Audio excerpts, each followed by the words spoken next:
Is that on? Yeah, sorry. Good morning, councillors, and welcome to the Environment and Community Committee meeting for the month of April.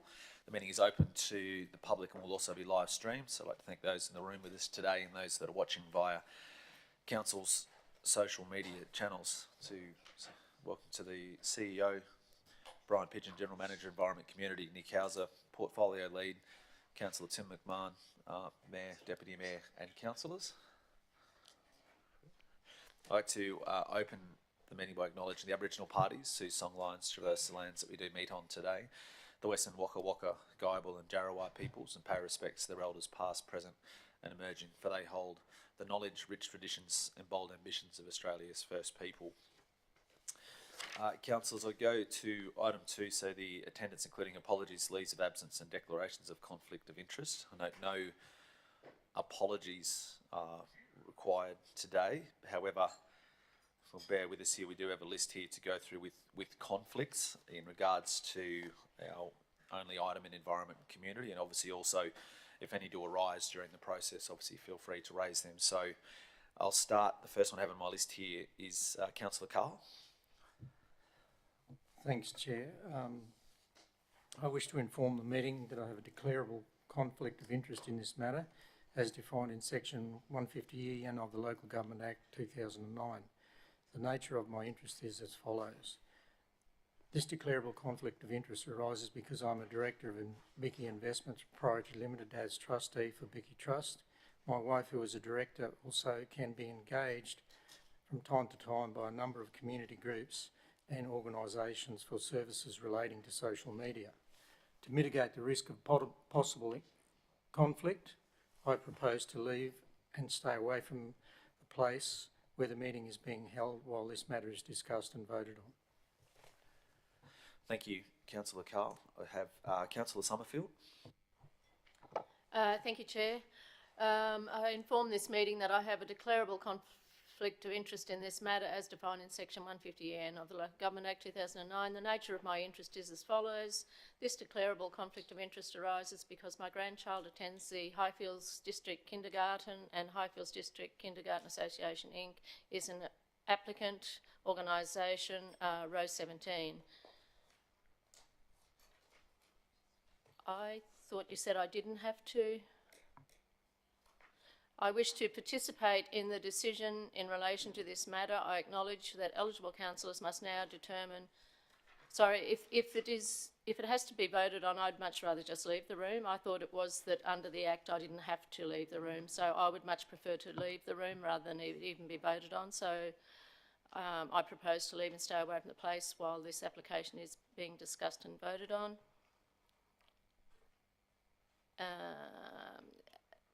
This declarable conflict of interest arises because I am a member of the Gumbunji branch of the QCWA, and the QCWA is an applicant organisation, row 30.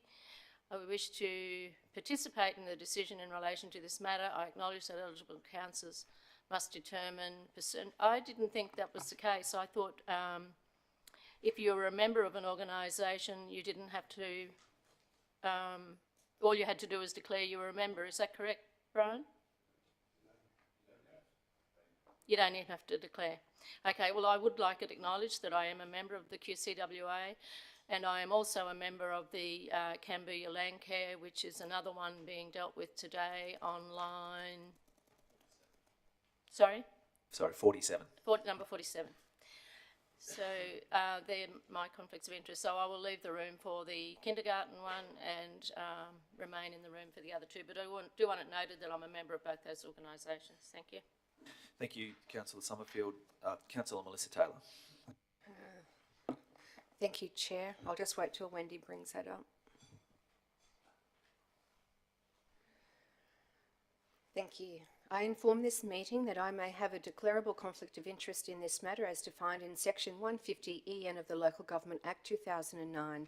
The nature of my interest is as follows. This declarable conflict of interest may arise as my brother-in-law, Darren Lang, is a member of the Domestic Violence Action Centre, and Domestic Violence Action Centre is an applicant organisation, row 49.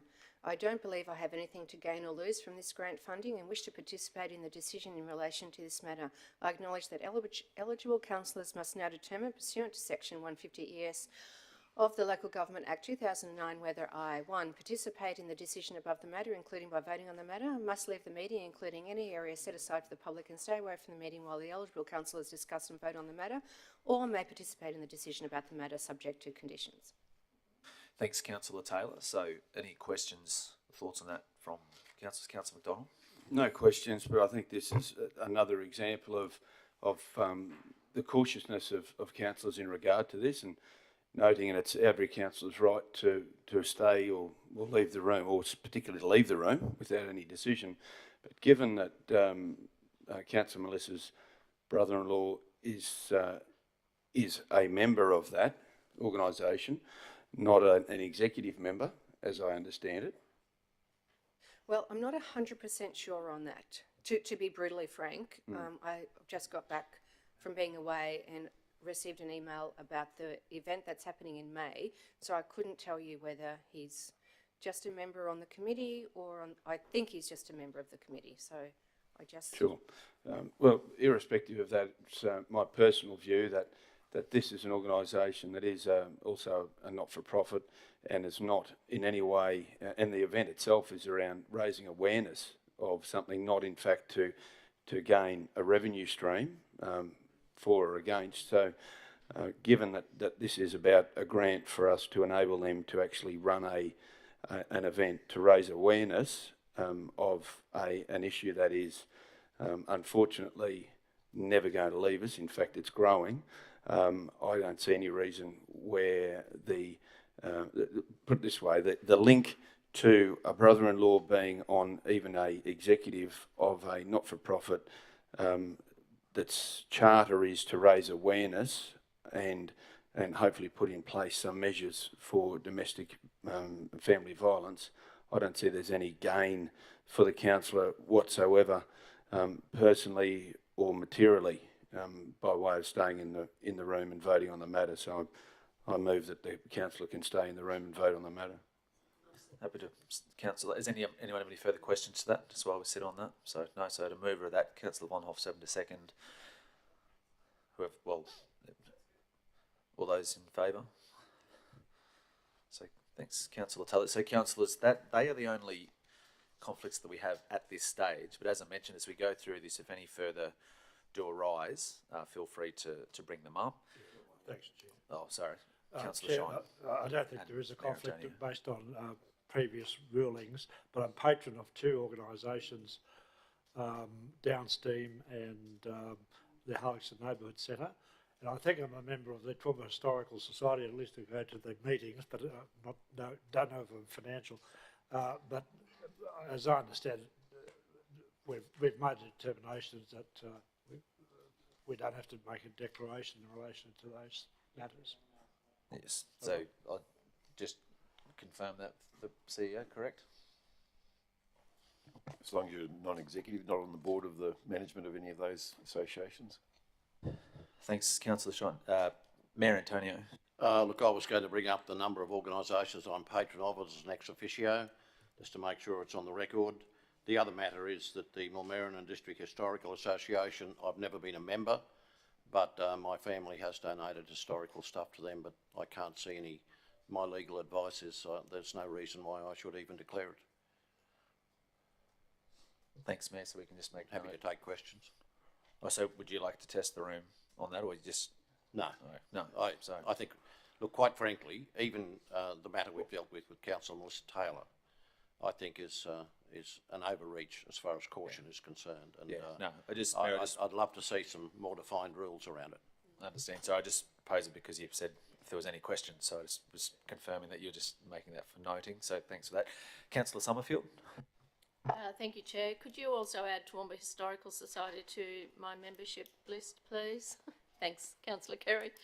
But in addition to that, could I ask that all of our councillor booklets be updated, because we all have varying information, none of them are consistent, so if they could all be scrutinised and updated, that would be much appreciated. Thanks. My understanding is councillors were forwarded an email that had the updates for all those in there, so if they're not in there, we'll just check those books again. That would be wonderful. Thank you. Thank you, Brian. Okay, so councillor, so that's where we sit at the moment, as I said, but if any other conflicts do arise, feel free to bring them up as we go. So where we sit at the moment, obviously, so Councillor Carl has made his declarable conflict and has elected to leave the room for the voting on every item at this point in time. We will also remove, once we get to the end, so there'll be time for questions and other things as we go, we'll remove row 17, which is the Highfields District Kindergarten Association Inc. That will need to be voted on separately as well. But at this stage, it's the only one that needs to come out separately from what we have declared so far. So thanks, Councillor Carl. To the CEO. I've just been advised that all those booklets have been updated, so the ones that are in there should be the correct ones at the moment. Have you taken out the old ones? But anyway, we'll check. Well, yeah, if we can. Okay, so yes, so councillor, that's where we sit with this. Comment, please. I think it's a long bow to draw to think that because your grandchild goes to a kindergarten, that you actually have something to gain or lose. And I think Councillor Summerfield was not saying that; she was just asking what councillors thought. But I don't know how many children go to that kindergarten, but it's quite a big one, I think. But I think Councillor Taylor, Councillor Summerfield, do you wish to? You were happy, as far as my understanding, you chose, and I think that's the choice of every individual councillor, that they have that choice for what they feel is the right decision, whether to be in a room or out. So I think we respect that. So with that, so I'll hand to Daryl to introduce. So item 3, councillors. Thanks, Councillor Jones. Morning, councillors. The applications for 2022-23 March Round 2 Community Grants Program closed on 1st of March 2023. A combined total of $490,062.24 is available unallocated funds from Round 1 for the Sport and Rec Grant Program, Event Support Grant Program, Sports Tourism Event Grant Program, Community Economic Development Grant Program, Environment Grant Program, Cultural and Arts Support Program, and Community Support Program. A total of 76 applications were received across the 7 funding programs. 5 applications were deemed ineligible for assessment due to not meeting the criteria established in their respective funding programs. The remaining 71 applications were made available to be assessed by the relevant approved grant program assessment panels. The 7 community grant assessment panels were convened in accordance with the policy and relevant program guidelines, with the assessment panels recommending that 57 applications totaling $236,003.15 be approved and 14 applications not be approved in the 2022-23 March Round 2 Community Support Grant Programs. We also have grant officers here today to answer any specific questions or clarify any applications that are there. Thank you. Thanks, Daryl. So question, so Councillor Vonhoff. Thank you very much. I draw councillors' attention to row 49. This is the Event Support, the Community Grant for the Domestic Violence Action Centre. And the panel recommendations are a part contribution of $300 of the $1,500 that's been requested. And the reason for that recommendation is the low attendance of people to the event. And before I even knew what this organisation was and what the event was, I had raised my questions about the logic behind refusing or a part approval of a grant based on the number of people who attend, because the quality of the event and the worthiness of the event is not directly proportional to the number of people who attend. So I think that was my stance before I knew it was DVAC. Now, knowing that it's DVAC, even more so, I think that this is something that councillors should consider the full $1,500. And if we read what this is about, it's so good for our community. It's talking about the Christmas event, breaking the isolation many families experience due to violence in their lives. It's a time to connect, share an experience that will bring fun, enjoyment. Some of these families very rarely get to experience these times. and it's giving these families a sense of hope, and many of them live with domestic violence and sexual violence. So I think this is a very worthy grant that we should consider giving the full $1,500 instead of the recommended $300. Thanks, Councillor Von Hoff. Did the assessment panel just want to give an explanation around the criteria or the process? I'd like to get an answer to the question first, Councillor Taylor.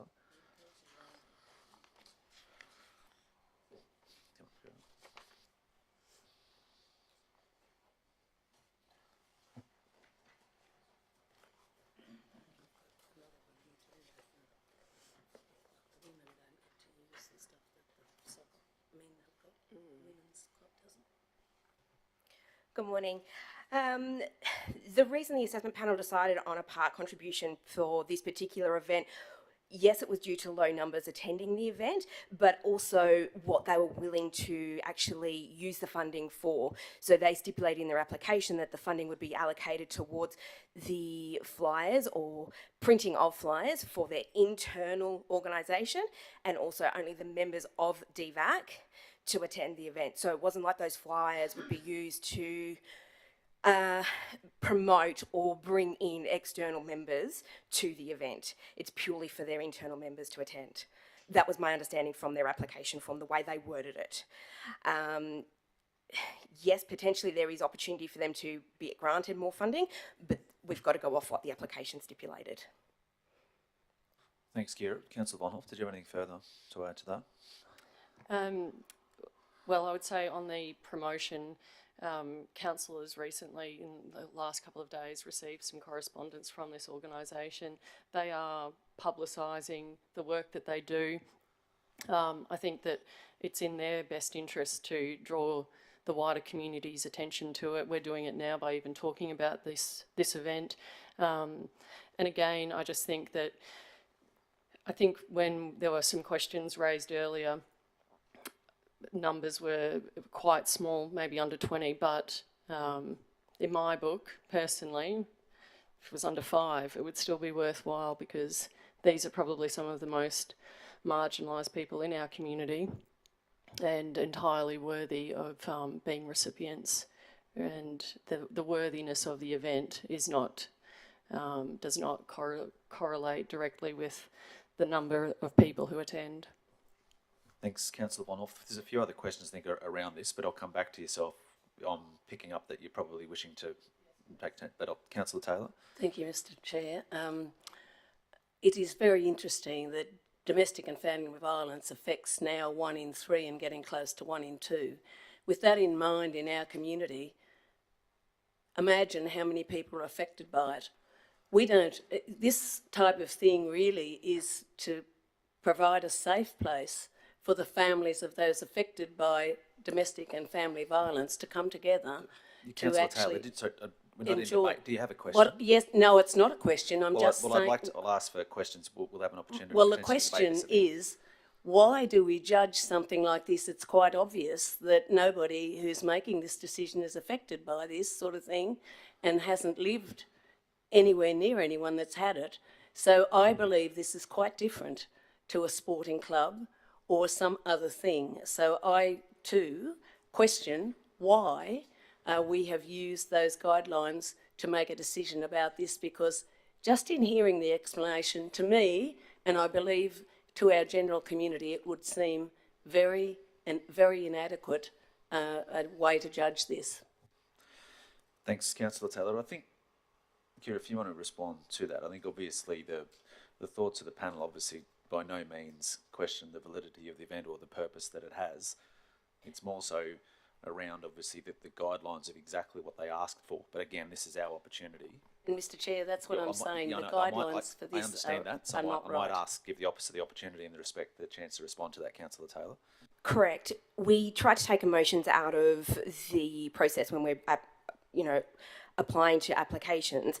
However, in saying that, I'm not saying that the event is unworthy of any sort of funding by any means. The assessment panel did go by the guidelines which is stipulated by TRC when assessing this particular application form. Thanks, Kira. Any other questions on Wellman on this one? Councillor O'Hara-Sullivan. Oh, thank you. I thank Councillor Bonhoff for bringing it up because I had this one as well, and I don't like to question the process because I think we have those guidelines, but it did make me feel kind of queasy that after I read this one, I go over to the next one and it's we're funding a floral and art display for the tune of 10 grand. It just, you know, this is a downward spiral of low attendance, therefore we can't fund it. You know, I feel really uncomfortable about it as well. So I'm not sure the process of how we change that and can we change it now, but I would really like to do something about this one if we could. Yeah, so the process will be we have the opportunity, obviously, to change the recommendation of what is recommended. That's why it comes to this final panel. It's Councillor McDonald. Thanks, Councillor O'Shea. Yeah, I think we all may have had the same query, to be honest. On that description about the project description, through you, Chair, through to Kira, it mentions another option is an event at one of our community's indoor play land and adventure centres if unable to secure Laurelbank Hall. Do we know if Laurelbank Hall has been secured? I don't know, and I can't confirm whether or not they've actually secured the hall. They did put the allocation of the costing of the hall into their budget, in their attached budget with their application form, but it's something that I can certainly find out if they've actually secured the hall. But they weren't wanting to allocate their grant funding towards the cost of the hall, according to their application form. Okay, so the $1,500, which is that the maximum you can apply for under this level? Within the Community Event Support Grant Program, yes. So, and I guess they're trying to make sure that they have something worthwhile for those attendees to go to. So, noting that the 3rd of May, 4 till 7 p.m. at Village Green, give the opportunity to give that promotion for the Remembrance Walk in the Village Green. Can this $1,500 say that they use $300 for this event? Could it be used for them in another area if that's underspent? It is something that we can certainly look at and work through their budget to sort of see where within the guidelines we can allocate additional funding. I'm just conscious of traffic management and for a walk, although they're on the footpath largely, there is requirement for policing and other services who donate their time largely, but there may be an expense now with changes. I would be more than supportive of the $1,500 with a disclaimer that states if funds are unspent, it could be used for that event as well, noting there isn't an application for that in the Village Green. I'd be very supportive of that. Okay, thank you. Councillor Summerfield. Thank you, Chair, and thank you for your response. Much appreciated. So I just wondered, and I know in the past that I was on the environmental grants panel, and in the past I know that we've gone back to the organisation sometimes if there's opportunity, and I'm not saying there is always opportunity, to see whether they understand the criteria and what they could do, how they could amend their submission to be aligned with the criteria. Was that done by chance in this case? I didn't reach out to them, no, I went off their application form, but it is something that I can certainly do, absolutely. Okay, thank you, because I think, and is it, we can't bend the rules here, that's what the rules are here for, this is my view, I'm saying.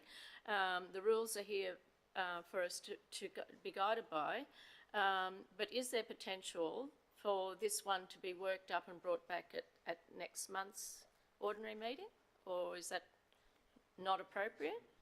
I think, you know, if we could work with the organisation to get a better outcome so that they do align with the criteria and it be reconsidered at next month's meeting. Thanks.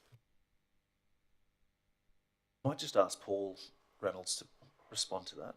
Look, thanks for the question.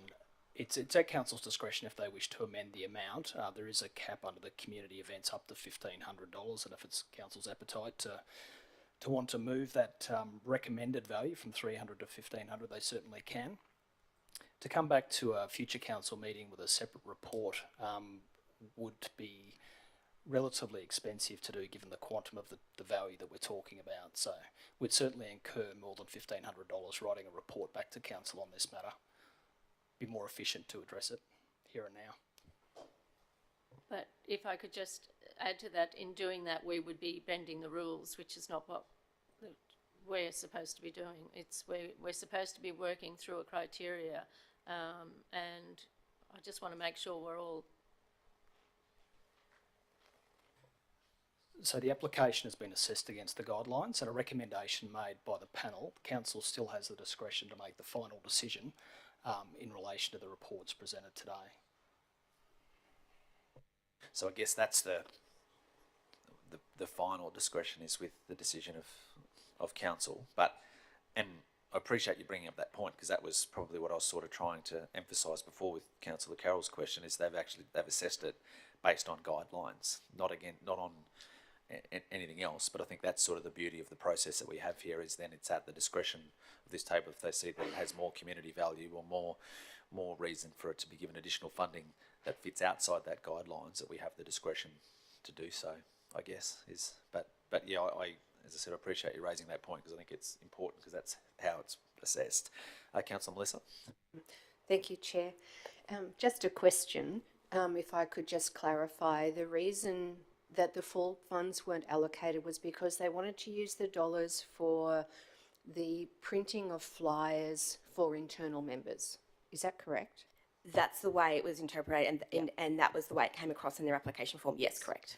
So in saying that, is it possible then to allocate the 1,500 here today on the provision that the flyers are used for external promotion, not just for internal promotion? It is certainly a recommendation that I can go back to DVAC with, aligning also with other elements within their budget allocation, which they submitted, that we can work within the guidelines as well. Absolutely. Because that's working in the guidelines. Correct. Then, isn't it? Yes. Yes. Thank you. Thanks, Councillor. Councillor Carroll. Thank you, Mr Chair. A clarification, there's no councillor sit on any of these grants things anymore, is there? Is that correct. the case? That's And after the audit and council voted. thank you. in favour And of that, my correct? comment to you is we have these grants to assist our community. That's what they're there for. And that's why I would have died in a ditch about a councillor being in there, because they know their community a lot better than people who may not be on the ground in the community. And I think that this, I understand, it's certainly not anything against staff or anything else, but this is what happens when you go by everything absolutely as it's written down. And I actually register my disapproval about the way the process is done now, because I think we're elected to this council to represent our community, because we live in our community, because we know our community, and we know more about what's happening in our community. And this has highlighted for me a great flaw in not at least having an advisory with the council on it. Thanks, Councillor Carroll. Lord, I think, I think we can leave that where it sits. I respect that opinion. We take that on board. So I think where we've sat at the moment, so there's been a few questions around the situation with this. So I think the process, when we get to the actual recommendation, that there can be an amendment to the recommendation that line 49 be allocated, if that's where we get. So I'll park that there for the moment with that. Do you want to do it? Yeah. So what vote on? Just vote on that. Vote on that line. The amendment. Okay. Sorry. So I've just got the process. I know. So Councillor Von, if you started this process, so did you want to? Yes, please, Chair, to move that line item number 49, the Domestic Violence Action Centre, that there is approval of full funding for the amount of $1,500. I think I saw Councillor Melissa up in a second. I think everyone would, the way I'm looking at it. So that's where. Yes, please, Chair. And if there was an opportunity, I thank Councillor Taylor for what she's saying about the flyers, but potentially they might not need to spend all that money on the flyers. So if between now and next week there can be contact made just so that it works in the best interests of DVAC, that would be great. And also appreciating and recognising the work of the panel. You work within the guidelines, and we're very grateful for that, respect that fully. And then I have that discretion as mentioned by the Chair, so thank you so much. Thank you. Okay, so we have that sitting there, and again, please don't fire bullets at me. I saw Councillor Melissa Sand first as seconding it, so you're happy to second the motion? Second the amendment, should I say? Sorry, it's an amendment, isn't it? Or we're dealing with this separately? This is a motion for, okay, so, all right, so does anybody wish to go into debate on this? So I'll put the motion, those in favour? It's carried unanimously. Mr. Chair. Yes, that's what I said. We're working through that process. So we're just dealing with them. As I said, I asked for your patience. We're dealing with them individually. Where this sits, this one required a change, so we're doing that first. As I said, and there's still every other item, every other one that sits on this whole booklet, you're entitled to ask questions on. So, okay, so councillor, so that's where we sit with that particular item. So, Councillor O'Hara Sullivan. Sorry. I mean to add to your frustration level. I just wanted the General Manager to make a comment on Councillor Taylor's assertion that it's not good to have, it's wrong to not have councillors on the panel, because there's a reason why the councillors aren't on the panel, and I'd like that clarified by the General Manager as a report from the Audit Office as to why we shouldn't be on the panels.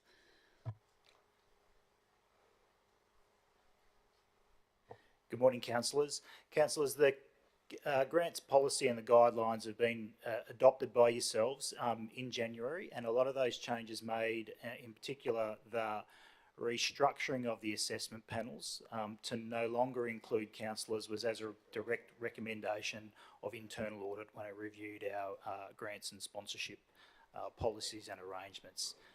It's predominantly around ensuring that we avoid any conflicts of interest. And to provide independence between the assessment process and the approval process. Thanks, General Manager. Okay, so councillors, are there other questions and other items? Councillor McMahon. Yeah, thanks, Chair. Happy with where we've landed and appreciate the conflict of interest, Nick. Just a few more general questions on some of the items. Can I ask, and they probably will be quick questions, but number 37, is the South Burnett Karate Association in Toowoomba region? It's being held number 37, 42. I wondered about that too. It's being held at Highfield.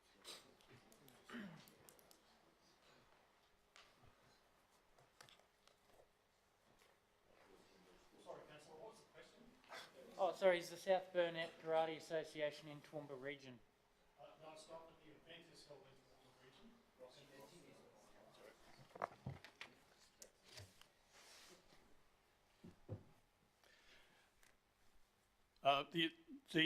It's based in Kingaroy, but the event is held each year in the Toowoomba region and attracts very strong attendance from the Toowoomba region. So it's a sports event grant in Highfield, so they're happy that fits the criteria? Yes, it does. Yes, Good. it does indeed. Thank you. That's all with that one. Chair, if I've got about three more, just keep going. Next one, the Pittsworth District Alliance, so that's line number 38. They've asked for almost 5,000, and I did find their project description rather generic or broad and not singling out anything particular. And I note we haven't given them much money, but we've obviously found $400 somewhere that was aligned with something.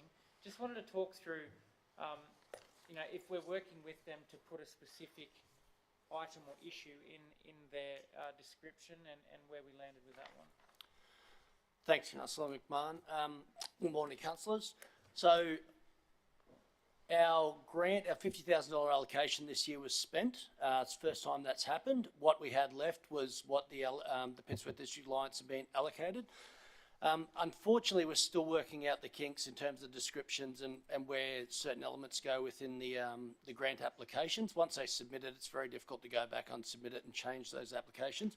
But to describe what the application was for, the funded section, which partially aligned with the council with the economic development grant, was $2,471.50 for tourism booklets times 500. The element that wasn't eligible under the community economic development grants was an extreme marquee shade shelter for $2,395. That probably sits more with the community support grant. It was to be used for their showcasing Pittsworth and the community events, but it doesn't necessarily align with economic benefit for the region. Does that explain the question, Councillor McMahon? Yes, certainly. I agree where we've landed, but and I take your point. It's very hard to you put it in and then you want to take it out and redo it. But maybe we could work with them in future for another grant round. I also don't love the idea that we're out of money in this bucket, so that's all you're going to get because we've got leftover buckets otherwise. But I don't think we need to re-prosecute it with this one. Happy with where you've landed. Thanks very much for that. You good? Happy? Yeah, a couple more while I'm here. Yep. The 47, the Cambodia Land Care Association, page 47 of board books. Line item 47. Oh yeah, 47 and page 47, yeah. So again, we've gone with part funding, and I just wanted to talk, good morning Eddie, they are doing a tree planting. Council also runs tree planting. I think we should be working together here rather than we do that, you do that. You know, it's all for the common good. Can you just talk through the tree planting part of that? Is that part that is funded, or is that part of the unfunded? Mr Chair, through you, good morning Councillor McMahon, good morning councillors. In the absence of Mark Reddy, who is unwell, I have knowledge of these applications and I thank you for the question. In this particular case, Councillor McMahon, the applicant themselves has acknowledged that the costs identified within their application are estimates. Therefore, the panel couldn't be certain on various costs, and let me explain those. $1,500 worth of guest presenter costs without an explanation.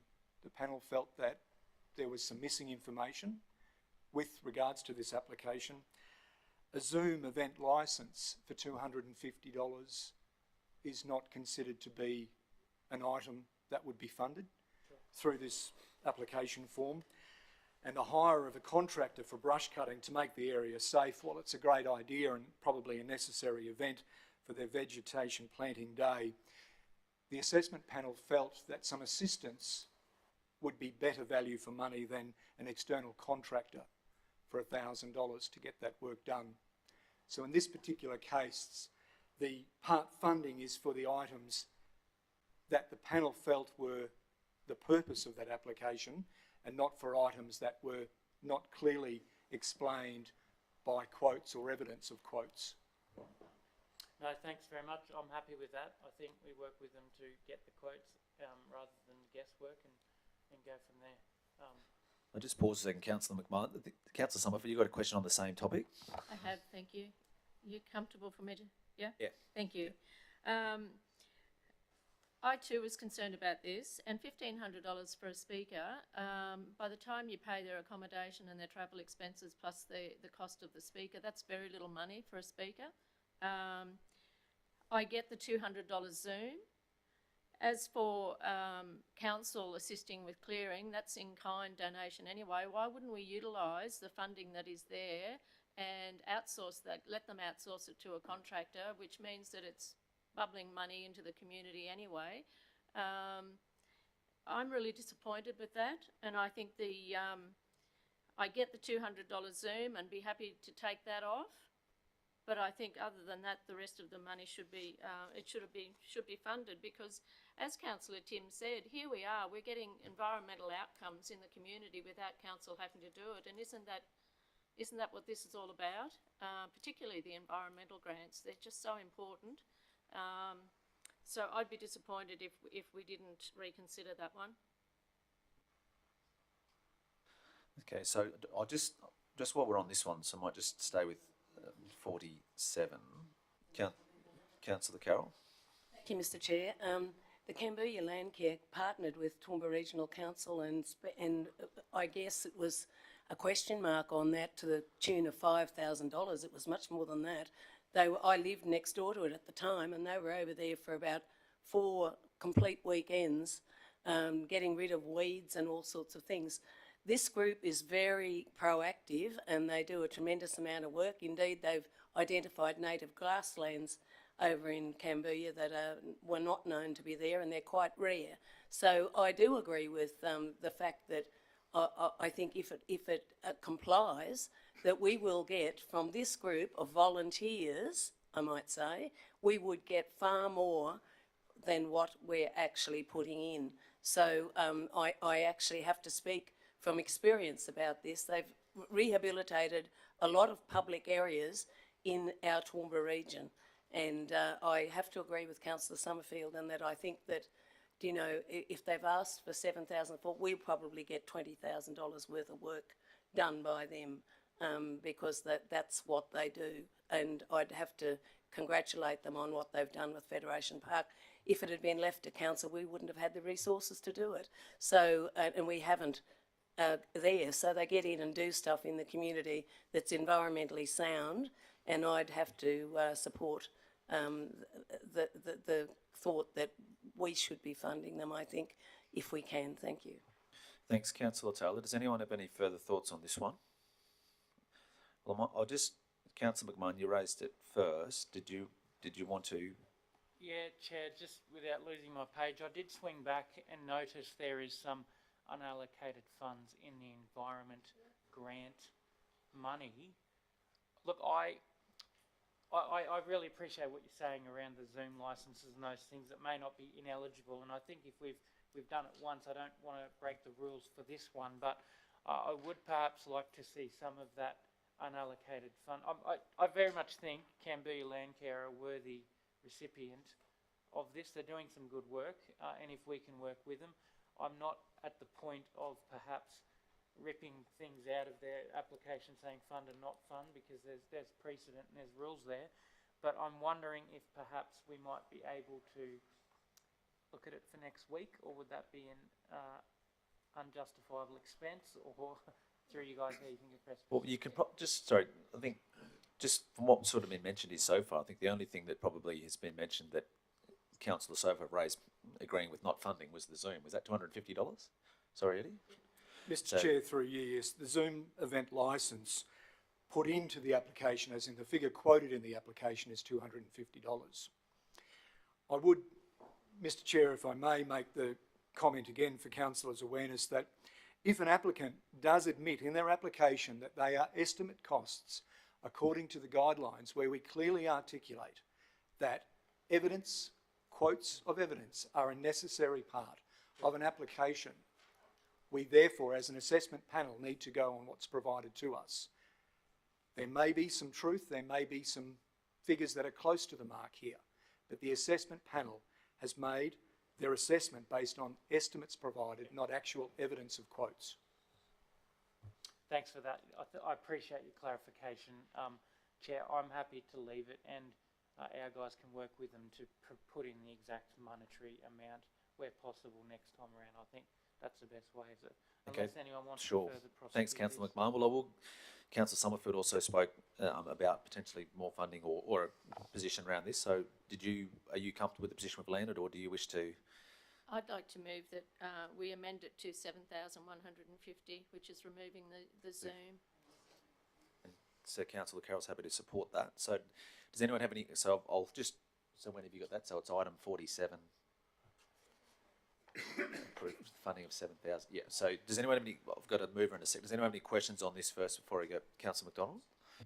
Thanks, Chair. Through you to Eddie, noting that Mark's not here today and he may be able to answer this with some level of experience, but when applicants are putting these environmental ones together, and I'm just thinking from a contractor perspective, would there be a level of uncertainty about the amount of work that has to be done, and therefore they would be more inclined to give an estimate rather than a quote, just because of the uncertainty of some of these things? Is that historically how that's worked? Mr. Chair, through you, Councillor McDonald, yes, in some cases that would be it would be an experience point of view. They'd be going off their own experience of what that would be, and I applaud the applicant for considering that a native event or a native vegetation planting day would require some prep work, and in this case they're considering the safety of the site before they open the day to the public. But again, from an assessment point of view, we work on quotes being provided as a way of using an evidence base to see how the applicant got to the final figure that they're requesting. And in this case, I'm sure it's it's from an experience point of view where they're coming from. Through you, Chair. Yeah, and I guess that's a bit of a challenge from an applicant's perspective, is to try and secure a firm quotation from a contractor when they're unsure themselves. So I'm not sure. Maybe that's something we need to revisit when we do that at some point. But look, could you just bear with me and just go through each of those items where it gets to the 7,400, just to make sure that we are eligible in the things that we're saying yes to. Keeping in mind that the Skype I totally agree with. I think that's different from getting an outcome on the ground. Mr. Chair, thank you, Councillor McDonald. There is 4 quotes contained within the application itself. So there are some nesting boxes. So bear with me when we read through the amount of detail that's here. Unit nesting boxes for a total of $2,230. Indian miner exclusion baffle for $250. The installation by preferred installers is $2,800. And then the half-day community workshop headed by the director, $500. That comes to a total with GST of $6,358. So just from a sheer, through you, Chair, sorry, just through a sheer eligibility of criteria, they are quotations, those? That is a quote from a recognised provider. Okay, so that's $6,355 would be that total. 58, sorry, yes. You missed the $3. So if that being the case, Councillor Summerfield, given that we're in the quotes and we've got a policy around quotes, that to me would be a logical amount to have, $6,358, so that it fits with that eligibility, and it's something that we can discuss when we look at grants down the track in regard to these, because I think there needs to be some level of flexibility with that. But as it sits now, $6,358. Move is comfortable with 6,358. The second is comfortable with 6,358. Mr. Chair, I am, but I'd like to point out that perhaps they haven't been able to get a contractor. We're all having issues trying to find people to do things. So I guess that I'm happy with that, but it comes back to the fact that perhaps they just didn't have one in hand at the time. So that's where we sit now, Councillor. So the sum of $6,358. Now, okay, was there any other questions on this? Not on this. Okay, so so what we've got before us, Councillors, and Council approved the application for funding for Canberra Land Care Association Incorporated, etc., to the sum of $6,358. Moved by Councillor Summerfield, seconded by Councillor Taylor. No one wishes to go into debate. I put it to the vote. Those in favour? So that's carried unanimously. Thanks, councillors. Now, sorry, back to Councillor McMahon. Yeah, sorry. So that's 47. You're all over it, Chair. Well done. Just last one, I wanted to flag the Judo Club with their hitting dummies. So we are row 64, page 56. Outcomes and benefits not established for community support. If they had have gone through Sport and Rec, would they have been confirmed? No, they wouldn't have been for those facility, for that equipment side, Councillor Tim. So it's a private business. They didn't, in their application, talk about the community free for activities and programming for different areas, groups that may come in, individuals. It was purely, their application was based on the business, and Trent's there from a Sport and Rec perspective in terms of equipment, but I don't think they would be eligible. We don't have that line currently in Sport and Rec for equipment. They wouldn't be eligible for that under that Sport and Rec either. Right, so it just seems like we often fund a sport club for their members only to gymnastics mats or whatever it is. But this one with the judo club, I just don't get why we're saying this doesn't benefit the community, but every other sports club that does their own individual grant, they seem to tick that box. I just don't get where this to me sounds like fairly bread and butter. A sports club needs some gear, they put in a community grant. As Trent might be able to answer that one. Good morning, councillors. Through you, Chair. Through the Sport and Rec grants, we do fund some equipment. It's the Rugby League Club footballs and water bottles, which are single-use sort of year we don't look to fund, but scrum machines and things like that we're going to get a lot of longevity through, we will fund. So I'm not 100% certain on the particular grant and what they have asked for in regard to the judo one. So I can't comment on that. Well, may I propose that if we fund scrum machines and those kind of things in general, for a footy club, grappling dummies, landing mats, that kind of stuff for a judo club sounds like a pretty club benefit of all the sports participants kind of a grant.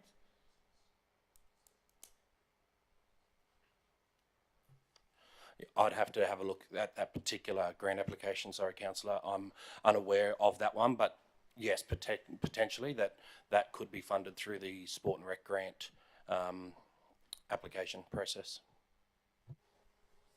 But just on that, sorry, if I can just under the Sport and Rec one, there's different funding requirements from the club, correct? Correct. Yes, there's a different percentage that they would have to put forward. So that goes from 15% up through to 50%, depending on how much they're applying for. So there would be a co-contribution from them for that amount.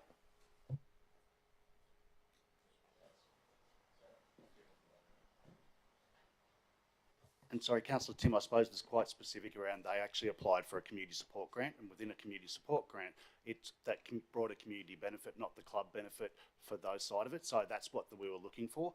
So they were in that application, but as Trent said, if they go under a Sport and Rec and they are eligible for that, there's a contribution that they would put in. They weren't putting any contribution in for this part of it.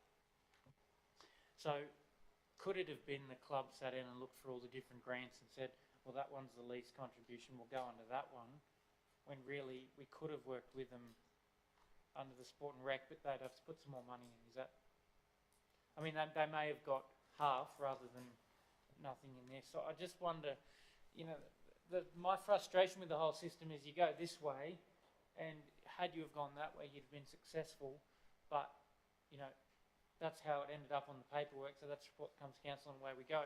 Is there any way we can work with them and do that on the fly, dare I say it, or does that need to be a longer, bigger conversation with them and everyone else?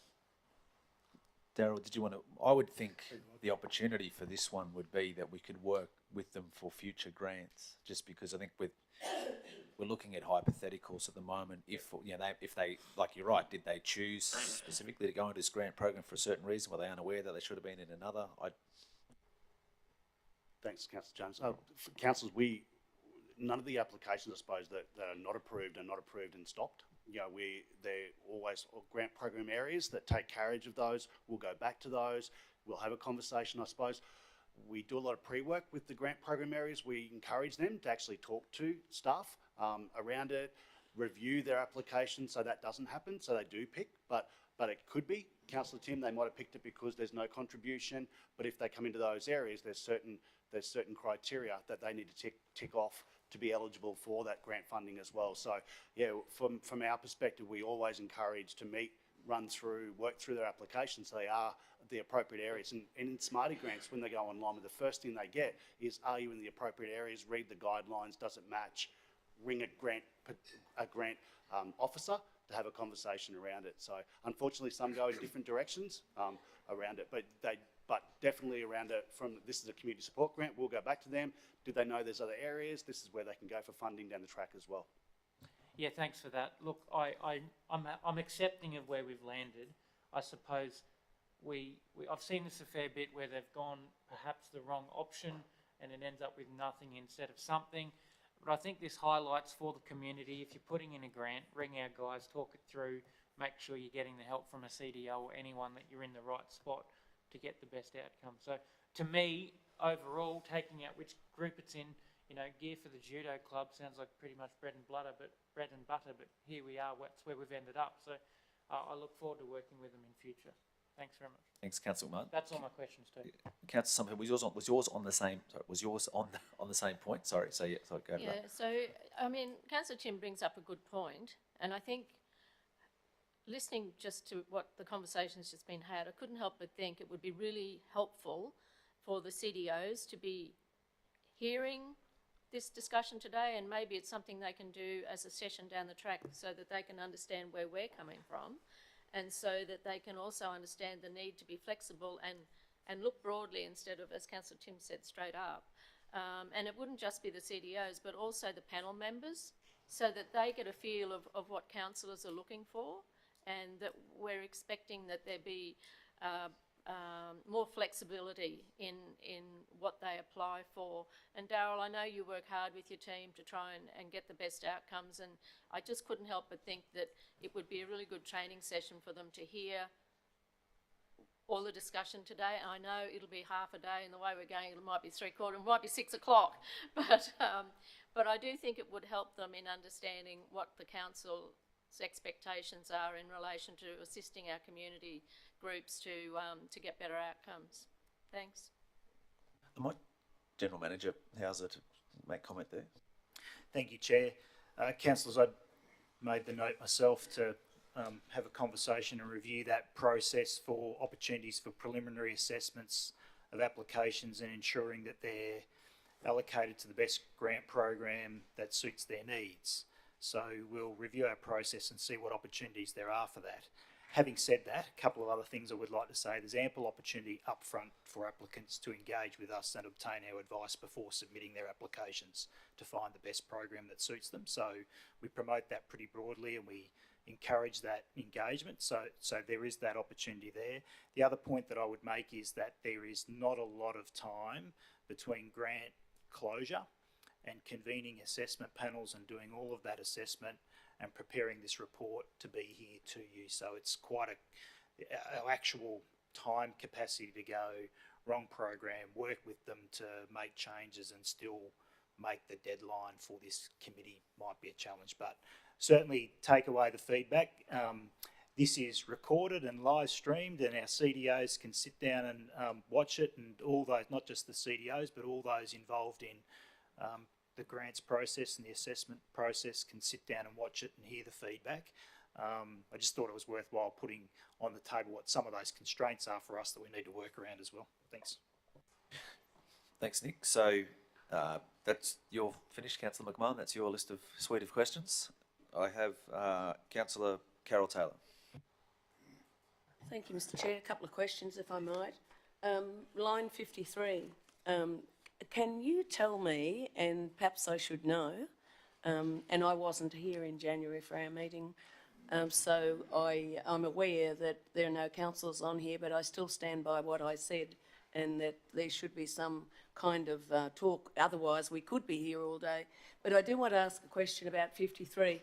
Is our policy equal gender? Because is the Highfields Football Club, is it encompass both male and female players, or is it just for male players? I'm just a question because there is an emerging issue.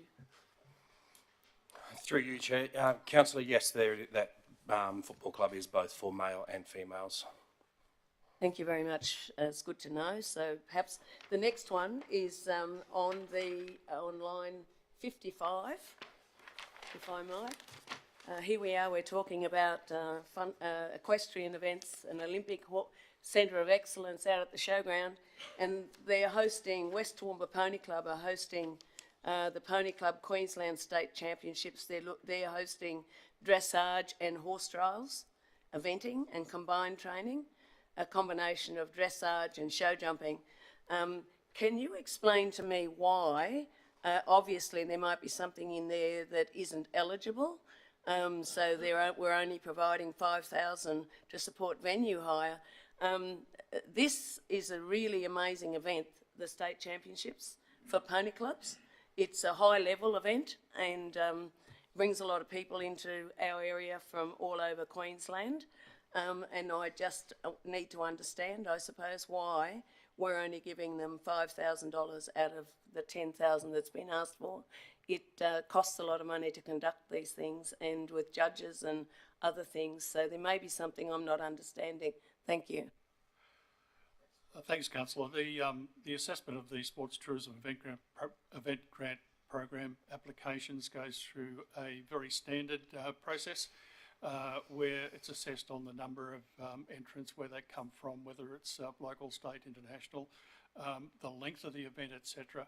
And we rigidly go through that assessment process and awarded a score based on the information that we receive, and that information revealed that the maximum that we could apply was $5,000 under the Sports Tourism Event Grant guidelines.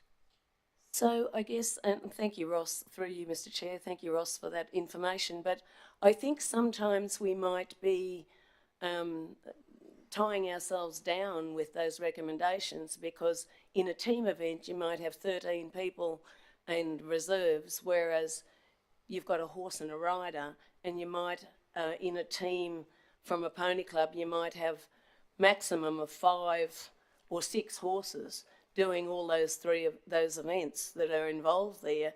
I mean, I think, I'm not sure that I understand how that is evened out in that, because of the type of event that it is. Whereas, you know, you've got a cricket team, you've got, each team's got 15, 16 players, plus their the coaches and that come with them.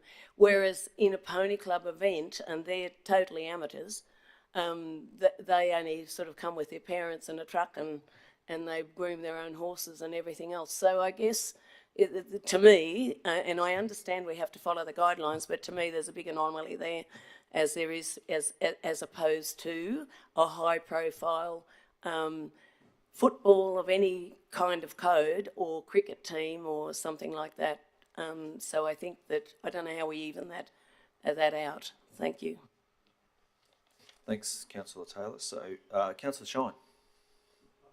Thanks, Chair. Just a general one to start with. I noticed in the brief that it's listed the amount that was in the fund and the amount now to be deducted because of what we've allocated, but there still remains about 250 odd thousand in it. My question is, how much per year do we have a set amount per year that we put into that fund from the budget? How much is it?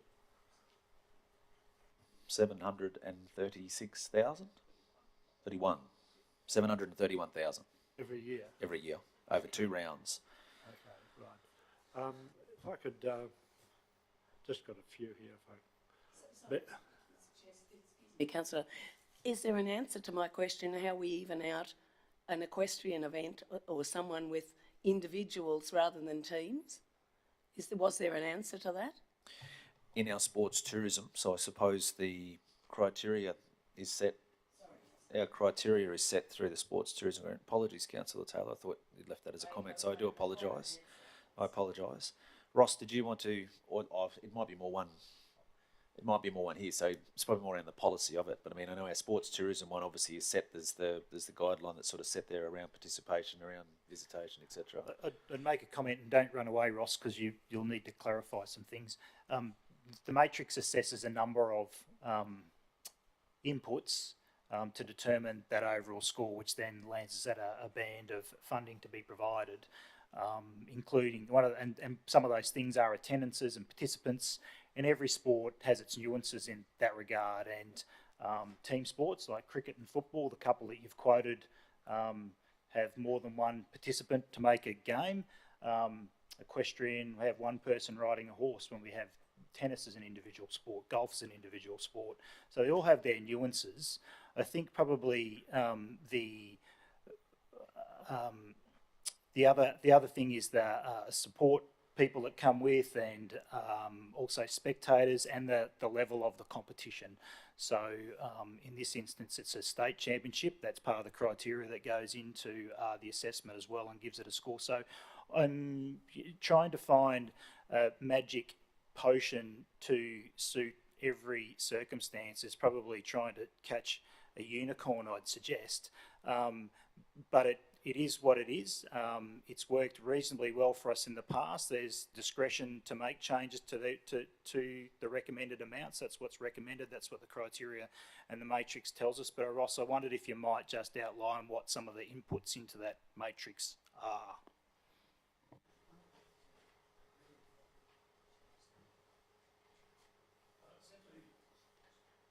Essentially, the inputs into the matrix are where the people come from to participate, whether they're local, state, international, the number of people attending.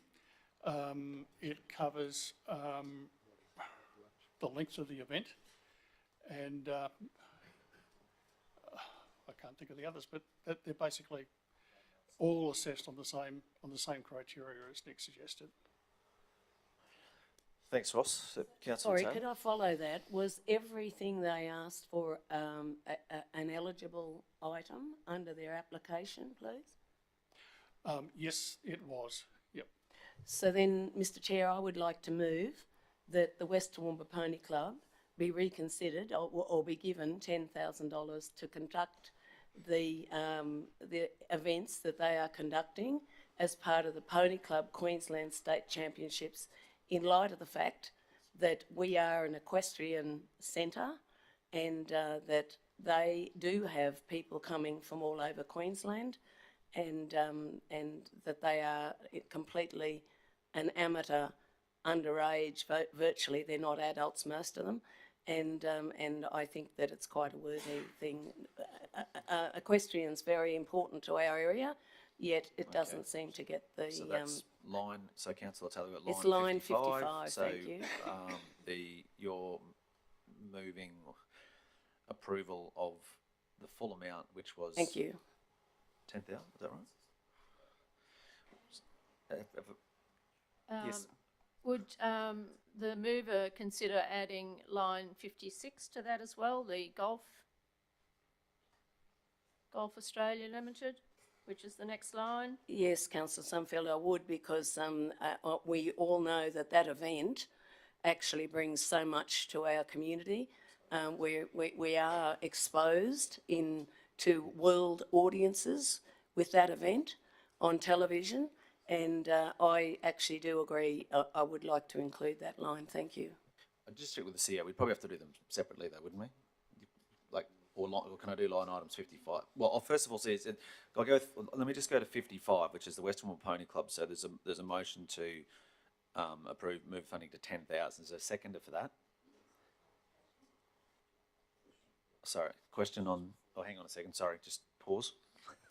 Yes, councillors, it's my understanding, based on the assessment process that was undertaken, and there is a detailed matrix around the sports tourism activities, that they have been assessed and scored within a particular band, and $5,000 is the maximum allocation under the guidelines relevant to that band. So to approve an amount greater than that would be inconsistent with the guidelines. Thanks, Paul. Good question, Councillor O'Hara-Sullivan. Oh, thanks, Mr Chair. Well, that was my question. Why was it only approved for the 5,000? So, yeah. Yeah, so it goes into the scoring matrix, and whatever it comes up to the certain bands of what it's eligible for funding up to. So this one's, through our guidelines, eligible for up to, or both of these, and this up to 5,000. So if there aren't any further questions on it, so I'm on 55, the West Toowoomba Pony Club. There's a mover to approve $10,000 in funding. Is there a seconder for that? So I just Councillor Summerfield's happy to second that. It's a question, if I might. Question, yes. Was that considered as a junior sport event? Does it make it any difference because it is a junior sport event?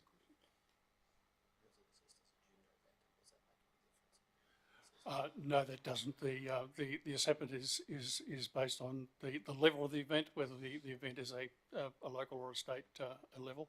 That was all taken into account. The junior or senior has no impact. Okay, so I have a mover and a seconder for that we approve 10,000 for the West Toowoomba Pony Club Incorporated. Moved by Councillor Carol Taylor, seconded by Councillor Nancy Summerfield. Does anyone wish to go into debate on this? I'll put it to the vote. Those in favour? 1, 2, 3, 4, 5. Those against? 1, 2, 3, 4, 5. So motion lost.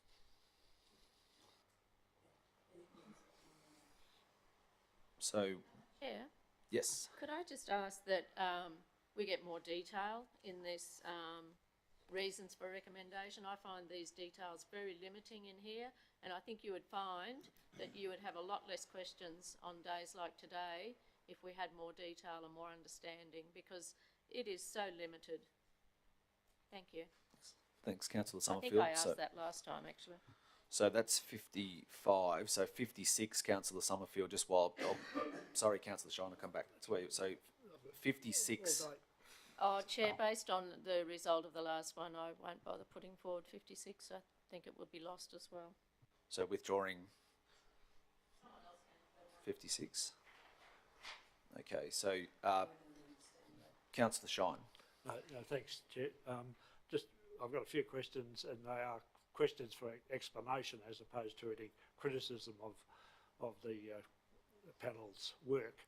I appreciate that we are the ones that determine the guidelines, and sometimes when you do that, it looks all right in theory, but when you come down to practice, you might have a different view of it, and I'm sure, hopefully, your understanding of our predicament as well as your own, as we are, I think, of yours.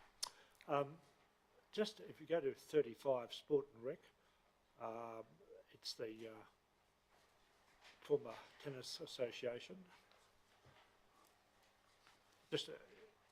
I'm just wondering why the description there is that the panel, while supportive of the application, can only approve as per the quotes. The amount requested and the amount given is a difference of 45 cents. Is that just an error or?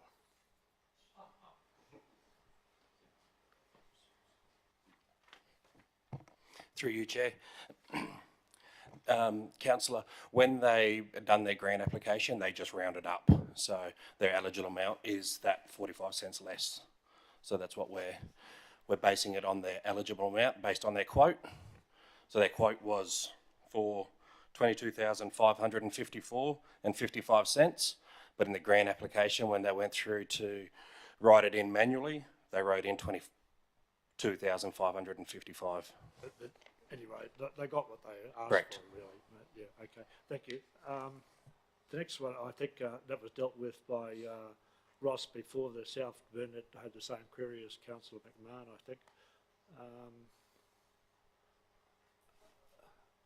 Next one is a community support grant, number 40, row 40.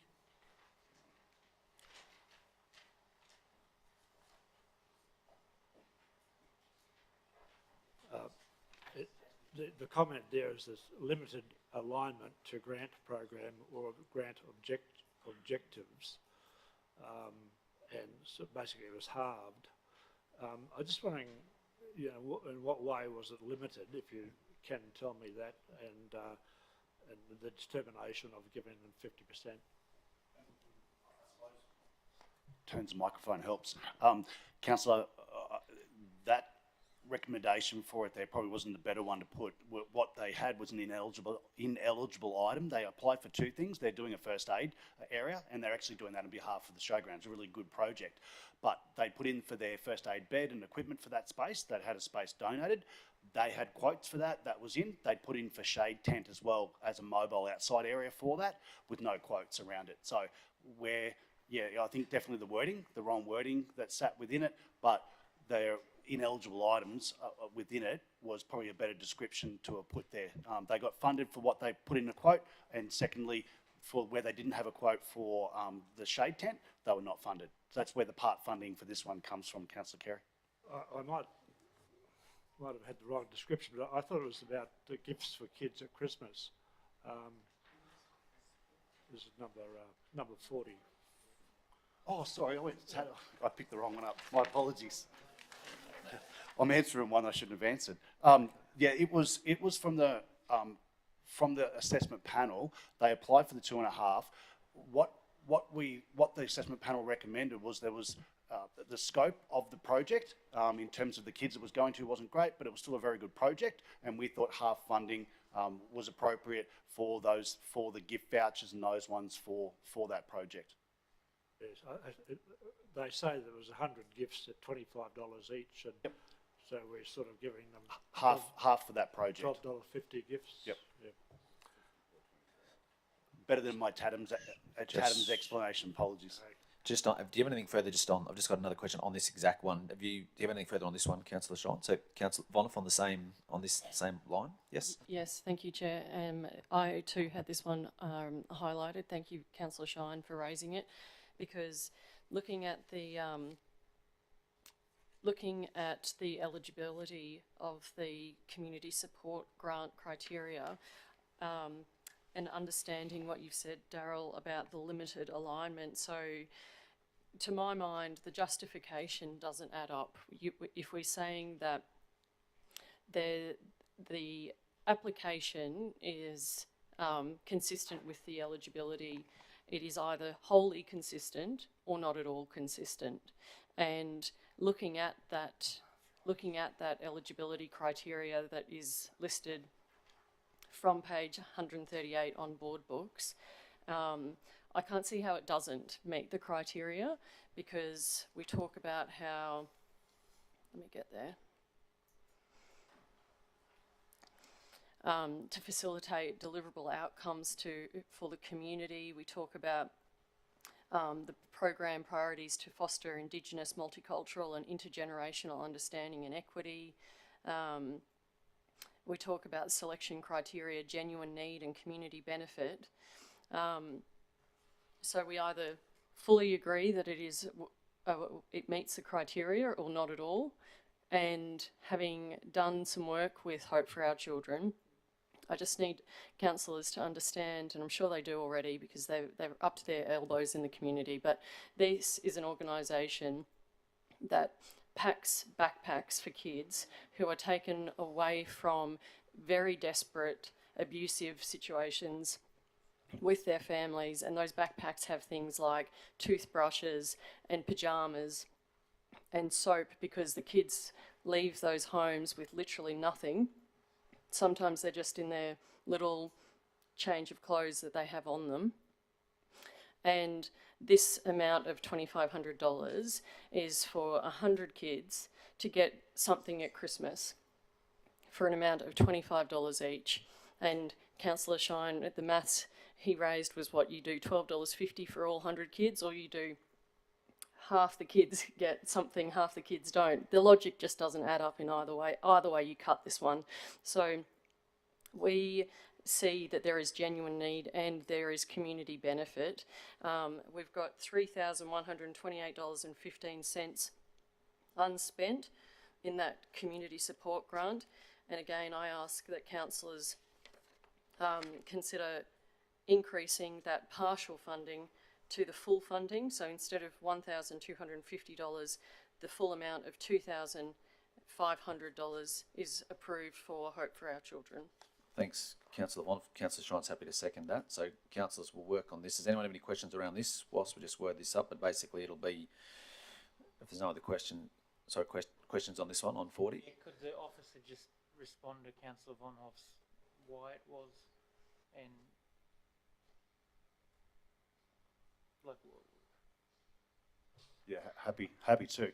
I suppose historically within the grants program that we run community support a lot, and councillors will have seen over the years, we part fund a lot. We'd rather give more part funding and multiple. And yes, Councillor Rebecca, you're right, there's still funds within it, but we felt a contribution to it. It's a worthy organisation, as it are all the ones that apply within it. And whether we fund or not fund, whether we felt we should fund, but at this stage the assessment panel felt that with the funds we had, and we do have some left over, you're right, it was worthy of half funding for that project that's there. So yeah, I suppose that answers it from my point. Thanks, Daryl. So councillors, that's just the recommendation there. So the council approved the application for funding by Hope for Our Children to the sum of $2,500, which was moved by Councillor Vonhoff, seconded by Councillor Shine. Does anyone wish to go into debate? Put it to the vote. Those in favour? It's carried unanimously. Thanks, councillors. So, Councillor Shine, so you can thank you, continue Chair. with your line of questioning. Yeah, a couple more if I could. Right. couple more if I could. Under event support community grant, 48. Just an explanation there, if I could.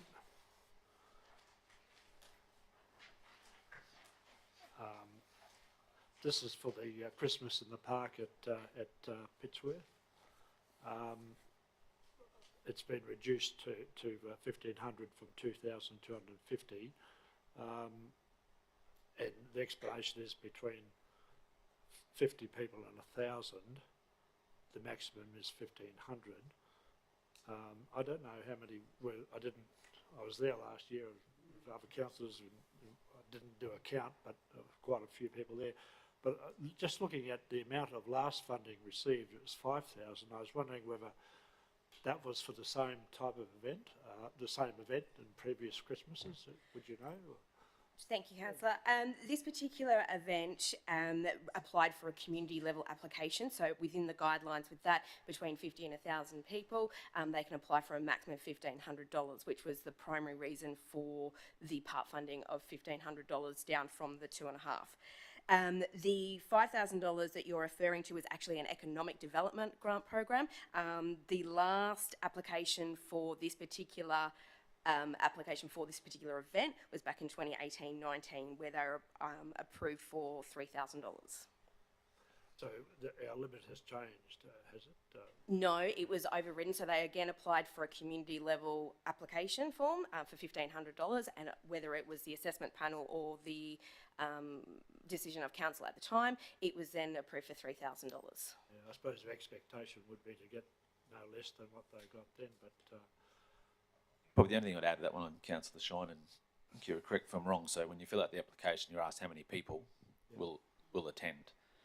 So being an event support, the amounts that you're eligible for vary on the amount of people that will be attending. So they've actually indicated that was their correct. They told us this is how many will it. So that's whether that's right, but that's how our criteria sits. So that probably, if that helps explain sort of where or why the amount landed and what it did. That reasoning will be explained to them. Yes, correct. Yes. So, did you have a question on this one, Councillor I Carroll? did, Mr. Chair. I just want to make a comment. Not really a question. I was there with my granddaughter. I believe there was over 1,000 people there because do you count children as people? Yeah, well, and that's... Do so, You do. Yeah, so thank you. And I'm not, having go at, they've obviously put this in their application, but what happens in an event like this? You've got the young children come earlier. They had free rides, which were absolutely fantastic. There were people everywhere. And then as the children go home, then another lot of people. See, I didn't even see you, but there was a lot of people there towards the end. So I guess that perhaps they might need to be a little bit more confident that they might get a few more people there, because I believe they had well over 1,000 people. and I think probably an example of TRC support to support that is that we're supporting them to the maximum amount that they're eligible for. It's probably under the Yes, correct. guidelines. Under the guidelines, we're On their- providing on the their full information. maximum amount of funding. Yes. Question, if I might, on that. You just said through you that they put 1,000 down, Correct. so they're eligible for 1,500. Correct. But had they put over 1,000, they may have been eligible for others. So what I'm saying is it's their error in a way in not being confident that they'd get more people there, because I do believe they did. And maybe we could have a conversation with them about that. I think that's a very great event, and I know I spoke to people who came from out at Millmerran and everywhere else, so it was a very worthwhile event. Thanks, Councillor Carroll. So, Councillor, on this same, Councillor McDonald. Thanks, Chair. It is on this particular one, and I'm just wondering. It's a little bit like the one earlier in regard to basing things on numbers, which we do, and they're a bit rubbery. If you have a cold or wet night, which can happen in December, then the numbers would drop dramatically. So I think it's probably another one of those nuances for that event, to be fair, and it does bring quite a few people from outside the area. I guess my concern is in regard to the rising issue around traffic management and road closures, which I mentioned earlier. And I just wondered whether that was included in their application, Kira. No, it wasn't. They didn't apply for anything under their traffic management. There was no mention of it within their application form. Yeah, so I just, no, they still have people at the end and block things off, which is adding to expenses. So, look, I'd be in favour of approving the requested amount on this occasion because of the reasons mentioned, particularly from both councillors. But I think this is an event that is run by the community. If council were to run that event, it would cost us a heck of a lot more than $2,250. And I guess that's where I'm looking at community benefit from. And we need to empower our communities to do this more. Sadly, that's all the benefit. So we need to encourage and empower local communities. So if we were to say, yes, we do, but we'll take $750 off your application because we think you'll only get 1,000 people and it's eligible for that amount, I think there's a risk in losing faith with communities if we're not supporting them to that level that they've not so much expected, but they've done some sums to get to that point. And I do think we've got issues ahead of us in regard to road closures and traffic management for a lot of the events, whether it's Anzac Day or other parades and things that we have. You know, and maybe that's another conversation, Darryl, that we have in the guidelines down the track. But I'd be comfortable, Chair, to move that the requested amount is provided in full for this row 48 of $2,250, noting that officers have assessed it under the eligibility, and it gives us as councillors that opportunity to add that nuance to it. Happy to move that. Thanks, Councillor McDonald. So the recommendation there is obviously moved by Councillor McDonald, seconded by Councillor Taylor. Councillor Martin, do you have a question on this one? Sorry, before I get to that. Look, I actually just wanted to say the same thing as Councillor Carol Taylor. I was there. That's 1,000 Conservative. It's good seeing a lot of us there. Happy to support, I suppose. Comment now. Okay. Thanks, Councillor McMahon. So, Council, that's what we have before us there. So, Council approve the application for funding Pittsworth District Alliance to the sum of $2,250 as requested. Moved by Councillor McDonald, seconded by Councillor Carol Taylor. Put it to the vote. Those in favour? That's carried. Where were we? Sorry, Councillor Shine. Still going. Apologies. Yep, back to you. Sorry to take it so long. But No. Don't. Votes take time. Feel free. Just under Regional Event Support Grant Program, number 50, to St Luke's for their splendid exhibition there at Carnival time. I'm just wondering if you've got a record of how much the floral art displays cost, or what proportion of the grant would have been applied to the floral art display as opposed to the concerts and the other activities. Would you have that? Or you may not have it now. I don't have it on me right now, no, Councillor, sorry, but that is something that I could get to you. No, thank you.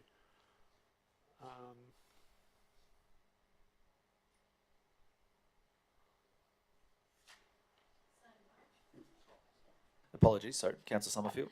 Thank you. So just on that one, it is a lot of money. Do we know how many people attend that event?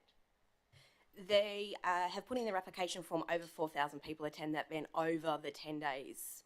4,000 over 10 days. Correct. When you compare that to the last one we just debated, you know, that brings up a floor really, doesn't it? So 4,000 people over 10 days and 1,000 people over 1 day?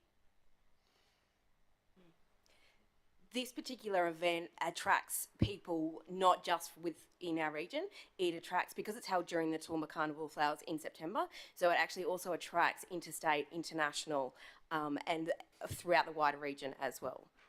They might be here because of the Carnival of Flowers and might go there. I don't believe that this on its own would actually attract those people. I think that's a flow-on benefit of the Carnival of Flowers, to be honest. We do get coach groups that come in from interstate and within the wider region of Queensland that actually book to actually attend that particular event. As part of the Carnival of Flowers. Yeah, so it's on part of their scheduling program, so it's one of the places that they do actually stop to visit. Yeah, so it's if it was held a standalone event, you wouldn't have that, I don't believe.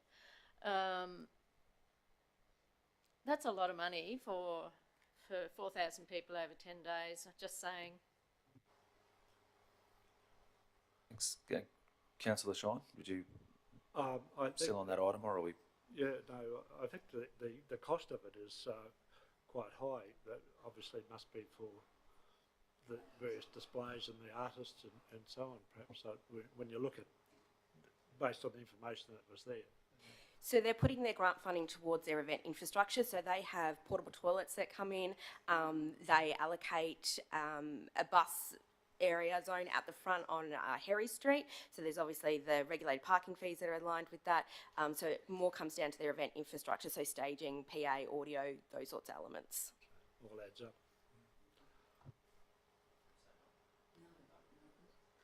We're finished with that? Yep, okay. Next one is Community Economic Development Grant, 58. This is the Yarraman District Progress Association. They were after a trailer. Just want some explanation as to why that isn't aligned with the program. Thank you, Councillor Shine. I think it's just back to the earlier comment. So we would have funded the brochures part of the Pittsworth District Alliance. We also, the panel was very supportive of this application, even though it wasn't fully aligned with economic development. There's definitely economic benefits from, so that the trailer was to be used for storage of equipment for their markets, which they run each month up in Yarraman, which is definitely aligned with supporting small business and creating a vibrant, a livable region. We just didn't have any funds left in our budget, so we did spend allocate the $50,000 prior to this. So the brochures for the Pittsworth District Alliance was more aligned with the economic development grant, so we did give the partial funding to that. And I think if we gave $400 to the Yarraman Progress, they didn't have the cash to fund the trailer. But the panel certainly saw this as a worthwhile application. We just didn't have the funds left to support this one. Sorry. That'll be explained to them, and one would hope that future applications that might be taken into account. That there's only. And the other thing is, perhaps we need to consider the how much goes in each pile, because there's excess in some and deficiencies in others.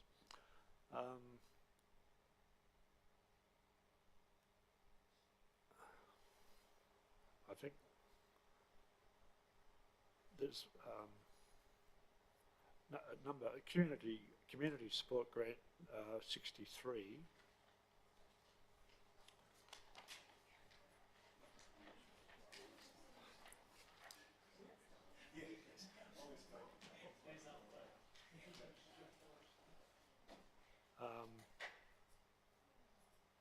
This was in relation to Neighbourhood Watch out there at Oakey.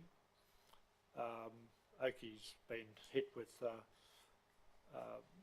youth crime problems for a long period of time, and you can understand the need for a Neighbourhood Watch program to be encouraged, I would have thought, and just wondering why the outcomes and benefits not established by their submission. In what way?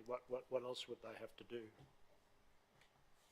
Thanks, Councillor Kerry. I suppose this application for the assessment panel, they applied for just over $2,000, and I suppose establishing, yes, there's a definite need in the Oakey community, definite need for that community project, but over nearly 3/4 of their money was just fire blankets. It wasn't about the promotion, how they might go out and undertake the work. So $1,600 of the $2,000 requested was the purchase of fire blankets for like an info kit that would go out to some of those ones to those communities or to those neighbourhoods to then get them on board for Neighbourhood Watch. We've previously funded the areas around their promotion, those kind of work. So the panel just felt the $1,600 just for fire blanket wasn't an appropriate use of funds, but we'd go back and work with the Neighbourhood Watch on what else could they use in another application that would be more beneficial in terms of the community support grant. So that was just what the panel felt within that application. That communication with them will take Definitely. place.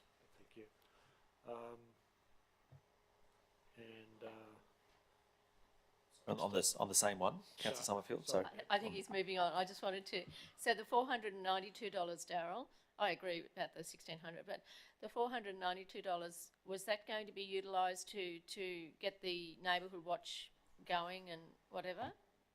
They were going to use that, Councillor Nancy, in terms of stickers. Look, we'd go onto the front of the houses, and some T-shirts, that kind of stuff. So while we thought it was they could be eligible for that component, we'd rather see go back to them and get a better application for a better promotional outcome for that area.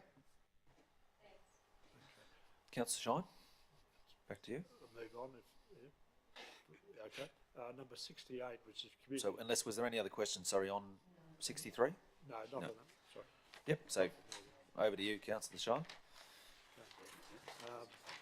Number 68, Harleston Neighbourhood Centre.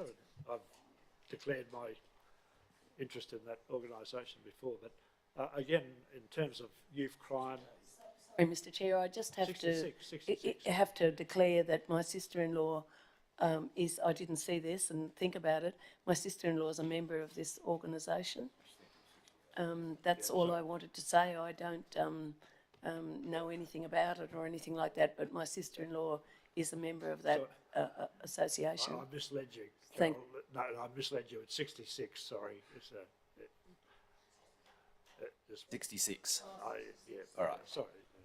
I just, in terms of the same comments I made before about youth crime and Harleston, we know its reputation for being more prevalent in that regard. If you could explain why that was knocked back. Yeah, happy to, Councillor Kerry. And I suppose we were when we got that application through, knowing the area and what was happening.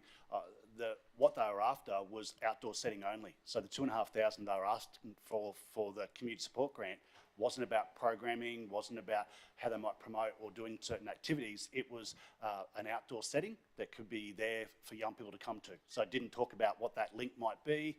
It was purely infrastructure that went in. So while I think there's a need in that area for a youth program, the assessment panel deemed that as, you know, just the infrastructure that was there, not about the program and how they might use it. Is there any other grant that they could have applied for to cover that, or not really? Not for the for us, not for the infrastructure side of it. If it was a youth group one, yes, there could be some stuff they're doing through a youth week in terms of the youth grants that we'd had out through the youth team. But if it had been, and we'd done that previously around hire a venue, facilitating some outcomes, they might have got in someone like Dusty to undertake some programming. They would be eligible items within community support. So it was for us a bit of a long bow to go.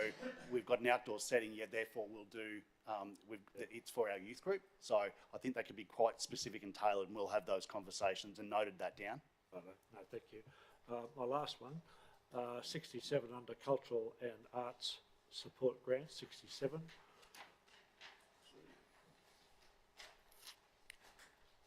This is for the Toowoomba Municipal Band. To replace ageing music stands, etc. Just wondering why that was ineligible, please. Through you, Chair. Thank you for the question, Councillor Shine. We love Toowoomba Municipal Band and what they do is so valuable. Unfortunately, this request does not meet the criteria. So the guidelines prevent us from funding anything capital items, anything that has a life after a project. So it's just the current guidelines, we can't fund it. So we had a discussion before about sports equipment, footballs as opposed to goalpost or whatever. I don't know if that's different. Apples and oranges, right? Well, we have 7 programs, 7 sets of guidelines. They don't line up on community benefit and they don't line up on things like this. Each program has its specific requirements, and unfortunately under cultural and arts support, we can't fund those items. Okay, no, thank you, Chair. Councillor, same item as this one? Yeah. Yep. Maybe we need to review the policy, because I think this is a really good opportunity to assist these people, and I think they provide great benefit to our community. And could we possibly review the policy to ensure that we could help this sort of thing? Through your chair, yes, we'd love to. We come to you at least once a year, so if we can put that one down for future review. And the other potential is to go back to them and suggest maybe talking through Daryl's grant program too, but definitely happy to review that.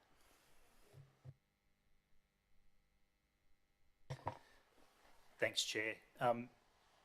Councillors, I think in giving our feedback to the Toowoomba Municipal Band, we could explain where they've fallen short in terms of the eligibility, and it might be that they're better suited under the Community Support Grant Program, and we should direct them there. And again, I made the comment before about trying to find the magic potion to be all things everywhere, and it might be that the capacity already exists in community support and they should be directed there. But if not, maybe some changes need to be made to this one. But if we dilute everything too much, everybody will be eligible for everything under every program, and we'll miss the point a bit, I think.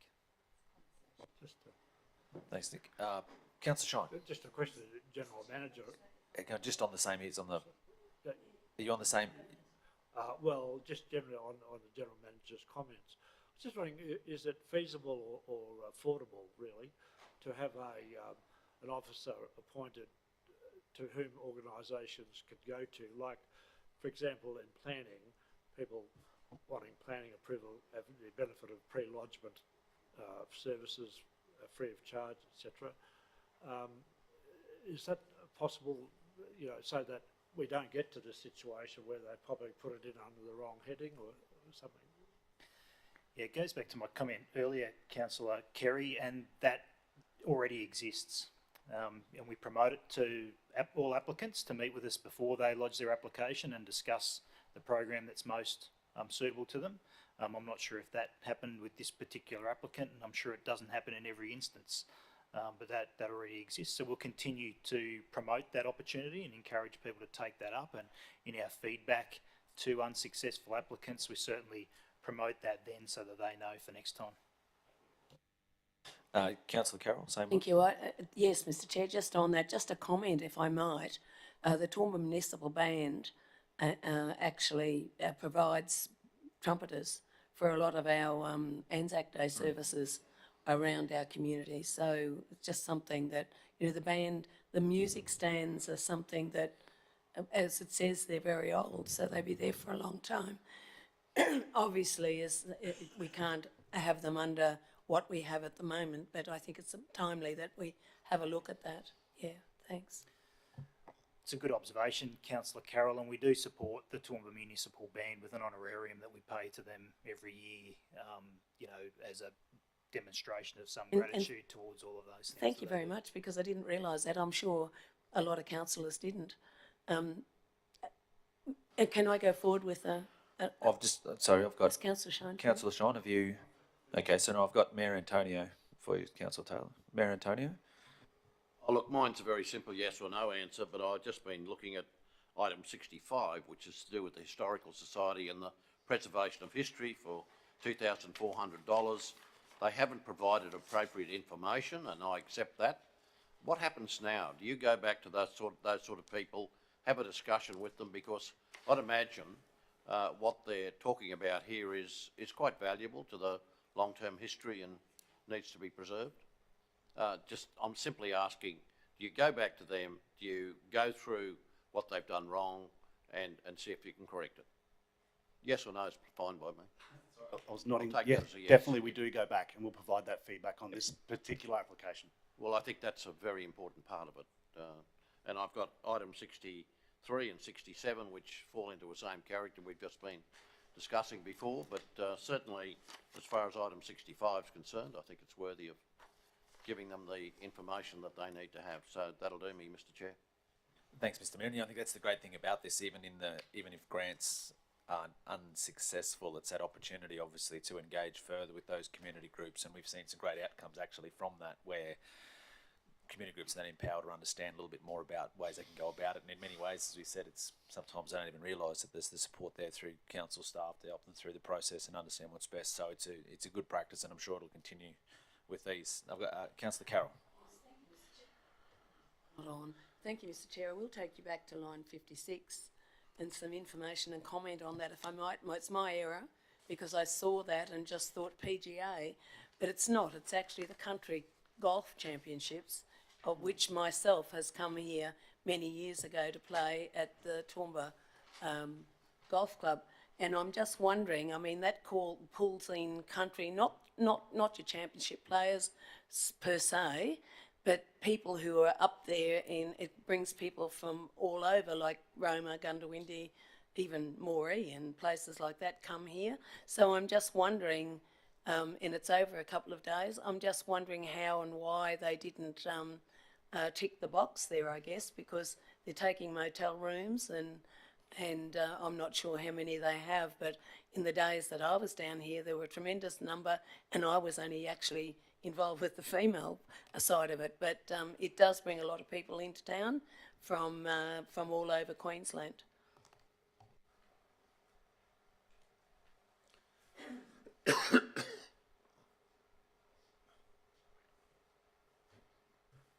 Councillor, you've raised a very important question.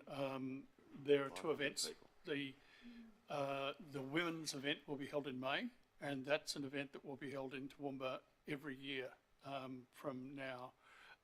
The men's event is in August, and that's a one-off because that rotates around. But the men's event attracts 150 people. The women's event attracts 380 people. So that's quite a significant contribution to the local economy.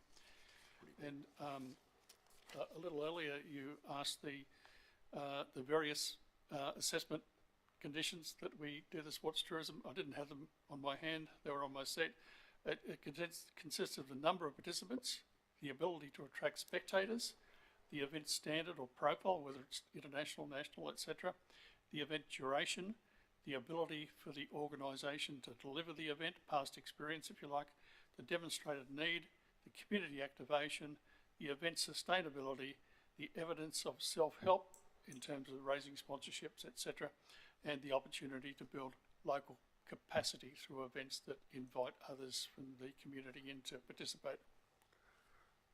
So I would think it would tick all those boxes in that, you know, there used to be quite a lot of spectators, and it does bring juniors. You can bring juniors. You got a junior in Gundawindi. I came from Gundawindi at that time, and there were young players that we brought with us, young females. So I just, you know, country, of course, they're not going to be, it's the ones who don't get into championship events, I guess, although some of these very, very good players.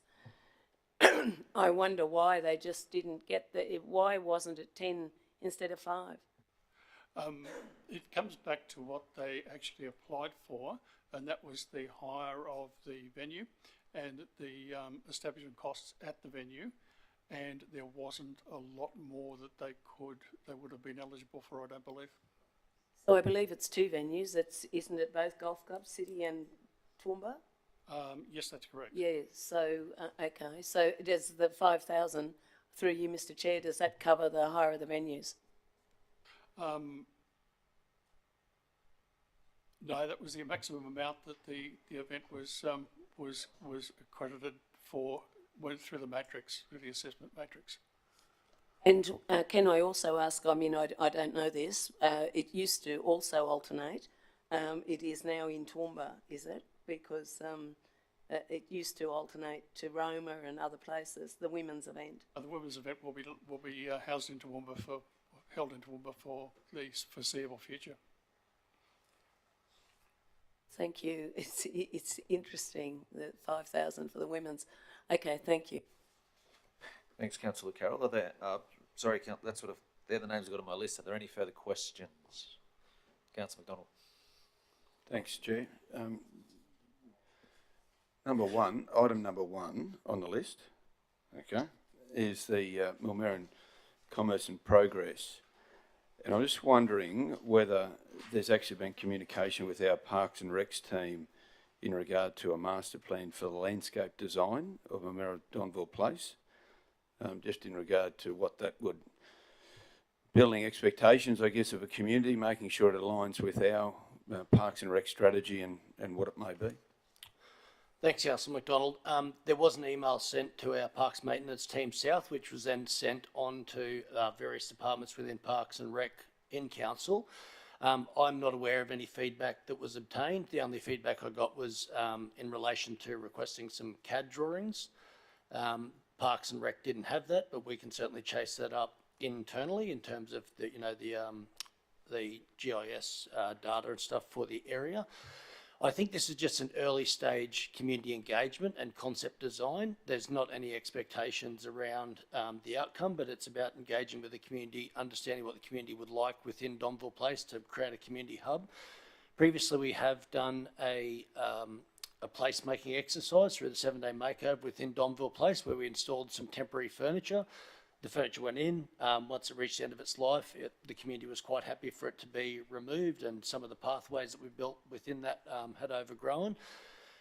Within the application, they've also highlighted, the group's highlighted that they are willing to chase up external grant funding to try and realise the project beyond the concept design, but all of that will be completely in consultation with Parks. So Parks are well and truly aware of this project. There's no expectation on development or maintenance. This is really a community engagement activity. Do up some concept designing of what they would like within that park, and this is actually saving council a step. There are various programs within council where we're looking at Main Street and town centre upgrades. This is probably just saving us that community engagement part of that project. Just to follow up if I could, Chair. And look, I've mentioned before about empowering communities, and certainly our maintenance of our parks across the region are a challenge for us. There's expectations in some areas of a higher level of maintenance and what have you. I guess I just want to be assured that there's an alignment with our Parks and Rec strategy with what is planned for that area, keeping in mind if there's a will for a community to do a consultation, that there should be, in my opinion, some level of input or assistance from council to do that, because one would hope that it's a broad consultation, because we've seen it in other parts of our region where it's probably been underdone to a degree, and we've had an outcome and then we've actually changed the decision down the track. So I'm just the $5,000. As long as we're not, building an expectation that a community expectation that something could be built there, and there should be. Got no worries at all about doing it. But as far as a program of works goes, ongoing maintenance and all of those things, would it include our landscape architect or landscape designer in consultation with this folk? And maybe that's a conversation more for Parks than it is for you, Tony. And through you, Chair, to Nick, maybe it's a conversation that needs to be had. Based on the project description, it's the Mulmerran Chamber of Commerce going out, seeking feedback from a community as to what they want at Donville Place. Fantastic. But then there'll be an expectation of what that next phase is and what that looks like. So I guess we're all probably cautious of not building an expectation. Yep, so I'll answer the first question. So the landscape architects were engaged through that email throughout council. They are aware of the project, and they're verbally supportive of the project, I suppose, in terms of the community taking ownership of the project. The grant was written exceptionally well. This was our strongest application, and they did make it clear that it's not about setting the community expectations at the front. It's really about getting the input, getting the elements that they would like included in that, and it's really just engaging a consultant to be able to do that. I'm very happy to work with across our various departments at council to ensure that they are all engaged in this project, and that's within the capacity that they have within that department to be able to assist as much as they can, I suppose. So I'll hand over to Nick. There's any more from my perspective that needs to be added. I guess the other benefit to this is that the group themselves are putting in a significant amount of their own funds to make this happen, $3,000. So from that, it's just really making sure that we are aligned and it's not shooting off on a direction that may not necessarily be of benefit to the broader community. Just pause on that. Councillor Summerfield, do you have a question on the same? On the same one? Yes. You were going to move on, Councillor Jeff? Yeah. I echo Councillor Jeff's concerns.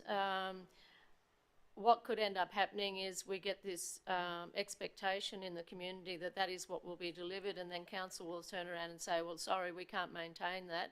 And I can't help but think about another park that's about to be handed over to council, and we're going to be ripping stuff out and taking stuff down because we can't maintain it. And I'd hate to think that we end up in the same situation with this. I think we're out of step, and I'd like to think a bit more thought go into the process moving forward, so that we're not setting the community up for this huge expectation and then ripping it out from them like we're going to do with another park that's about to be taken over by council. Thanks, Councillor Summerfield. So Nick's made note of that. Can I just, same one? Same one. Look, if there is an issue in Mulmerran, it's about gardening in the main street. It really is, and it's about ownership of that garden. It's about people wanting to become involved. If you look back historically to when Mulmerran had its own council, its own gardener, my understanding is very often gardeners come from elsewhere to do the gardening.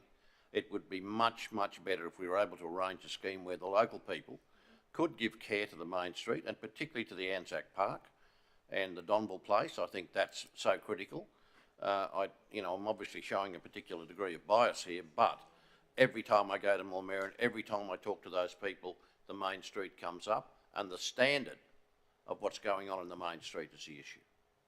It's very different to when we had local gardeners who cared and loved the place. And it's the same in all regional towns, Councillor Paul. It's you're not biased at all. It's all regional towns having the same issue.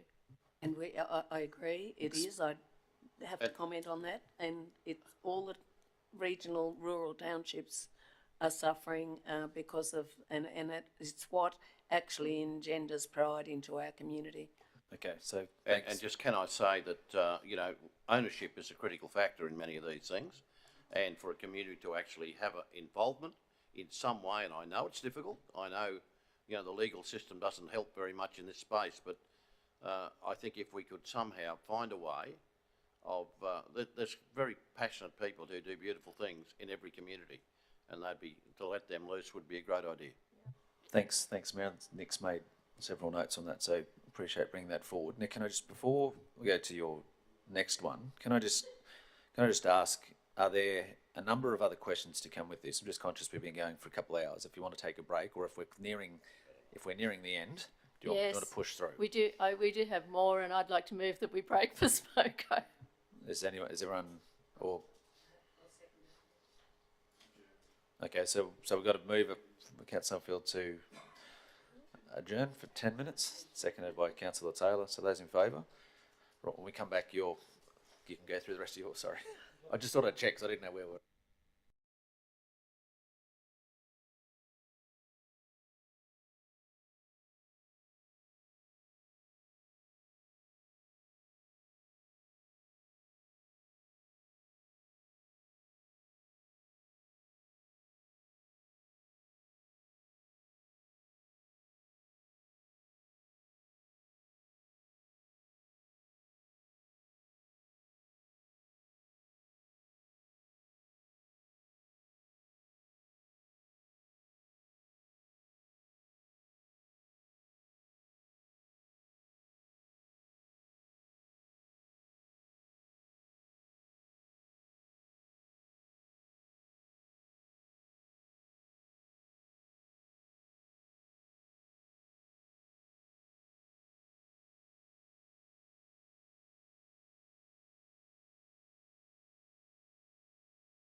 Well, thanks, councillors. We will resume the Environment and Community Committee meeting. We're currently on item 3. Councillor McDonald, you had next in line questions-wise. Thanks, Chair. Quick question for through you to Darryl, if I could. Darryl, part of the process I think we spoke about was to have, and there's been some questions raised, and maybe this is a way to move forward to correct it in regard to funding and how they sit across the different grant schemes, and we get to the second round. And if there's funds unspent, which there is this time, not every time there is, but there is this time. So the suggestion when we had a review of the policy was to implement a moderation panel or moderation after the final grants have been assessed to see if unfunded areas could support other areas. Did that happen this time? And if so, was there opportunity perhaps for some of the economic development ones to be reconsidered? Yes, that's part of the round 2 process. We have moderation for if you're oversubscribed and you still have good applications and there's funds left over, then we set the moderator panel up, which is that manager and grant program areas. Except for economic development, none of us expended our funds and had to go to that. But I suppose Tony would be better prepared to answer the question as was it still an application they wanted to see funded? So the second part of that, yes, there's funds, but if it was an application deemed by the assessment panel as wanting to fund above their allocation. Okay, no, thank you. So therefore, through you, Chair, to Tony, perhaps, there was 2 rows that have been mentioned on a couple of occasions now, and your commentary was that funds were over-expended for economic development over the $50,000. I just wondered in item 38 and item 58, item 38 was the Pittsworth District Alliance. Oh, you had something? No. Oh, did you? Oh, sorry, I thought you were completely worried about, completely shocked at what I was saying. Okay, no, that's all right. Right, you got plenty of support crew there to pick you up if you collapse there. So row 38. Let's cover off on that one first. Pittsworth District Alliance, and the funds sought were for a particular purpose, and I think you mentioned that promotion or a brochure or something or other could be funded. Could you just elaborate on that amount that could be funded under what you believe or the panel believed could be if there was funds available? Thanks, Councillor McDonald. So the eligible amount that the panel assessed as eligible was $2,471.50 to print 500 tourism booklets. Those are distributed to various tourism information centres across the region, outside the region, to promote Pittsworth as a destination to visit. That was our eligible. The ineligible, which probably is more closely aligned with the community support grant program, was a marquee shade shelter, which is more for community use, not necessarily economic benefit, and that was $2,395. So the eligible was $2,471.50. Ineligible was $2,395. Okay, terrific. So that's another good opportunity there, perhaps for a conversation to be had across what could be eligible and not. But in this case, we're at a point in time where if funds were available for you, eligibility, you would say you would approve $2,471.50 for that particular thing. Correct. So if that's the case, Chair, I'd like to move that row 38 and funding is available through unspent funds across the program, that an amount of eligible application of $2,471.50 be approved.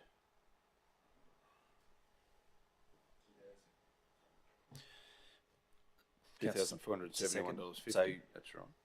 So we've got Councillor Summerfield seconded that, so that Council approved the application for funding Pittsworth District Alliance for the sum of $2,471.50. So I have a move and a second. Does anyone have any further questions about that? Does anyone wish to debate that? I'll put that to the vote. Those in favour? That's carried. Thanks, Chair. The second one, and again, Tony, you were kind enough to explain this to us earlier, and the reasons both were limited alignment to grant program and grant objectives, but underlining that was the inability because of funds. And this is the acquisition of a trailer for transport. So from the panel's perspective, sorry, row 58. So there's, from a panel's perspective, of the $4,994, were there elements in there that were more eligible, or elements that weren't eligible that you feel could be funded if funds were available? Thanks, Councillor McDonald. The panel was actually very favourable of the trailer, the entire amount, the $4,994. I guess we just, it's almost an autofill, I suppose, in terms of, you know, not meeting the guidelines. It was for the market, so it's really about promoting and supporting local business. We were very supportive, or the panel was very supportive of the application for the full amount. We just felt that if we only gave them a part amount, they probably didn't have the funds to purchase the trailer. They're going to contribute, like the registration, the ongoing insurances and things like that to the grant, to the project. But in terms of actually supporting local business, supporting those local markets, really about storing the equipment and running those markets. So we were supportive of the full amount. We just didn't feel that if we gave them partial funding, they'd be able to get the whole project off the line. Fully understandable. So through you, Chair, again, I'd like to put forward that row 58 is Yarraman District Progress Association. Wendy, you're very quick on the typing without even sounding like you're typing. That's amazing. 4994, an amount that be approved. Okay, seconded by Councillor Melissa Taylor. So moved by Councillor McDonald, seconded by Councillor Melissa Taylor. So the funding there for Yarraman District Progress Association Inc. It's number 4,994. Does anyone have any questions on that? Does anybody wish to debate that? I'll put it to the vote. Those in favour? It's carried. Thanks, Wendy. Councillor Jeff? Yeah, just two more if I could. Row 43, and really this is a query more so than anything, and thank you, Tony, appreciate that. Row 43 is community grant funding, so it would be Darryl, I would assume. Row 43. It's the Darling Downs Historic Railway Society. And here it is here. And it talks about, and Darryl, you might expand on it a little further, from the knowledge that we've gathered and what's in here is that they're very close to getting on the main line for for the rail, which is tremendous and be a great draw card, no doubt about that. You funded $900 for a particular part of this, the CB radios.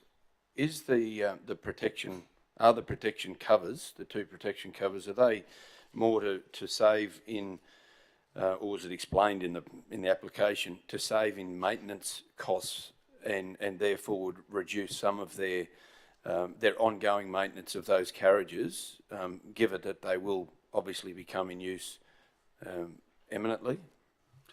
Thanks, Councillor Jeff. Yeah, so the assessment panel took into consideration this application, and the applicant received round one funding of $2,500 for air conditioning for their training room and meeting space around their volunteer programming.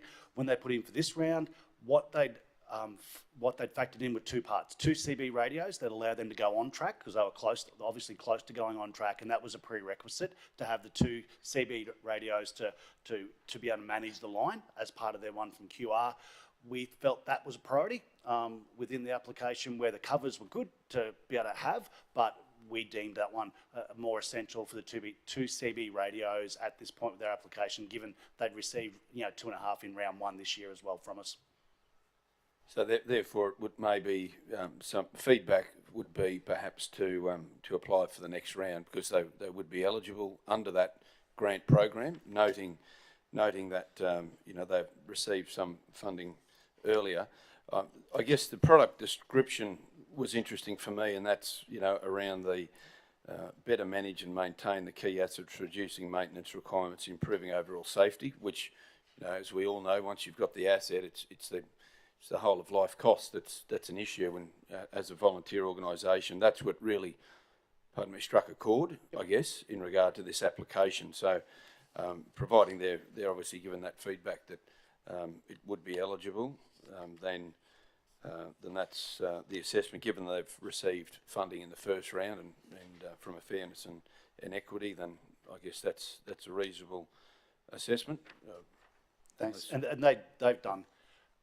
they do a good job in their applications. They put applications in every year, and I suppose as an assessment panel, we just deem in terms of where that's up to with what's essential for them in the scope of the funds we have too.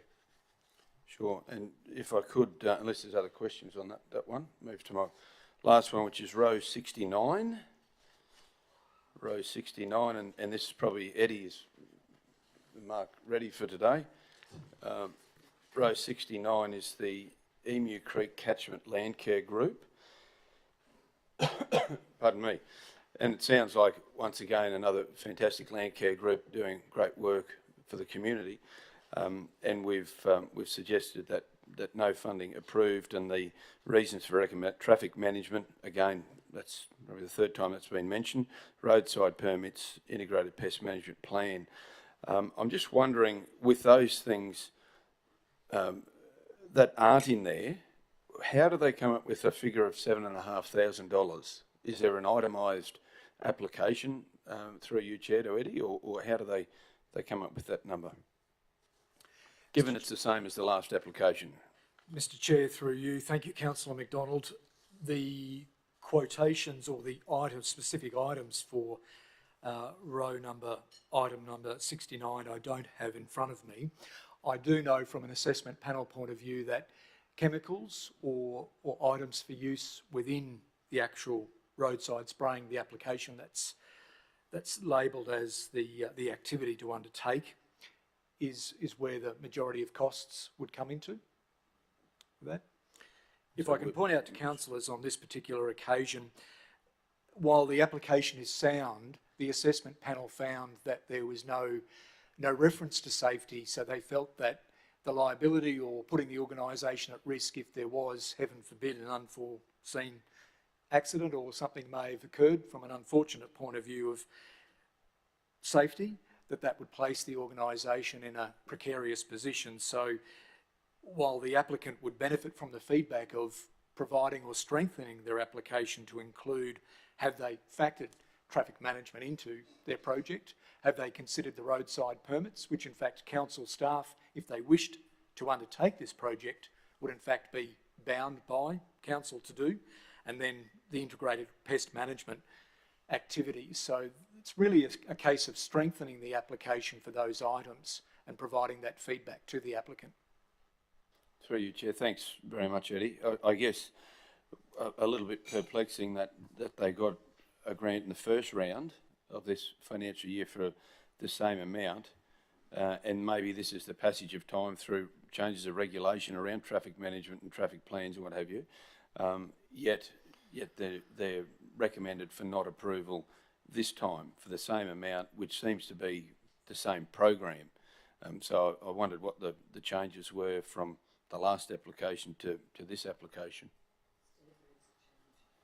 Well, I'm probably asking the officer if you've got information in regard to that. Has there been a significant shift in the regulations that are required now to what they were at the first? And this might be, Chair, might be a question on notice for you, Eddie, but I guess the concern that you have when you're talking about in the environment and the seasons that we've had, which has been good growing conditions, is that you'd hate to think that they may well have broken the back of something and that could be lost if that program wasn't continued, whereas eradication could be, closer if there was that. And that may well be a conversation that through to Mark Reddy as the expert in this area more so than through to Eddie with respect to Eddie. Unless someone wants to answer that question that would know a bit more. Mr Chair, through you to Councillor McDonald. Well, yes, take that on notice. All I can do is provide an indication that the assessment panel felt that there was no safety element to the application. They weren't denying the application from a point of view of not being accurate or not being of quality. It was a safety measure that they felt was best to put forward. So, fine if I could. So I guess if we put the lens of if local government was doing this work, if we were to undertake that work, the same processes we would have to have is the same as what the Landcare group would have. So I guess we're not putting additional things on this organisation that we wouldn't have to do ourselves. Mr Chair, through you to Councillor McDonald, that's correct. Yeah. So I guess the only thing, and maybe this could be, if there was a will, maybe it could be information between now and next week from Mr Reddy could be provided as to the application last time to the application this time, and what's the risk of not continuing a program that seems to have been successful to a point, and whether those weeds or other things might come back if that wasn't continued.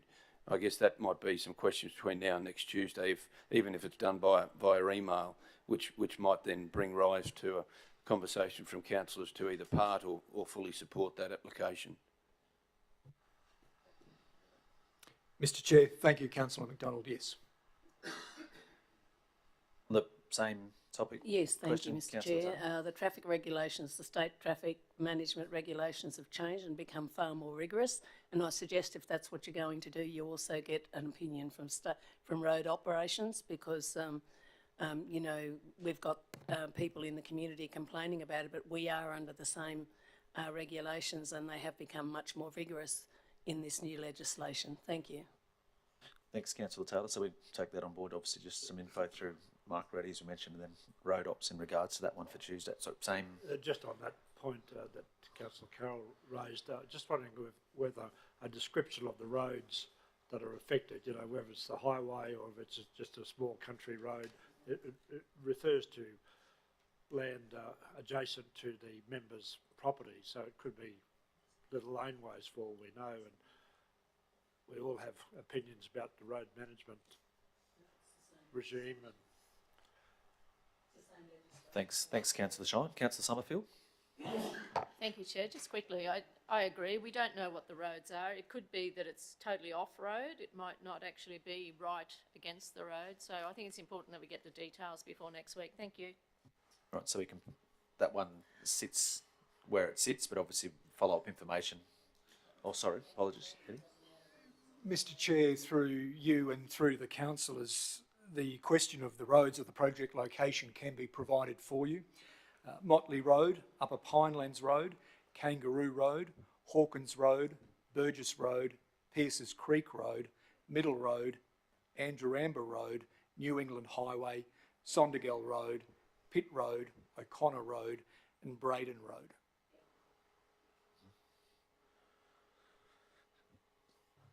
So apart from the highway, really, you know, different considerations would apply for the minor roads, you would hope. Well, for some of them would be, though. Some of them would be. Mr Chair, So my understanding is that the legislation covers all the roads, and it'd just be it's still under legislation, and council has to observe the same as everybody else does. Do you have anything further to add just to that question, Eddie? Mr Chair and councillors, I appreciate the comments and the nature of the comments. What I would add, without being a professional or a technical expert, is we are dealing, apart from a state-controlled road, the New England Highway, council-controlled roads, and again, the assessment panel made the decision to not support the application based on the permits, or at least undertaking assistance via our own roads and traffic operations branch about what would be required to do the work, to not place the organisation in a position of risk, and more importantly, not place the members of this organisation at risk if there was something untoward to happen. Councillor McDonald, I'm sorry. Yeah, Councillor thanks, McDonald. Chair. No, I'm comfortable with getting some information, and from what you've heard today, Eddie, if you pass that on to Mark to get some information on that between now and then, just through email would be perfectly fine, and if there's a will then to to make a different decision to the recommendation next week, we can do that. Anything further, Councillor McDonald? Okay. Thanks, Councillor McDonald. Any further questions, councillors, in regards to grants? Councillor Summerfield? I was really hoping more questions would have been asked related to the ones I had. So number 6, which is the Kingsthorpe school flagpole, why is council providing funding for a state government asset? It's sure it's the PNC, but number 7 is this. No, we'll stick with 6. Why are we doing this? You know, we do so much for the state government. They keep passing the buck on to us for so many things, and here we are, we're going to fund a flagpole that belongs to the state government. I'm not comfortable with doing that. I feel for the PNC, but I think the PNC should be focusing their request to the state government, who actually own that, that asset. Thanks, Councillor Nancy. This project actually came up because the Kingsthorpe community, where the flagpole currently is in the centre aisle, as you come into Kingsthorpe in that roundabout, you know, safety around that for Anzac Day, but not just Anzac Day, Remembrance Day and celebrations. The PNC, and this is the second time it's come, the first time we actually rejected the application to come back, they'd secured funding external, about 20 or 30,000, to do a memorial as you go into the school in that area. And what they'd done, a whole heap of work, and we asked to consult with the local community, the Hall Committee, the Anzac Day Committee, so that would be the one place that Anzac Day memorial services would be held. The school would take ownership for those kind of programming that sits there, and they've also had a history for lights that have in that school ground, where they've got the infrastructure lights, and then community and groups have sporting groups have actually utilised that space, you know, outside of school hours. So, yeah.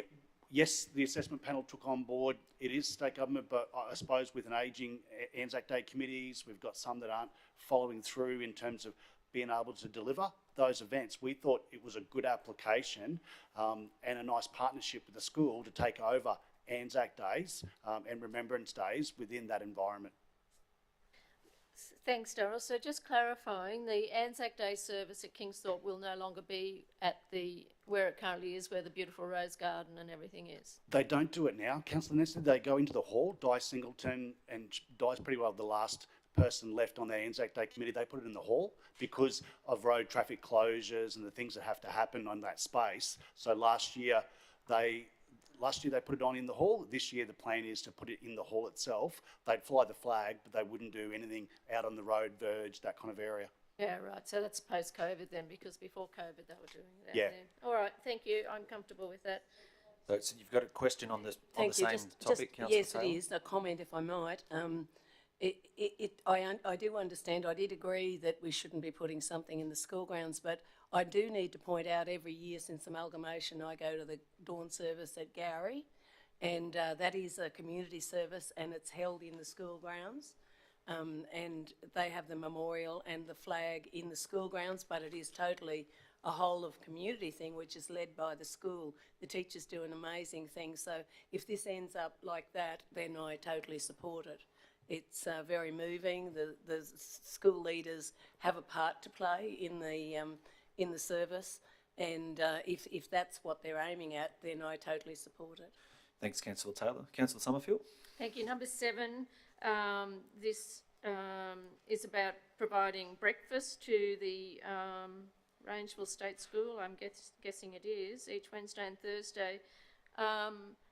So is this indicating that this is just starting, or was the Rangeville Community Church always doing it and now they're struggling to find enough funds? And is this going to be every time there's a round of funding they're going to apply for this?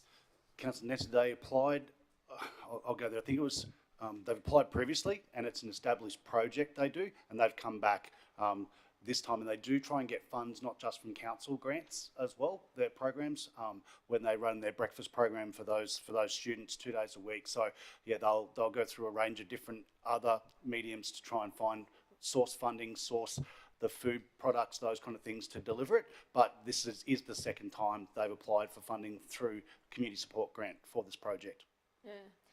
Sadly, it's a very good thing that they do, but it's sad that it's required. But once again, I think the state government should be stepping up there as well. They look after health. Number 10, the Women in Harmony. Why did I ask about it? Rather see this go into, oh, that's right. This is for, it's for a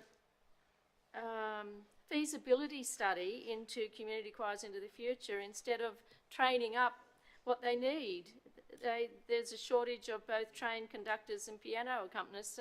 So rather than apply for funding for the training so that you've got them, they're going to do a feasibility study into whether they should or not. I'd much rather see the funding go into training than the shortage of conductors and accompanists. Through you, Chair, thank you for the question, Councillor Summerfield. And that's my practical side, sorry. And it is very practical. I believe that if the feasibility study indicates a suitable need, that will possibly be a next step. But they also want to make sure that they're aware of everything and they know who needs things, who's got the skill set. So you could argue that it's actually a sound management plan for doing a good job of this work. If you say so. Okay. So number 13.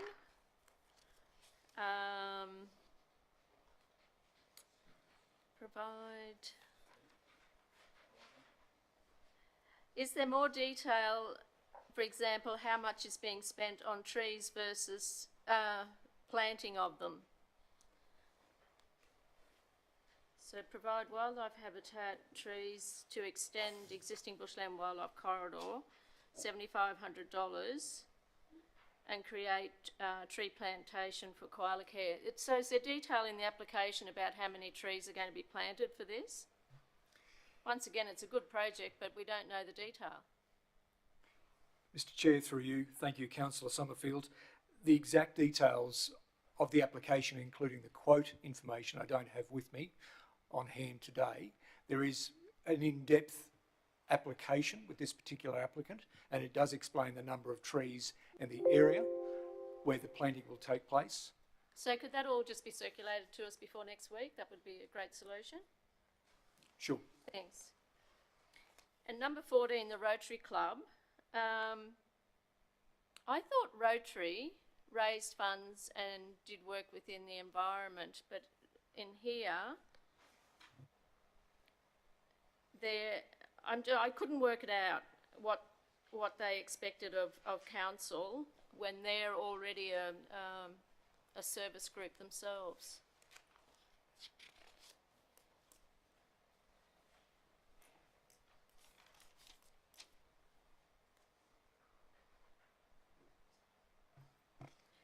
Thank you, Councillor. This particular application was for the Rotary Run the Range event that they hold, and it is to help with their marketing and event infrastructure for this particular event in order for them to run the event to then do the fundraising. All right, thank you. I guess I was confused by the Tony's Community Kitchen commentary in there. So number 16, that event was held on the 4th of March, I gather, from the commentary that's in there.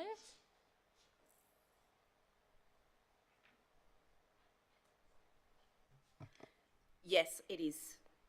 So we're approving full funding of that, and yet item number 68 was refused because it's already started.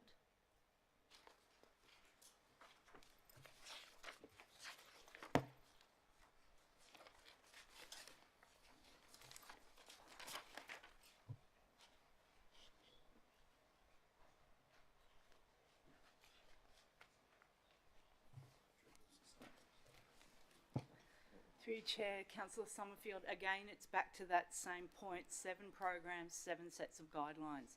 Cultural arts support cannot fund anything that starts before the applicant's advised of the success of their application. Okay, thank you. So item 24, who are the Toowoomba Chronicle Exhibition Gardens Association? Sorry if I sound a bit blunt, it's because I'm reading from 2 different documents here.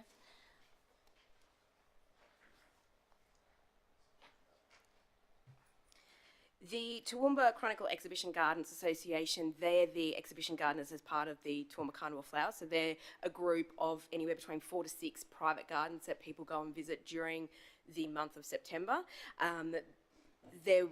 I believe, my understanding is that they are in the process of actually changing their association name to remove Chronicle, but I cannot actually 100% confirm that. Okay, thank you. So they've just created their association, probably Yes. for this purpose. Thank you. That's all good. So then number 44, I've got, can we talk about this? So is there more detail about the Oakey Historical Museum? These guys are doing a great job, and I think they struggle to keep everything happening out there, totally volunteered.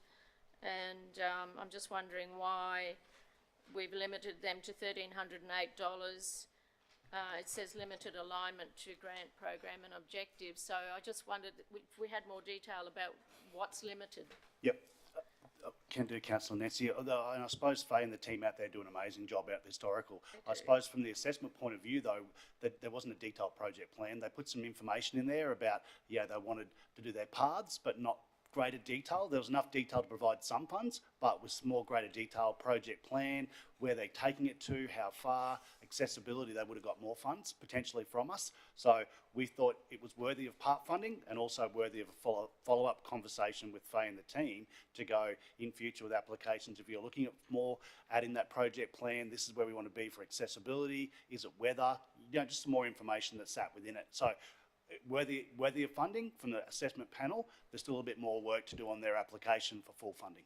Okay, so Darryl, when we let them know how much they're going to get, we'll also tell them there is further opportunity if they can develop more detailed. Yeah, Definitely, great, and I thank you. suppose I'm lucky from a community support perspective where we have the local community development officers. So once council's made the final decision, what's funded, not funded, even those that are funded, they'll work with around the implementation, or those that are not. And the example, the Kingsthorpe flagpole, to raise that again, sorry, but that was an application we unpacked with the local CDO and the Kingsthorpe School to get an application up, and there's probably 2 or 3 of those in the last couple of rounds that have worked through that process.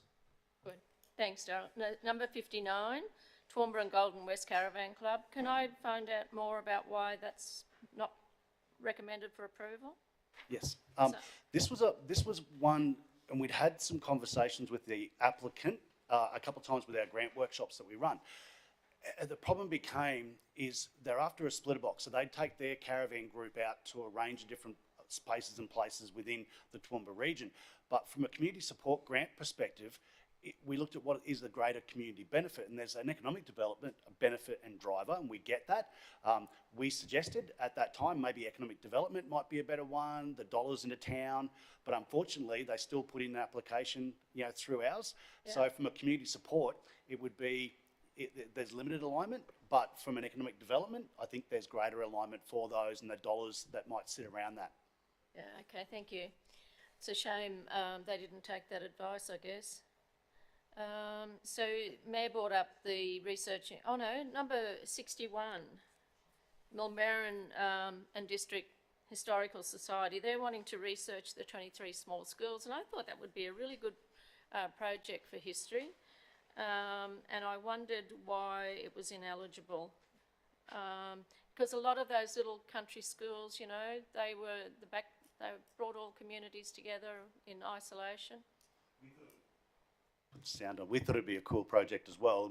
But when it got to the assessment level and looking at the attached documentation, the issue for the assessment panel was the president of that association is the one undertaking that work. And whilst we're not against that happening within it, it didn't outline that in that application. It talked about that, and we felt that potential conflict. Again, a good application, but in it should have stipulated that. It just red flag for us. They're putting in with money for themselves and that lady, the president, is the most qualified to deliver it, but that application just needs to stipulate that a bit better and step away from that role on it, and as a consultant, best skills to deliver that project. Yeah, okay, so that'll be fed back to them as well, yeah. So is your question on this, sorry, not on the same topic, yours on the same topic, Mayor? Same topic, yes. Same item? I understand exactly what you're saying there. that particular lady has written a book about the internment camp at Western Creek, which nobody knew anything about, and she's done a great job of that. And I think she can contribute a lot to preserving history, but let's get it right. I'm quite comfortable with what you've done. Good. Councillor Summerfield? 62, Darling Downs Broadcasting Society. Could I find out a little bit more about why that one's not approved, please? This, Councillor Nancy, this one was, again, a good application. The issue for us was, and we historically haven't provided computers that for groups without a bigger benefit. Some of the running groups for tracking, those kind of things we've funded, they already have a laptop that's available for the administration side of it. This would only be for those presenters in the booth at that particular time. And so for us, it was, again, some of that broader community benefit around it. If it would have been one, it was shared resource across a range of areas, but when they did flag in their application, they've got a communal administration laptop. This would only be in the booths itself for the presenters. It didn't rate as highly in terms of the community benefit. Very good. I'm done. Thank you. Councillor Summerfield. Councillor Shine.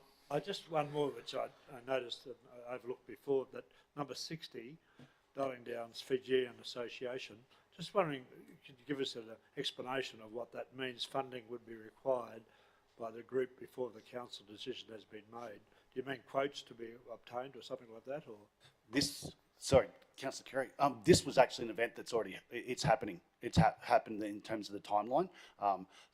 Before it gets ratified, the event they were proposing was over that Easter period. And we don't do, as mentioned earlier, we don't do retrospective funding. That being said, we probably wouldn't have funded it. Our recommendation as an assessment panel was not to fund it anyway. It was going to be at Tony's Kitchen. They run meals every night anyway. It was going to be an add-on. So we'll provide back. And we met the Fijian Society at one of our info sessions here in Toowoomba. So we'll go back to them and look at how they might re-look at that application for a future funding. Yeah, no, thank you. It was for clothing, sleeping gear as well, I think. Yep. Yeah. Thanks, Councillor Shine. Are there any further questions? Councillor McMahon. Thanks, Chair. I'm waiting for a clearing. Wanted to raise with the officers the last one, the Autistic Angels and their gym. I absolutely agree why this wasn't agreed to. Basically, it seems from the information here that they have an idea, but they haven't sort of got the steps in place, and they're asking for funding. It's received a little bit of a press lately coverage, and they're looking for about $7 million for this gym designed for people with an autism. What's the best way that we can help them? Is there a way, or does it need to be a little further down the track once they've got the block of land and the concept done and they've actually got the plan started, we can help them a little further down, or is there no other way we can sort of do it? Thank you, through you, Chair. Thank you, Councillor. Yeah, that particular one we did struggle with. There was no business case with that particular one. There was the particular grant application. They submitted the same document for 4 or 5 different reasonings for why they needed funding, and I think it was 3 sentences on each. So we will go back to those guys and we'll work with them with their grant application and let them know, similar to some of the other unsuccessful applications, let them know where they need to work on that. But yes, as you mentioned there, we would like to see an agreement with some land, with a business case put forward. At the moment, all they were able to present to us was a 2D draft drawing of what the gym may look like. Yeah, right. No, thanks for that. Look, I think it's a great project that they're striving for, and maybe one day we'll see it in Toowoomba region and we can help at the appropriate time. But thanks for your feedback on that one. Thanks, Councillor McMahon. Well, if there are no further questions, so now I've just got to. Wendy's done an incredible job here, so we'll just get our bearings with where we sit. So row 17 is the one Councillor Summerfield has the conflict, so we're going to deal with it first. So does Councillor Nancy have to restate that conflict, or just yes? So if Just to record the vote. No, I'll step No, out have to while you step deal out. with it. Yeah. But are we going to talk about the other items in the recommendation before we actually move towards that pointy end, or? Yeah, probably good point. Yes, we probably should do that first. Yeah. So initially, sorry, good point. That's where that's so we'll do 17 separately, and then this one. But yeah, so obviously, so if there are questions or around what that recommendation is, we probably should deal with 17 first. Is that right, Mr. CEO? Yeah. So we'll deal with 17 separately, and then once that to the because it, We'll go it back needs to be and dealt deal with with the other. separately. Yes. Okay. Okay. So I'll leave now.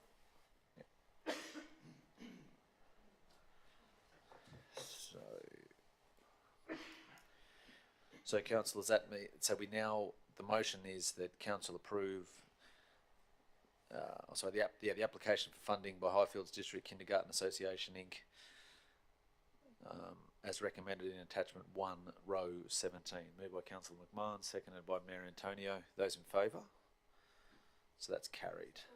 All in yes. Was that everyone all in favour? Yes. Sorry, Wendy.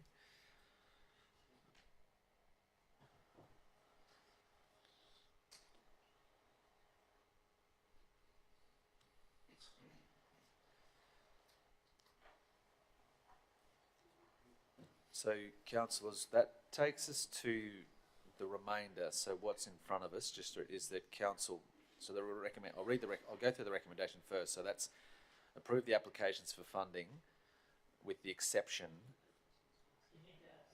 that B and 7. Yeah. So, I might just update this because there'd be. Okay. So we have that's all of the ones that we dealt with separately. 49, 47, 40, 38, 58, and 17. So the second part is that the ineligible and unsuccessful applicants for funding be advised, and 3 is that the unallocated funds from each grant program be consolidated in the community support program via approved budget movement. Councillor Summerfield, you had a question or a query on that before I go any Yes, further? I did. Just in relation to number 3, be consolidated into the community support grant program. What will that actually mean?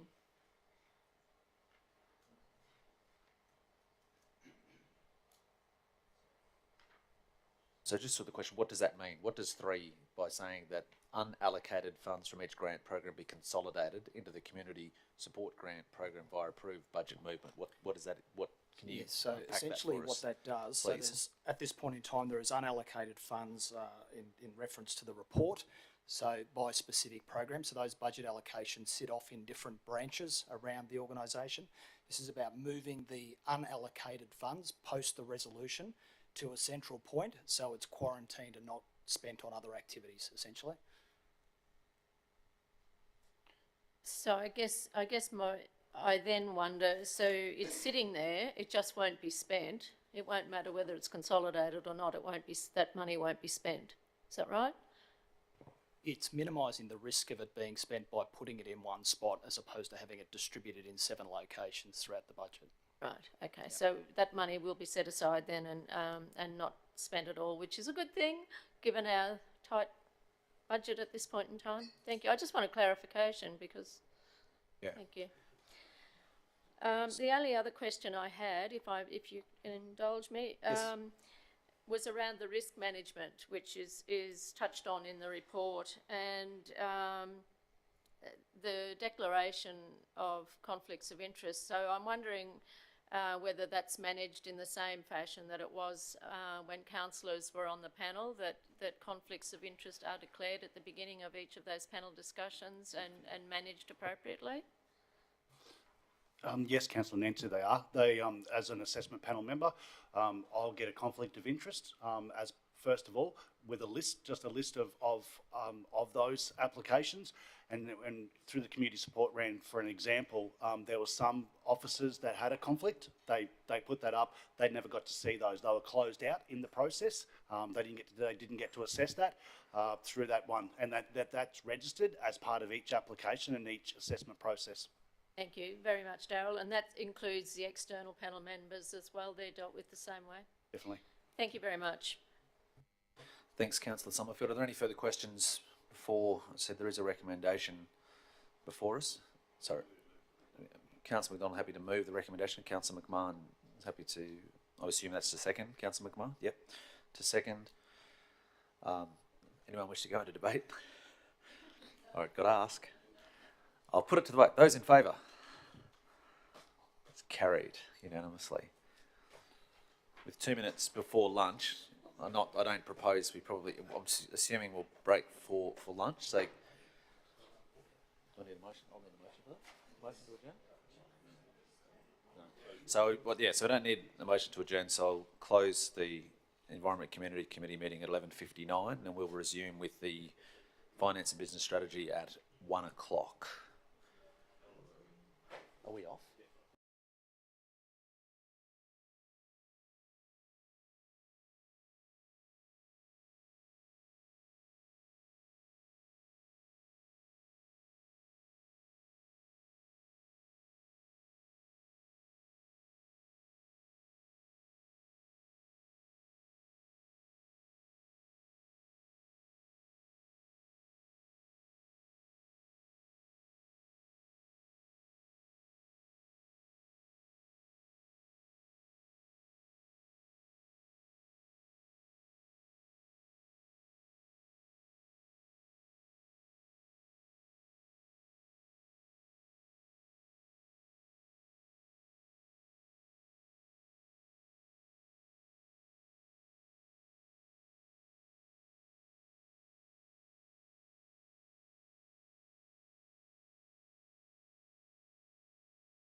Thank you, Wendy. Afternoon, councillors, and welcome to the Finance and Business Strategy Committee for April.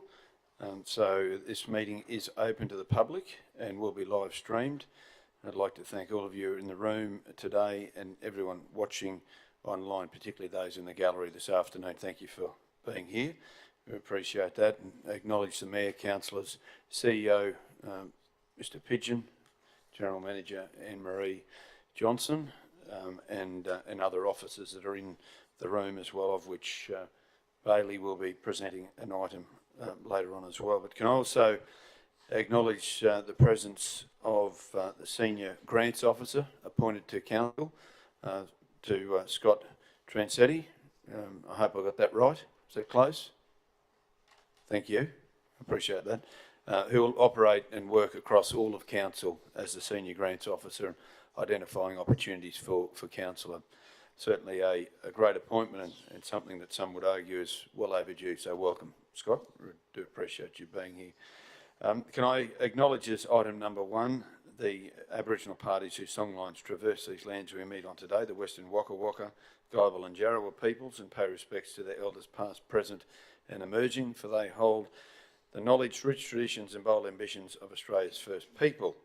Item number 2, councillors, is attendance, including apologies, of which there are none, leave of absence, which will be declared at the ordinary meeting, and any conflicts of interest. At this point, there are no conflicts of interest that have been recorded, but as we do at each of our committee meetings, if there is something that arises either for yourself or you feel for someone else, there may be, then please raise that at the appropriate time. So, councillors, with that we move to item number 3, which is the Toowoomba Financial Sustainability Strategy. The author is the General Manager of Finance and Business Strategy Group, Anne-Marie. So I'll hand directly over to you, Anne-Marie. Thank you. Thank you, Chair, and good afternoon, councillors.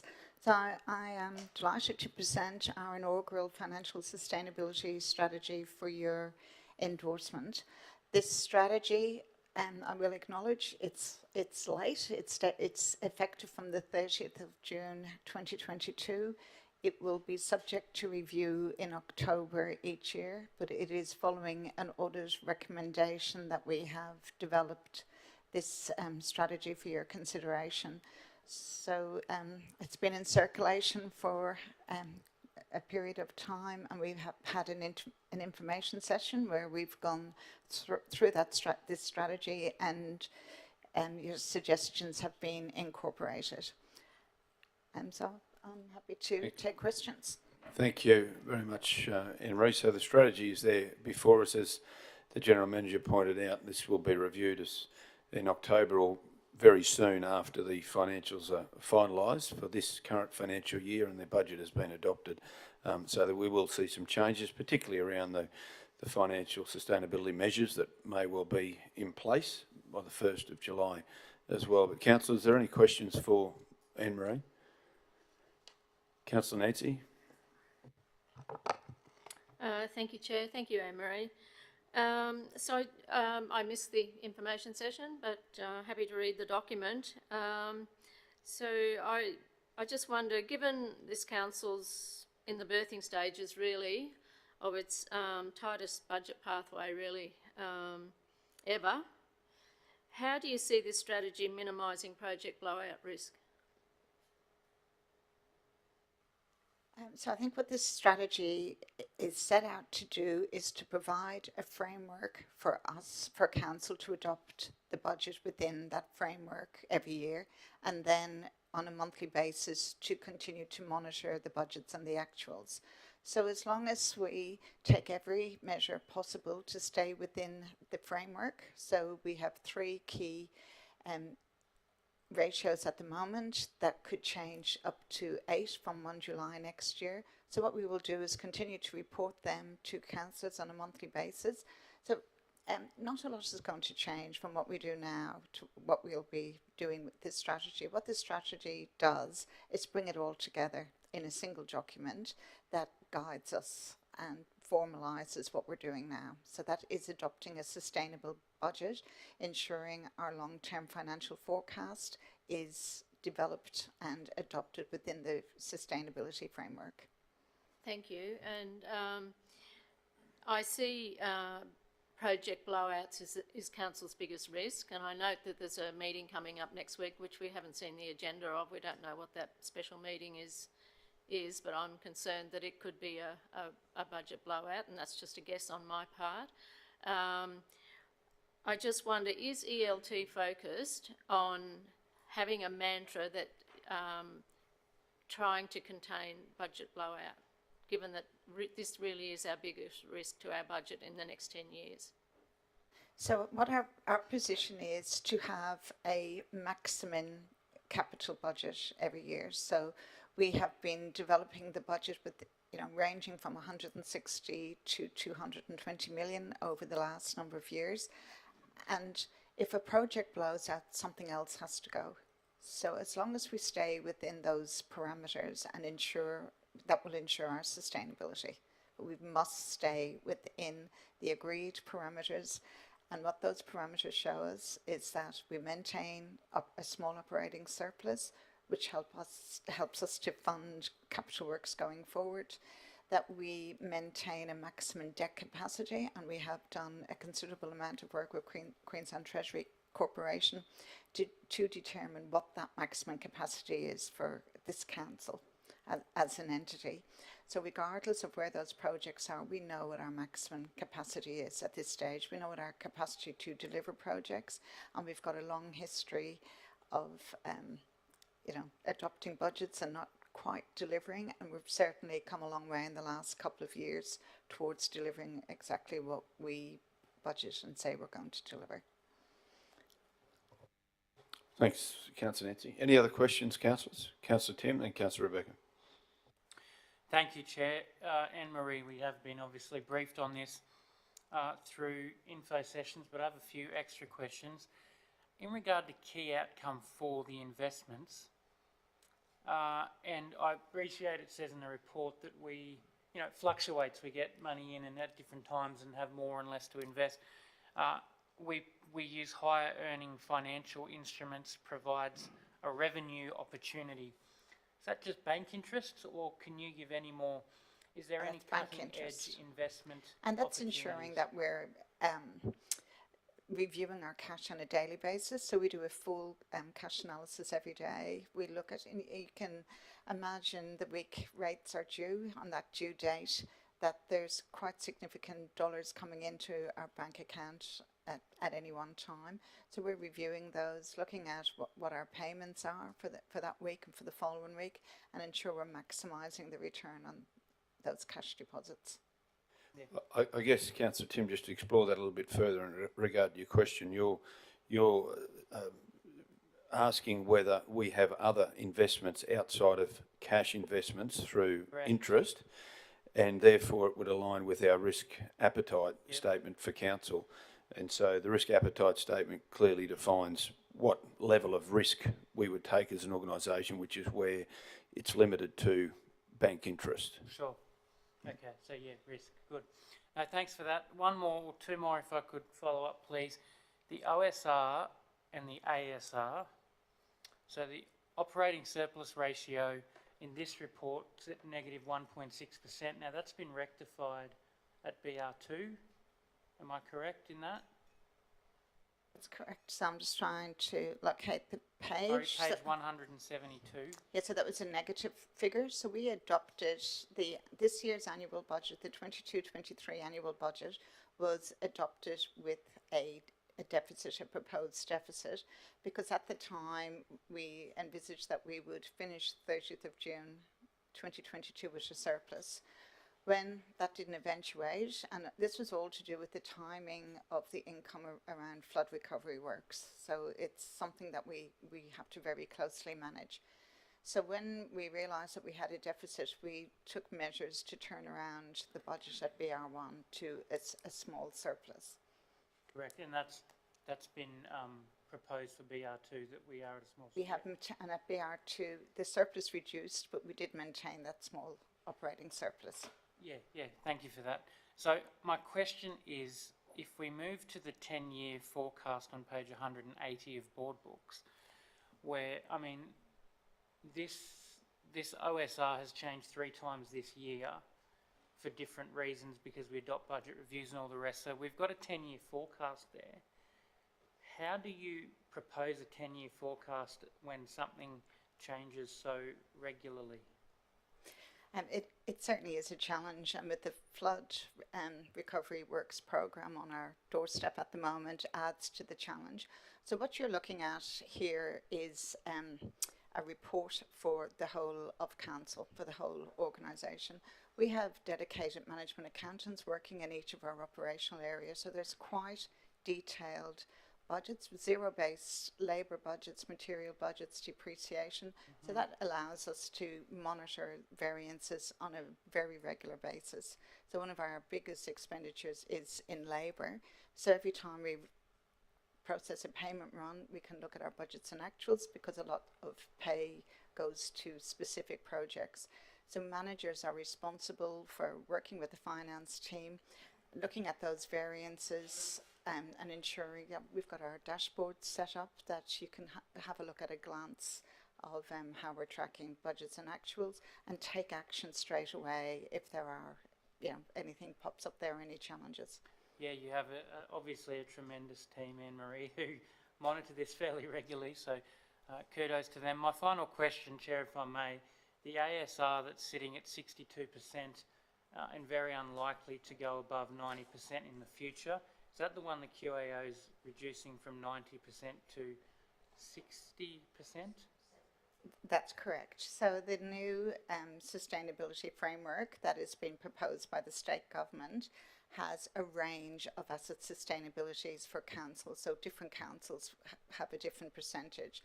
So Toowoomba Regional Council, we're proposed to move from 90 to 60, and that reflects that we are a growing region with putting in new infrastructure.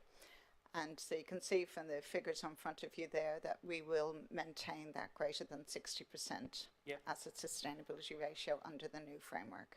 I appreciate your answers to all of my questions. Thanks very much.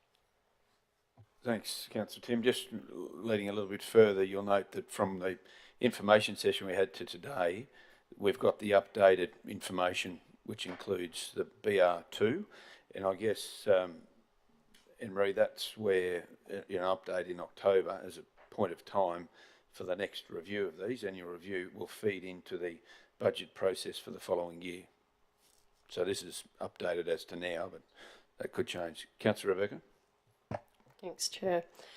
Anne-Marie, thank you to you and your team for getting this to us and also for the information session where we had the opportunity to digest it and ask a lot of questions. That's really helpful for us. Under page 17 of the actual draft, the significant risks, it mentions 7.11 economic conditions, and then down we go. So economic conditions, funding development, certainty of revenue streams, expenditure estimates, and then lastly, impairment and early deterioration of assets. And it's that expenditure estimates that I wanted to talk about, because it's something that both Councillor Summerfield and Councillor McMahon have just raised. So when we look later in the report at those key sustainability indicators in the forecasts, there are some times in the future where we're sitting just outside some of those current ratios. And so I think of these risks that are listed here, to me, this is the expenditure estimates is the one that, as an organisation, we have the most control over, and we have the most responsibility to enforce rigour and accuracy around, because we can't control the economic conditions, we can't control the funding streams. We've seen what's happened recently, but as an organisation we've spent a little bit of time in recent years talking about how we make sure that the estimates that we are going into major projects with are as accurate as we can, given that we can't control the economic conditions. So my question is, how do we as an organisation measure and report the accuracy in those expenditure estimates? So it's a great question, because it's something that really challenges every project board that we have running in the organisation at the moment. We use professionals, quantity surveyors. We're continuously looking at reviewing our estimates, and some of the major, there's quite a few major projects in the pipeline at the moment, so we are depending on quantity surveyors to give us the best estimates possible at this point in time, and they're the figures that we're using in our modelling. And when we look at something, Councillor, that you've raised, is sensitivity analysis around these costs. So what will happen if we have a blowout in our operating costs?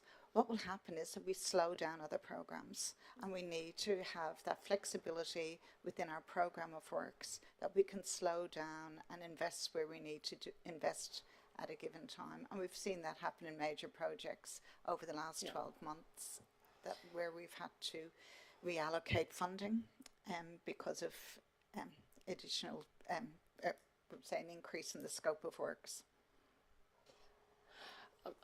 Thank you for that, Anne-Marie. I understand that we do those things. I guess my question though is about when projects do hit some problems for whatever reasons, those estimates are not accurate, how organisationally we measure and report that back to us councillors, so that, because we need to be able to see, are there trends here? Are there improvements that we can, like I said, fully cognizant of the things that we cannot control, but those things that we can control, how does this group of councillors get that reported back to them, so that we can see not just particular projects, but across portfolios, whether or not there are trends in those estimates that it would illuminate a problem for us?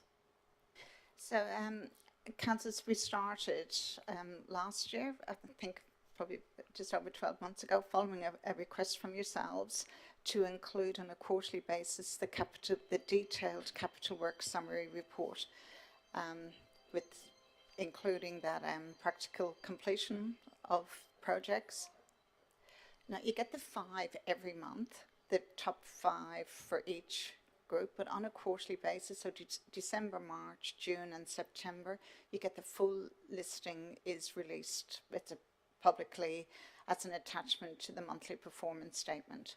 So that's on a quarterly basis. We provide that with budgets and actuals for every project, for every single project in the Capital Works programme, and that's by operational area, by branch, by group, and summarised. That fully reconciles to the consolidated financial performance statement. And when we look at that monthly financial performance statement, the operating income, in operating income, its materials and services is that real variable. The labour is based on our establishment and number of vacancies. So as you know, we've small variance there. Quite often we have got that variance in materials, and that really needs to be closely monitored, because we can't control depreciation and we can't control the interest expense, and there are only those 4 components. So we know our labour is extremely accurate figure. So that materials figure you're looking at, you get to see a single line every month, but the rest of the organisation, our operational our managers get that broken down by service, so they can really closely monitor budgets and actuals and look for those escalations, surprises that might come along, and look at how that can be managed within the overall budget. So our role within the finance team is to ensure we're reporting, we're monitoring, we're reporting, we're advising, and that the necessary action is being taken when we have those variances. Okay, thank you for that. I am particularly interested in those trends, and if there's information that we can pull out of looking at that information, because we have individual examples, right? And this is my concern, I guess, that we have individual examples of highlights and lowlights where the cost estimates have been accurate or otherwise. A highlight off the top of my head was Charlton Depot. How that came in on budget, on time, as everything around the world was falling apart, is a real credit to Nick and his team. But in us just looking at individual projects, we're not necessarily seeing in a more holistic way, are there ways that we should be improving our processes for this particular expenditure estimate risk? But I'll go and have a look at those quarterly statements attached to the monthly performance statements and see if I can pull out something and work with you on it. Thank you. And there are, you would have access to business intelligence with the capital work summary, so I'll have a look at that and see if there's some way we can improve the reporting around that one to identify trends. Thanks.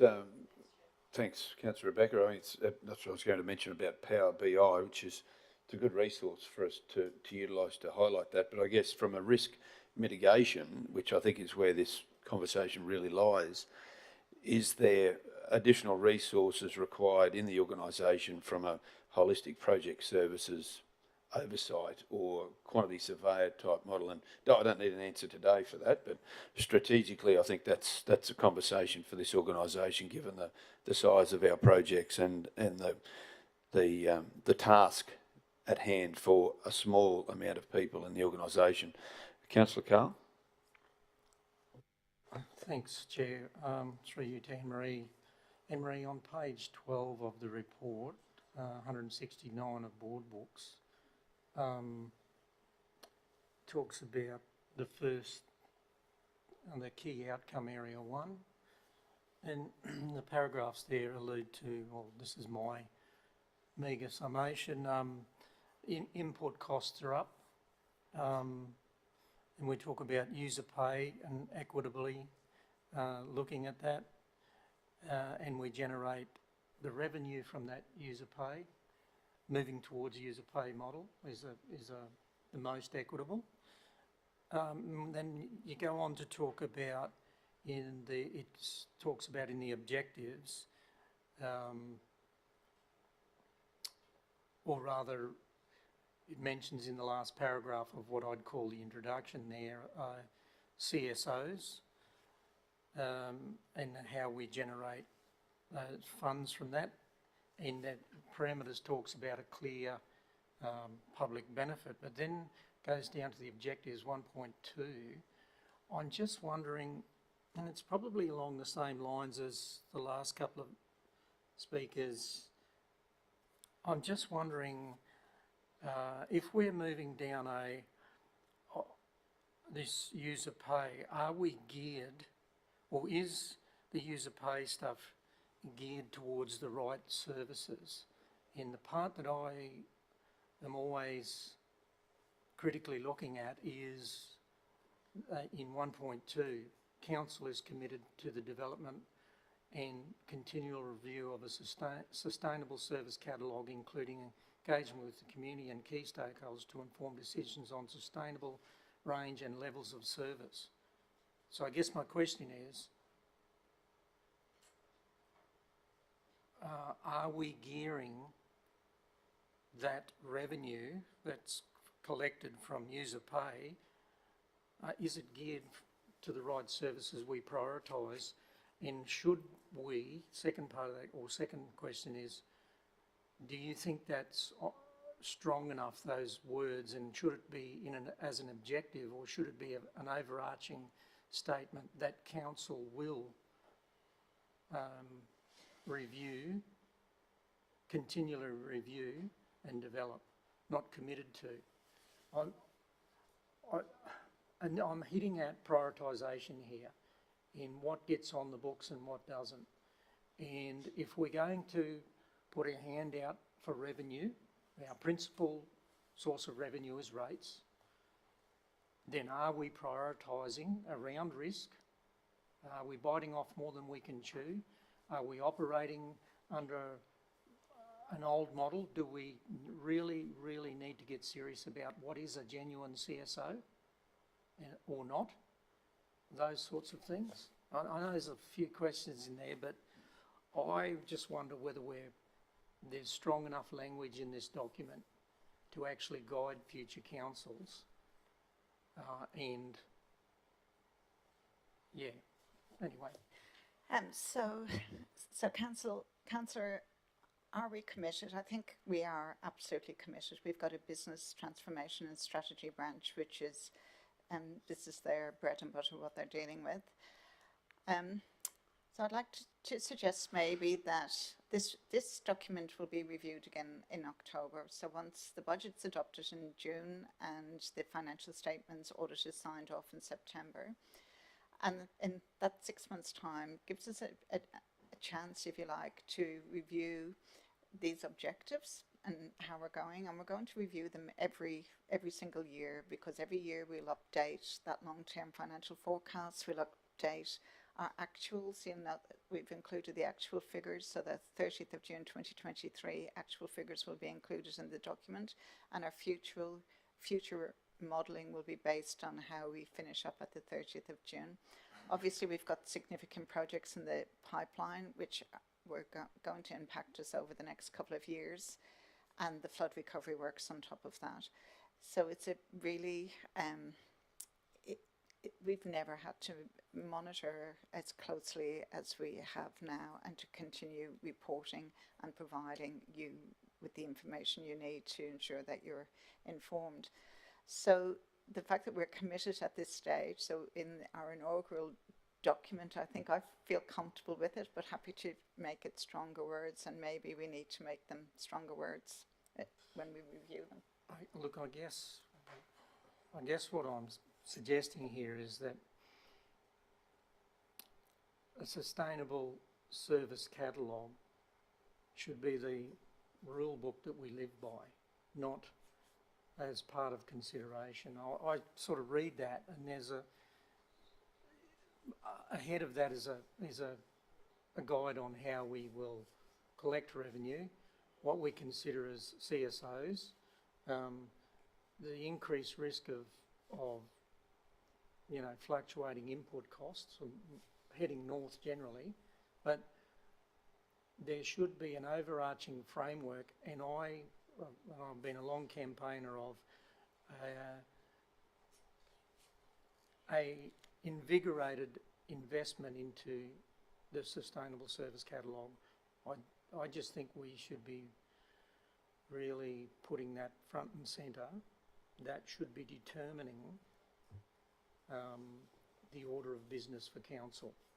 And as an objective, one amongst 10, I think if we don't have a platform, then, and I consider that a platform, that's our method of operation. That is, out of that falls out the classifications of what is a CSO, what is, how do we rate on a risk matrix, how we approach future business of council, whether it's capital works, operation, expenditure, doesn't matter. I'm not completely comfortable with it just being one of an objectives. I think it should be a guiding principle. I would suggest that the paragraphs above may be guiding principles. I'd like, personally, I think we could have a sustainable service catalogue, and I know that it is a journey, a process across an organisation as large as this. I just think we can prioritise that as a guiding principle. So it is genuinely a benchmark. It just takes away subjectivity and mitigates the risk of drift and dare I say, portfolio budgets. I think it's a universal principle. Anyway. So I think I'm sort of picking up where you're coming from, Councillor Carlin, and maybe this information can be taken on board with the General Manager, and I suggest that even by the time October comes around, we'll have a clearer picture of the service catalogue at that time as well. But my question in that was around even the word sustainable service catalogue. What does that actually mean? So, but I think for the purposes of having something in place that we can then adjust in October, that's a good conversation to have, and we will be obviously working through our corporate plan, and let's face it, that's where corporate plan linked with a service catalogue, our service delivery, that's all part of that area. But I tend to agree it could well be its own separate area rather than built into sufficient cash from operators. So can we take that one on board as a maturing conversation for the October review? Councillor Melissa? Thanks, Chair. Just talking about service review. Can you hear me? Yeah. I think I ask this just about every month for the last 6 months or so. Just trying to understand. We say here a continual review of the sustainable service catalogue. And I do go to your point, Councillor McDonald, what does sustainable mean and what does it look like? But going further than that, my question is, have we actually completed a service delivery review across the whole organisation? Maybe that's one for the CEO, because from my understanding, there hasn't been one across the whole organisation as of yet. That's correct, and that's been explained on multiple occasions that we're Yes. working through a priority list. And sorry, may I interrupt? And I do understand that, but if we're going to say in documents like this that we're going to do a continual review of sustainable service catalogue, we've been doing this review for at least 12, 18 months, 2 years now. So my question is, how long does it take to do a full organisational review? And if we're going to do a continual one, then I just don't understand how it can take so long. Just is such a priority for this organisation, or any organisation, going back to Councillor Carl's comments before, because that is the guiding principle of an organisation. And we've been sitting here for years now and still haven't completed it. So I just would like to know when we're going to finish it, because I feel like when we finish it, we're going to be in the next term, and then we start all over again, and it's all out of date. And I know it's a continual service review, but it's such a priority. When's it going to be completed? I'll just confirm the date. My understanding it'll be the full service catalogue will be completed within the next couple of months. That's the catalogue. It then, excuse me, it then gives an opportunity for councils to review those services and those service levels and the costs and the inputs into those services on a prioritised basis, basically. So it's close to coming to council, the actual catalogue per se.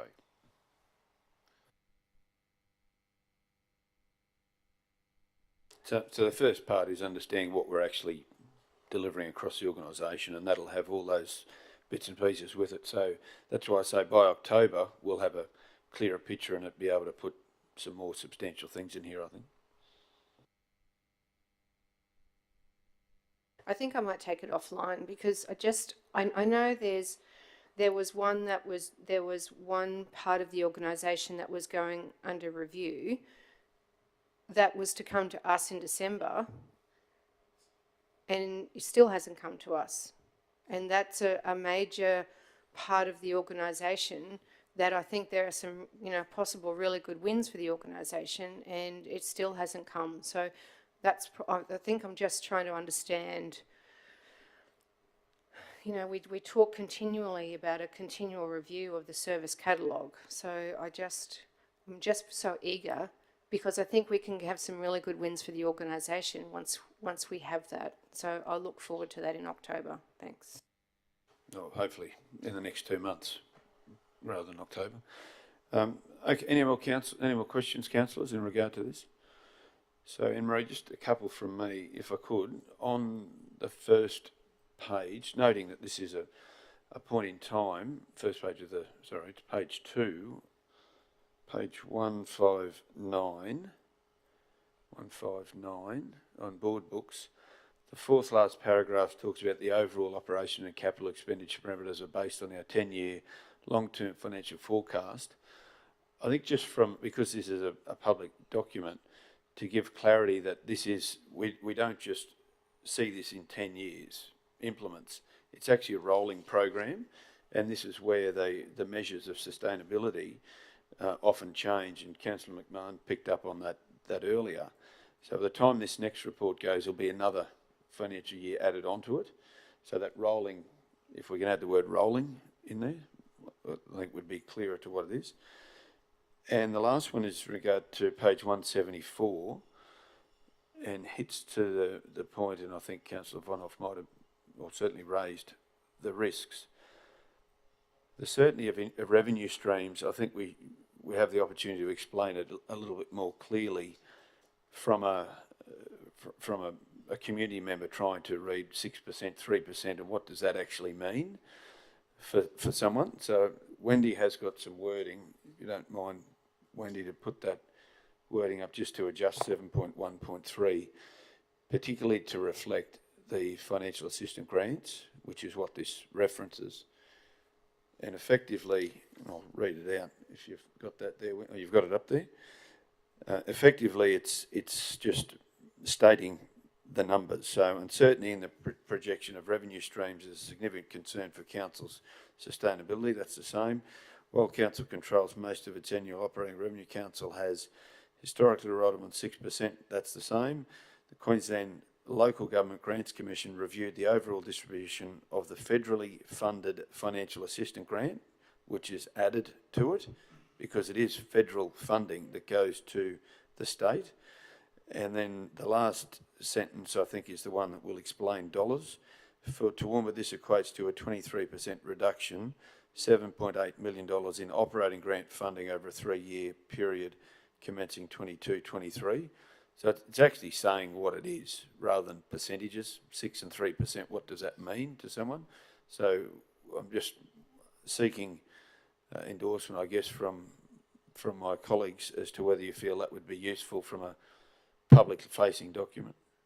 Councillor. Just a question, if I might, Mr. Chair. Thanks. The 7.8, does that include the TIDS as well, which is almost another $1 million? It's only the financial assistance grants. Yeah. Oh, well, if there's some additional that needs to go in there, then we can include that between now and next week. But really, it was a case of seeking, because 6 down to 3% didn't really mean much to me, but a dollar term does. If I could just say, I think it's a very good suggestion, because for whatever reason, despite how much we've tried, the community just does not understand or doesn't get what has happened to us with the FAGS grants, and as well as that came the road impacts as well through TIDS. So we'll confirm that number between now and next week and include it in there. If you can just send an email around, Anne-Marie, that would be fantastic. Councillor Nancy? Only if that's finished, Councillor Jeff. Yeah. I believe, has anyone else got a question or query on that item, on that same thing? Councillor Carl and Councillor Paul? Just a quick comment. Pardon me, Councillor Nancy. And this is the reason why I raise, it's like that is one thing outside of our control. So what does the new world look like for us? And that's why I raised what I did around, are we gearing our revenue towards the right services and the service catalogue, and how much and what and when and where and how. We've got no choice. we actually have to move within those parameters. It's the same as interest rates for mum and dad in the community. They have no control over it, but they have to reorder their affairs.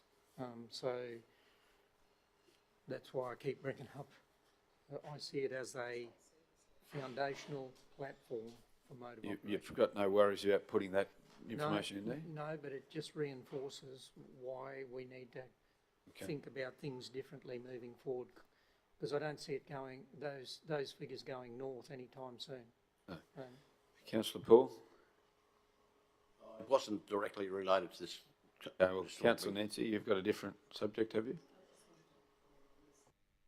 This is the same subject? Okay. Just wanted to make a comment in that, you know, community may then, if they're looking at this, understand that our service levels need to be looked at as well, because the expectations are still going through the roof. It's not just here, it's everywhere. But in light of this is a lot of money we've lost. And in light of this, you know, we really need to be looking at what expectations we're dealing with and how we make those more realistic, I suppose, in light of what we're doing. Because apart from this, with this, the only way really we can do it is by putting rates up, and they need somehow to get that message.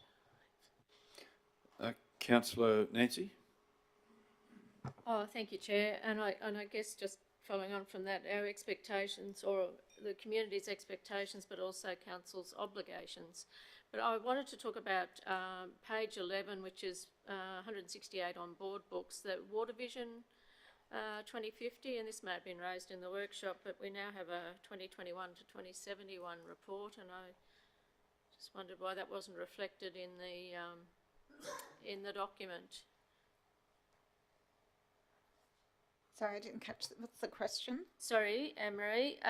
The Water Vision 2050 is in the document, and we now actually have a 2021 to 2071 report, and I'm wondering why that's not reflected in here.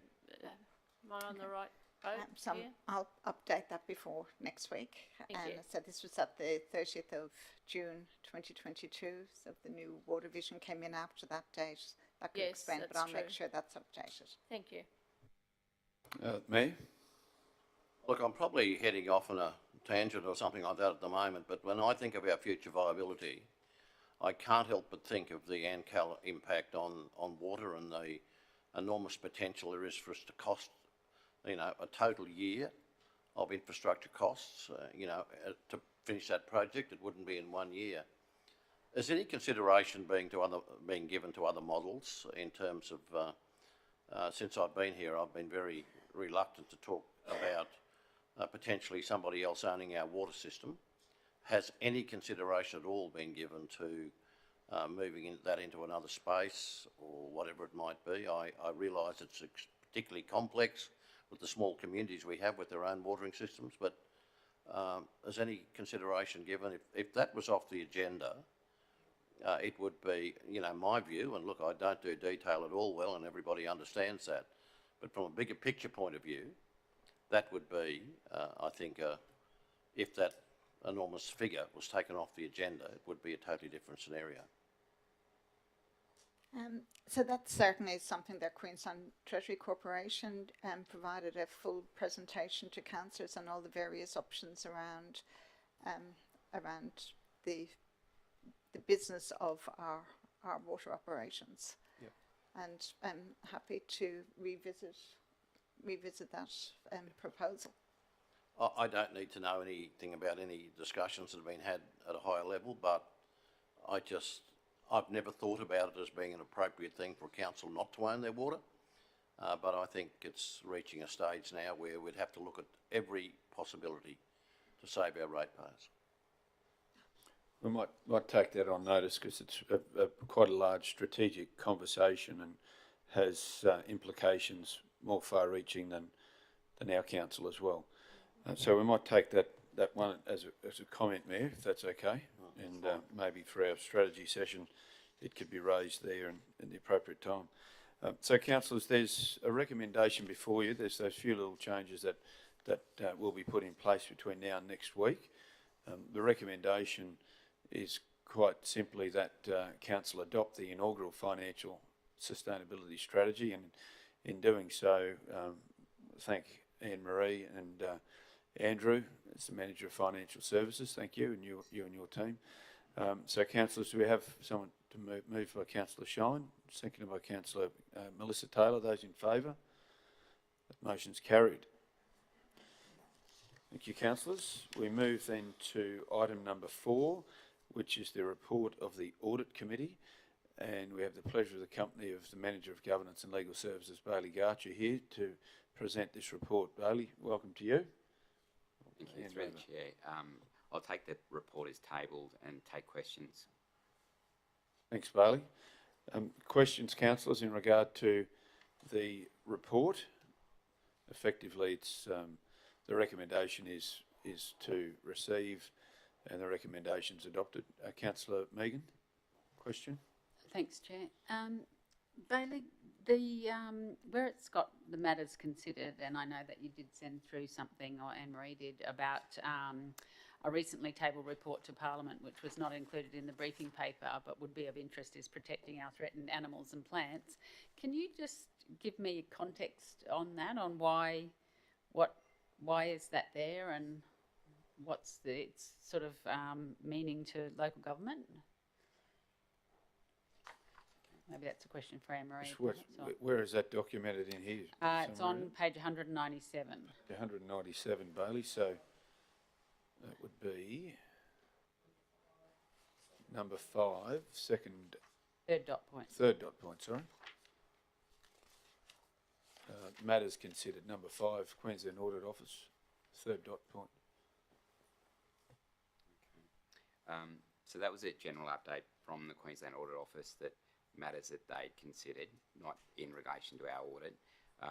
So back in 1819, there was a protecting our threatened animals and plants species recommendation report to the Department of Environmental Science. They've retabled that report as the Auditor General, and essentially they've come out with some new recommendations. The framework for it hasn't been developed, so it's meant to be a measuring tool, but if you look through, as I forwarded on their website this morning, essentially the actual measures that they're still working on and guidance, I haven't looked in detail how that would impact local government, what standards and measures we flow from that at this stage, which I will go away and take on notice. But generally it was an Auditor General's forward report for their department and the standards that 1819. They're pretty much saying in the report that they haven't, they followed it up again in 22, 23, because essentially they haven't really reached any standards. The biodiversity conservation strategy needs to be implemented. The government released the biodiversity conservation strategy on 7th October 22.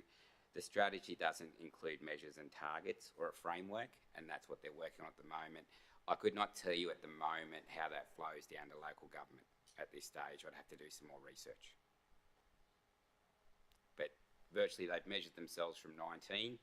They feel like they haven't reached. They're developing some framework, and at the moment I need to do some more research to work out how it would flow onto us. So effectively that was a Queensland Audit Office report to say this has been tabled as a briefing. It's unknown yet how that any implications to us as a local government. That's effectively it. Correct. So I'll give you a general update on reports that they've tabled for themselves. Yeah. And that's it, Councillor Megan. Okay, Councillor Rebecca, and then Councillor Melissa. Chair, I had the same point.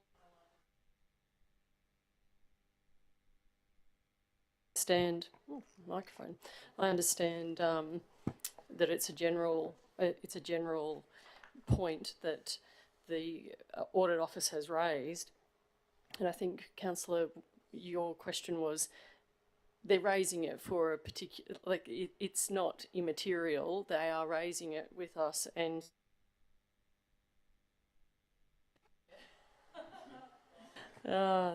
through you, Chair. When Bailey gets that back to us, that would be really beneficial. Thank you. Terrific. Councillor Melissa, then Councillor Bill. Thanks, Chair. On page 205 of Board Books, in the letter addressed to the Mayor and councillors. I just note the results of the interim audit, and they... We're actually not up to that one yet. Oh, sorry, have I We're skipped still on ahead? still on item 4. Sorry, So apologies. you'll be right. You'll get first go next time. Sorry, All right. apologies. Councillor Bill. Just comment quickly, Chair, through you to Bailey. If I was to have a guess, I'd say how it might fall out on the ground for local government is perhaps in the planning and development arena around land use planning and the implications of environmental issues, flora and fauna in the future, and how we need to consider that. Given the contexts in which we have to consider cultural heritage and environment already, that the changes that have happened in the latest round of legislation and what council's obliged to look at in their planning schemes now. So I say, hooray, bring it on. If that's in fact how it might fall out on the ground for us. Only a hunch. Yeah, may not be too far off the mark, I think, there, Councillor Carr, but we'll wait and see and get some information back from Bailey. So, councillors, the recommendation is that the report of the Audit Committee meeting held on 1 March 2023 be received and the recommendations be adopted. Someone to move that. Moved by the Mayor, seconded by Councillor Megan. Those in favour? Motion's carried. Okay, now we're getting excited here, Councillor Melissa, but we might just give Andrew an opportunity to talk to this item first. So it's the Queensland Audit Office interim report to the Mayor dated 21 March. Thank you, Bailey, and welcome, Andrew. So, Andrew, do you have any opening remarks or comments before I hand over to Councillor Melissa? Through you, Chair, I'll take the report as read.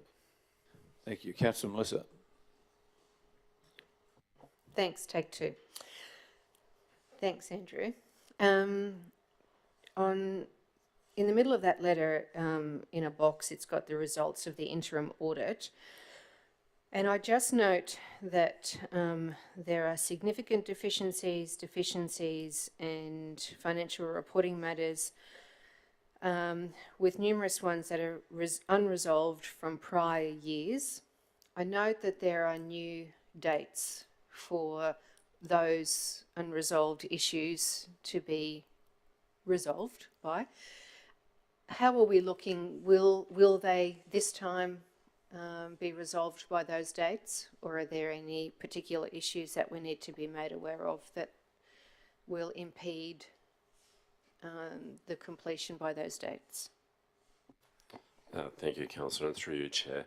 So you'll notice in the following pages, post the status of the issues, there's obviously a status update. So when we undertake any audit through the external auditors, being Queensland Audit Office, they'll seek an update to any outstanding matters. So the officers in charge of those responsible areas, whether it be myself or the ICT manager or governance and legal and so forth, will have to provide the audit office a basis as to why we may need to extend on those original dates that were planned. Some of the matters, as you'll see, currently presented are still pending audit clearance. So the audit's actually multifaceted, where the auditors I engage directly with look at the financial side of things, plus also too there's Queensland Audit Office has an ICT audit team as well. So it depends on their scheduling as well as to when some of those matters can be resolved. That being said, some of them are dependent on the progress and updates to the CI Anywhere project. So some of the controls that we're hoping to get out of the update to the system will help resolve some of the current issues that are being identified. So some of those have been actually deferred slightly as a result of just how that program is running. So we are targeting to try and meet the current action dates, but there are some other outside influences that may see some of them have to move on occasions, but we're targeting the current dates as scheduled. Thanks, Councillor Melissa. Councillor Rebecca. Thank you, Chair. It's actually along the same lines. So my concern with these is if we go to page 207 of board books, page 2 of the interim report, some of the risks that have been raised, they are flagged as significant, and this is my issue, that they have revised action dates of, you know, in some cases the 31st of August 2022,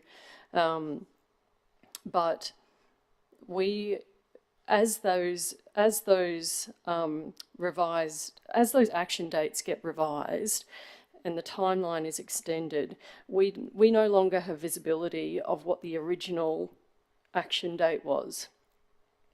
And so therefore we aren't seeing accurately the length of time that this council is carrying that significant risk.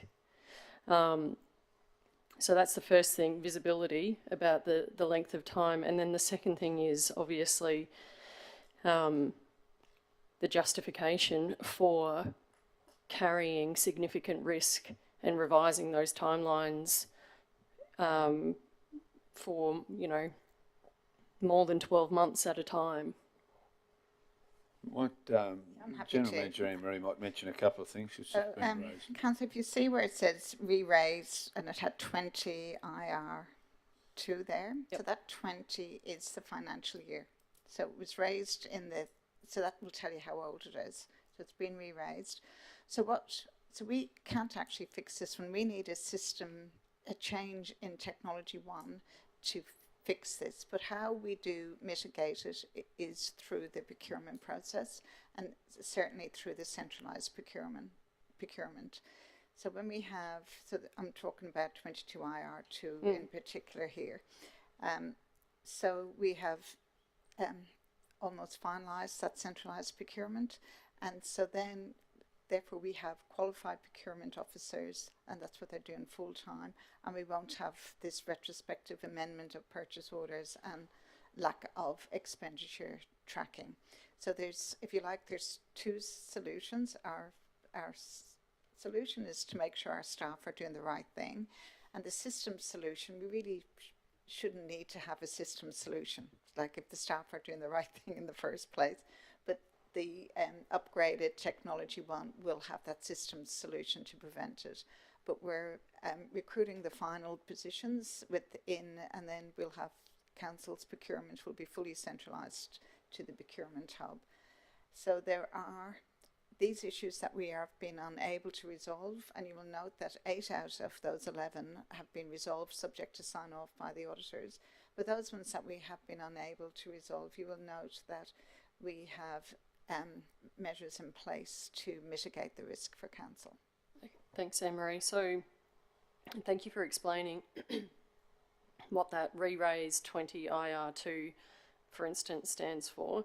Down over the page, where we have other previous revised action dates of halfway through last year, DRIR4, DRIR5, D1, sorry, IR5 and 4, for instance, and there's no little red explanation there. Is that because that's the first time it's been re-raised? Yes, that's correct. So in the 21 financial year, so as part of that 30th of June 2021 financial year, that issue was raised. And it could have been raised at the interim audit, the final audit. You know, the auditors are on board a couple of times a year. At any stage during that financial year, the issue could have been raised, and that's just how we keep track of how old they are. I won't pass up the opportunity for that 22 IR2 issue, where it is a problem within Tech 1. It's deeply disappointing that, having spent so much money as a council on Tech 1, there's an incompatibility issue that has caused this significant issue for us. On the upside, I'm very pleased to hear that we have got a mitigation measure in place that seems to be working. Just on that, Anne-Marie, in regard to the centralised procurement, is that, or how far away is that for having all on, and which are the areas that aren't quite there? So there's only 2 areas that aren't quite there, and only 2 branches from the whole of council, and that is just to do with resourcing. So once we have the resources finalised, the procurement process will be finalised. But we've got service level agreements signed off with the relevant areas, so we're very close to having that finalised. Well, that's a good mitigation measure. Councillor Nancy. Thank you, Chair, and thanks, Anne-Marie. This was an issue that I wanted to talk about as well, and for me in my life experiences, I've got a great deal of respect for audits, and it concerns me that this has been so long drawn out that before being rectified, and we're still not there. Some are just waiting for an audit clearance, but there are still some outstanding, and it really greatly concerns me because this is audit, and audit is up there with me. And to me, it's like the policeman pulling me over and saying, I've got a broken headlight and I need to get it fixed. I need to get it fixed.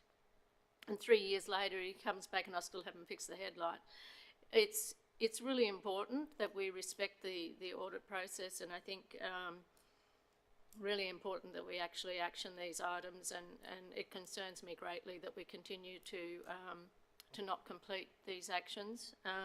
And I've raised it before, it's not something new. But on Board Books 207, sorry, I'm glad we're not here for 2,000 pages. It talks about contracts and tendering and the conflict of interest declarations and whatever, and I just raised it earlier with the grants process now that councillors aren't involved in that grants process, and it's now been handed over, and we have staff and external stakeholders doing those panels. I really think it's important in the interest of our staff that we have the auditors review the processes we've got in place now for these panels to ensure that the members on the panels aren't exposed in any way, because it is something new to them. I mean, we have to deal with it all the time and we juggle it all the time, and we know how difficult it is, and I would hate to think that our staff are exposed if we haven't got all of our things in place properly to ensure that they're protected, but at the same time conflicts of interest are declared, etc. So I think it would be really good if that was audited in some form to ensure that our staff are protected. Thanks. Good idea. Anything else from anyone? Councillor Bill. Yeah, thanks, Chair. Just on page 4 of the report 209 of Board Books, the financial reporting, quarry rehabilitation. Do we have, maybe it's a question offline, I don't know, but what was the reason why we actually didn't do a review of the costs to, I would take that as to general rate base, in the rehabilitation of council quarries? That, I mean, there's, yeah, do we know why that wasn't? Yeah, it's purely due to resourcing. So we, council's rehabilitation provision is, I think that the last time comment was made on it, it's double the next highest one in Queensland. So we've got quite a significant provision for rehabilitation. And at the 30th of June last year, we had significant short vacancies within the financial services team. And that was purely resourcing, but it will be carried out this year. So they are the base rates that are used in pricing the rehabilitation. So the Bridge Street Quarry, did that add additional load to our ability to, because that was part of a. That's correct. That came in as an additional rehabilitation expense. That's correct. Yes. Okay. Okay, Councillor Cole. Any other questions, councillors, for this item?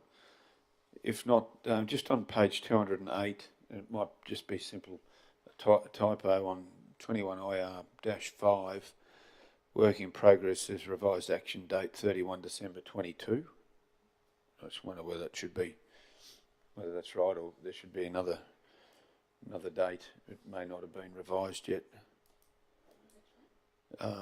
20, so it's on page 208 of board books, 21 IR-53 from the bottom. And just might need to be checked on what that date was. If you can take that on board, that'd be great. It's from the auditor, so that would be something to check on. Thank you. That being the case, the recommendation is the council receive and note the Queensland Audit Office interim report to the Mayor dated 21 March 2023, attachment 1. Moved by Councillor Shine, seconded by Councillor Rebecca. Those in favour? That's carried unanimously. That completes the Finance and Business Strategy Group for April. Thank you, everyone.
Councillors, welcome to the Economic Development Committee meeting. Thanks very much for your attendance, and can I recognise each and every one of you, but also to our staff who are in the room, and thank them very much for what they do. Councillors, the meeting, naturally, as we've mentioned so many times, is live streamed and open to the public. I'd like to thank those who are in the room with us today and acknowledge everyone watching via Council's social media channels. Can I begin today by acknowledging the Aboriginal parties whose songlines traverse the lands that we meet on today, the Western Waka Waka, the Guybil, the Jowra and the Bigambal people, and pay my respects to their elders, past, present and emerging, for they hold the knowledge, the rich traditions and the bold ambitions of Australia's first people. There are obviously no apologies today and no leave of absence at this point. I'll now continue with the meeting and move to item 3, which is a request for sponsorship from 2023 SEGRA Foundation National, Regional and Economic Development Summit. I think they have been in town before for various conferences they've held, and I might hand over to Tony now to introduce that subject. Tony. Thank you, Mayor. Good afternoon, councillors. So back in August last year, we were approached by a local community member to try and attract the SEGRA conference after it was held in Devonport in Tasmania in around August. So it was a couple of weeks after that. The local community member approached council to try and attract the SEGRA conference to Toowoomba. I subsequently reached out to the SEGRA Foundation, who run the conference, and just flagged that we had some interest in potentially hosting the SEGRA conference. We were probably thinking 24, 25. They've subsequently come back and said, actually, you could probably do 2023. The conference was initially planned for around August, September, but they've moved it forward to July to coincide with the national convergence of the Regional Development Australia. So all the Regional Development Australia committees or chairs come together, which will be held at UniSQ on the Friday. So this will be on the Wednesday, Thursday. I reached out to Toowoomba Conferences. They put together a prospectus and a bid, a proposal to SEGRA to say, look, come to Toowoomba. We think we can make this as cost neutral as possible. If you can come here, them being a not-for-profit company, they were quite happy with the prospectus that was delivered to them. And then subsequently, the chair of the committee has recently, well in January, come to Toowoomba to scope out various venues. And in discussions with them, I suggested that we do have a sponsorship policy. You would be eligible under that to come to Toowoomba, but that would be subject to council approval. Subsequently, they've completed the sponsorship application requesting $20,000, which will largely just go to offsetting the costs of running the conference in Toowoomba. The budget, or the budgets I've seen so far, are far in excess of $20,000, but this will just be a great start to try and make that as cost neutral as possible. They will be charging to attend the conference. The council will get some benefit and some tickets and things like that to be negotiated through a sponsorship agreement if the council approves. The estimated economic benefit to council, based on some data out of an EY study from a couple of years ago, working on around about 200, 250 people coming for the conference, not including the others that will come for the National Convergence, is around $378,701 that will be contributed back into the community, whether that be through venues that host the summit, partners involved in the summit, and also accommodation, food service providers and the like throughout the tourism industry. So the recommendation is to sponsor the SEGRA conference to the value of $20,000, and that the Chief Executive Officer be authorised to enter a sponsorship agreement. Do we have any questions? Any questions for Tony? Councillor Bill? Thanks, Chair. Tony, just on page 217 board books, or actually the first page, executive summary, the last sentence there, $378,701, seems an exact amount. Can you refresh my memory on the metrics or methodology that was used to determine that return on investment? Yep, thanks, Councillor Carl. So I've used Council's economic impact or event impact calculator. It's based on an average of, so we halved it between intrastate visitors and interstate visitors. So there's a value for each of those. I just averaged that out and then put into the economic or event impact calculator, which then does a multiplier based on the amount of each visitor, and then it comes out with a number. And I just thought, well, that's the number that it's come up with, so I've actually put the accurate number that was calculated through that report into this report. Thanks, Tony. I'm just wondering, Chair, for future sponsorships, things like this, so we, in part of quantifying a return on investment, that we could actually have a brief outline of those metrics or the methodology applied. It may not always be council's measure, depending on what our partnership is or arrangement specific to an event, but it would be really good to just have that in the body of the report somewhere. And the reason why I'm sort of asking if that's possible is because this is public record, and it's always good to justify how we arrived at that ROI. If it's in print in the report, it's plain and clear and simple for everyone to see. Yeah. No worries. Thanks, Councillor Carl. I'll make sure that I do that for future reports. I apologise, I thought it was in there, but... It may be, I may have missed it. I must have, I can't find it in there, so I must have accidentally taken those numbers out. So it was around about, for an intrastate visitor, it was around about $220 a night. For an interstate visitor, it was around about $578 a night. Then I just averaged out to about $360 per night. So that takes into account registration fees, flights, accommodation, food.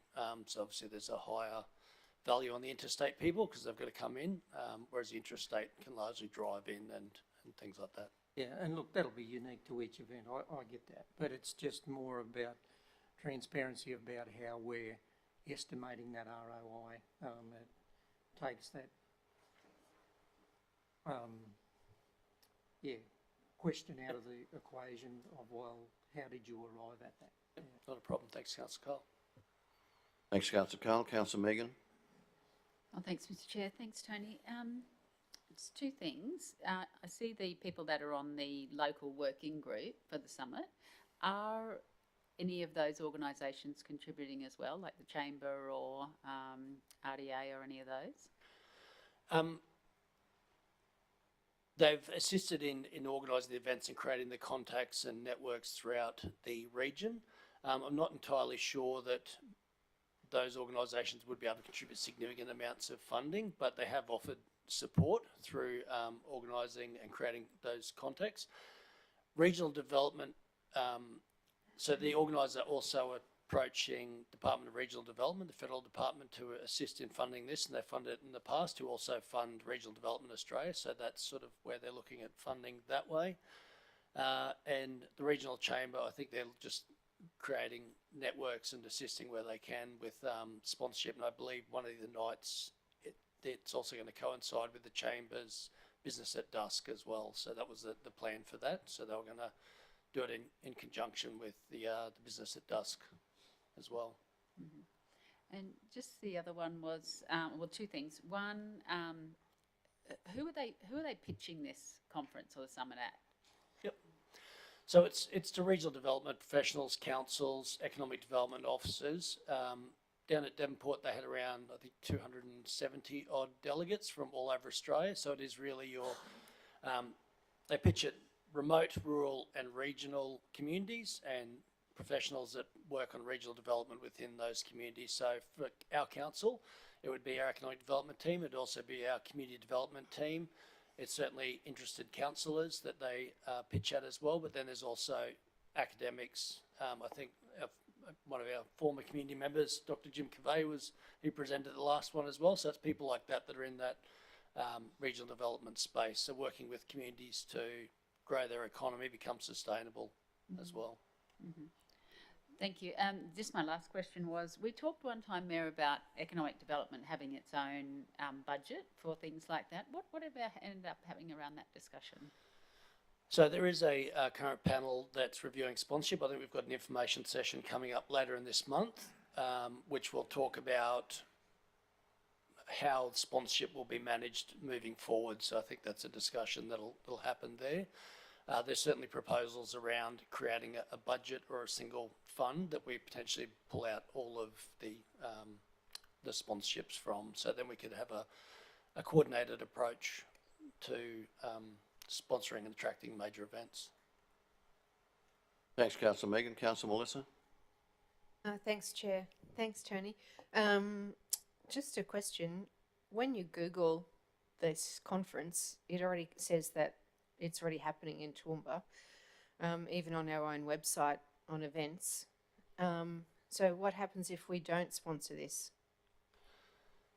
Just plain devil's advocate. Yeah, I understand that, and I guess that is something that's come around a lot quicker than we planned to.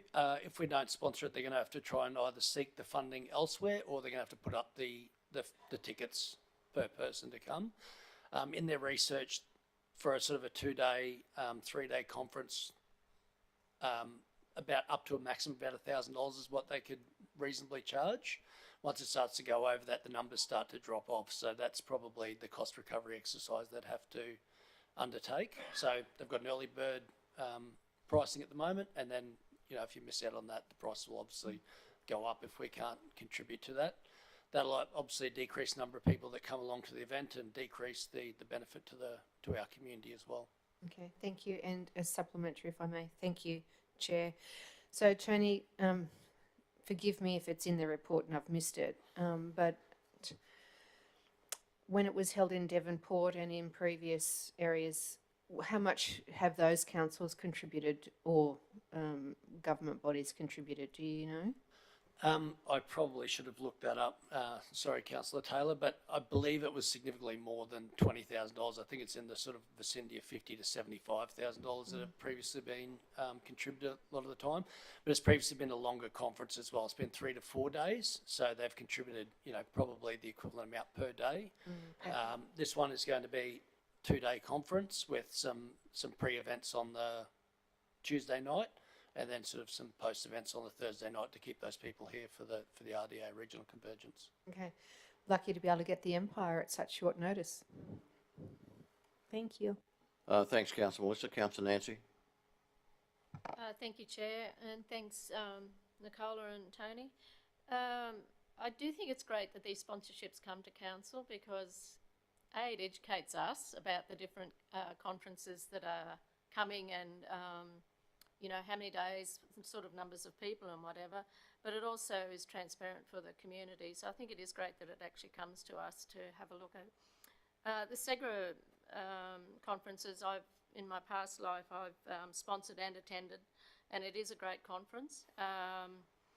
And so I'm really keen to support it. I think it will be really good for the community to have this conference in our area.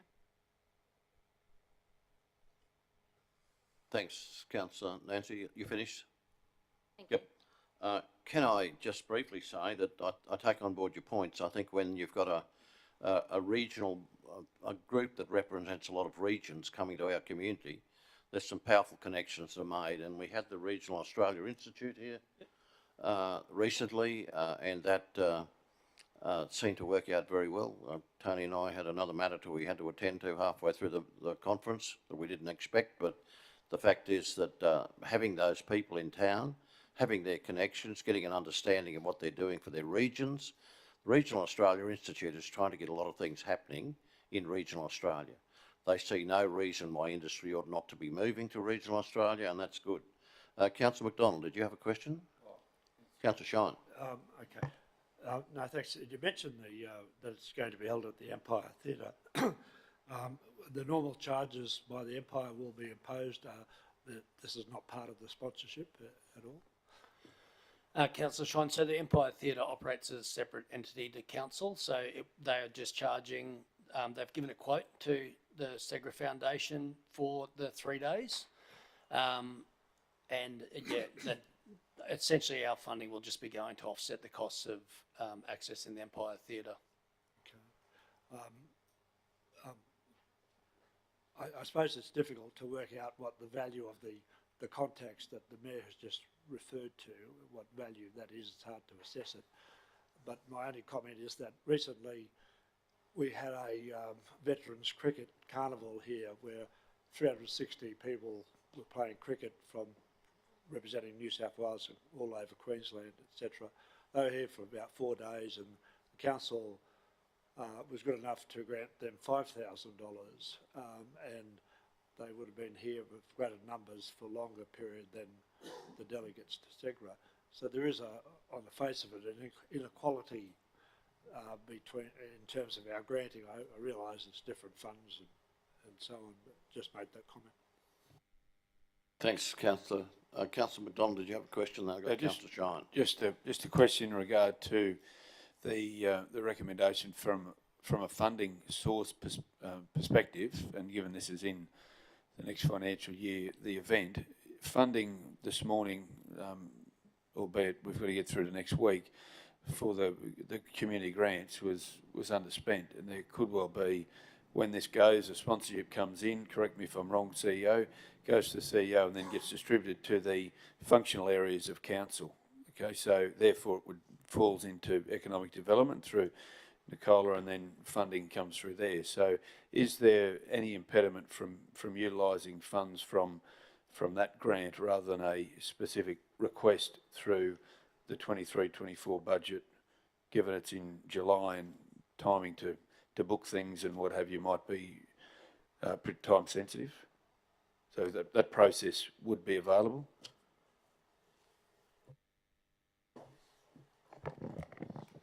About using funds from this year's unspent here, if council made a decision to apply it and where it came from, and here they could do so. Thanks, Councillor McDonald. Councillor Bill. Yeah, my question was along the same lines about where would it come from in the budget, or is there a portion of that within existing budget as well, or that can be utilised in the next financial year? Thanks, Councillor Carl. So within the report, I haven't put it in the recommendation, but essentially within our branch, we've allocated our sponsorship funds for this year. And to echo Councillor McDonald's comment there, I guess it would be short notice, and that'll be 3 weeks from, say, the 1st of July to the actual conference. I guess it just gives them a surety there is funding coming. If there was funding available this year that we could pull from another functional area, then, you know, I'm sure they'd certainly welcome the funding before the end of financial year if council approves the sponsorship application. Yeah, I guess that's always because I understand the return on investment. I understand the value of this forum, and having been a past Regional Development Australia chair, and I can confer that this conference in particular is extremely well positioned to talk about community capacity building in regional, rural and remote Australia, not just Queensland. And there is some real good value in the connections that it brings. So I understand that, not just a financial ROI, but the other benefits that come, as the Mayor's alluded to.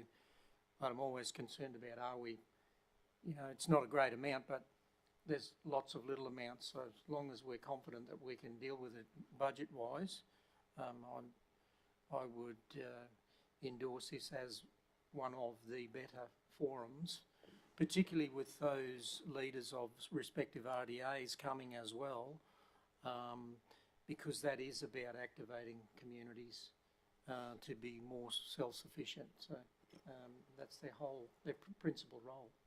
So anyway, as long as we're confident, I don't see any problems. Thanks, Councillor Mill. Councillor McDonald. Yeah, thanks, Mayor. Just in regard to the recommendation, the recommendation says that council consider sponsoring. If there's a recommendation from this committee to go to next week, it would be the council sponsor the 2023 SEGRA such and such through a provision of $20,000 funded from unspent funds in the community grant program. Full stop. That would be the recommendation. Did you wish to speak, Nicola or Tony, in respect to that? There would be pools that would, within the unspent money, that would be probably more appropriate for this than other pools, I'd imagine. Can we probably put this in the hands of the administration to sort this out, given the direction that is in what you've said, Councillor McDonald? It was only a suggestion. It may not be the feeling of the room, but it was only a suggestion. Whatever that says there, the council sponsor the such funded from unspent funds in the community grant program 22-23 probably. Yep. Right, are you happy to move that? Councillor Summerfield had seconded that. Is there any other comments around the room? Anyone wishing to go into debate? Yeah, part 2 is not required. No, part 2 is not required, and there's just the first part. Yes, it is. Yeah, authorising. You need to authorise it. There's an agreement we execute. It's got all the things that they've got to do, all the things that we've got to do. Oh, well, whatever you need to do, but I would have thought that. So, Brian, are you happy with point 2? Yeah. The mover and the second are happy with point 1 and point 2?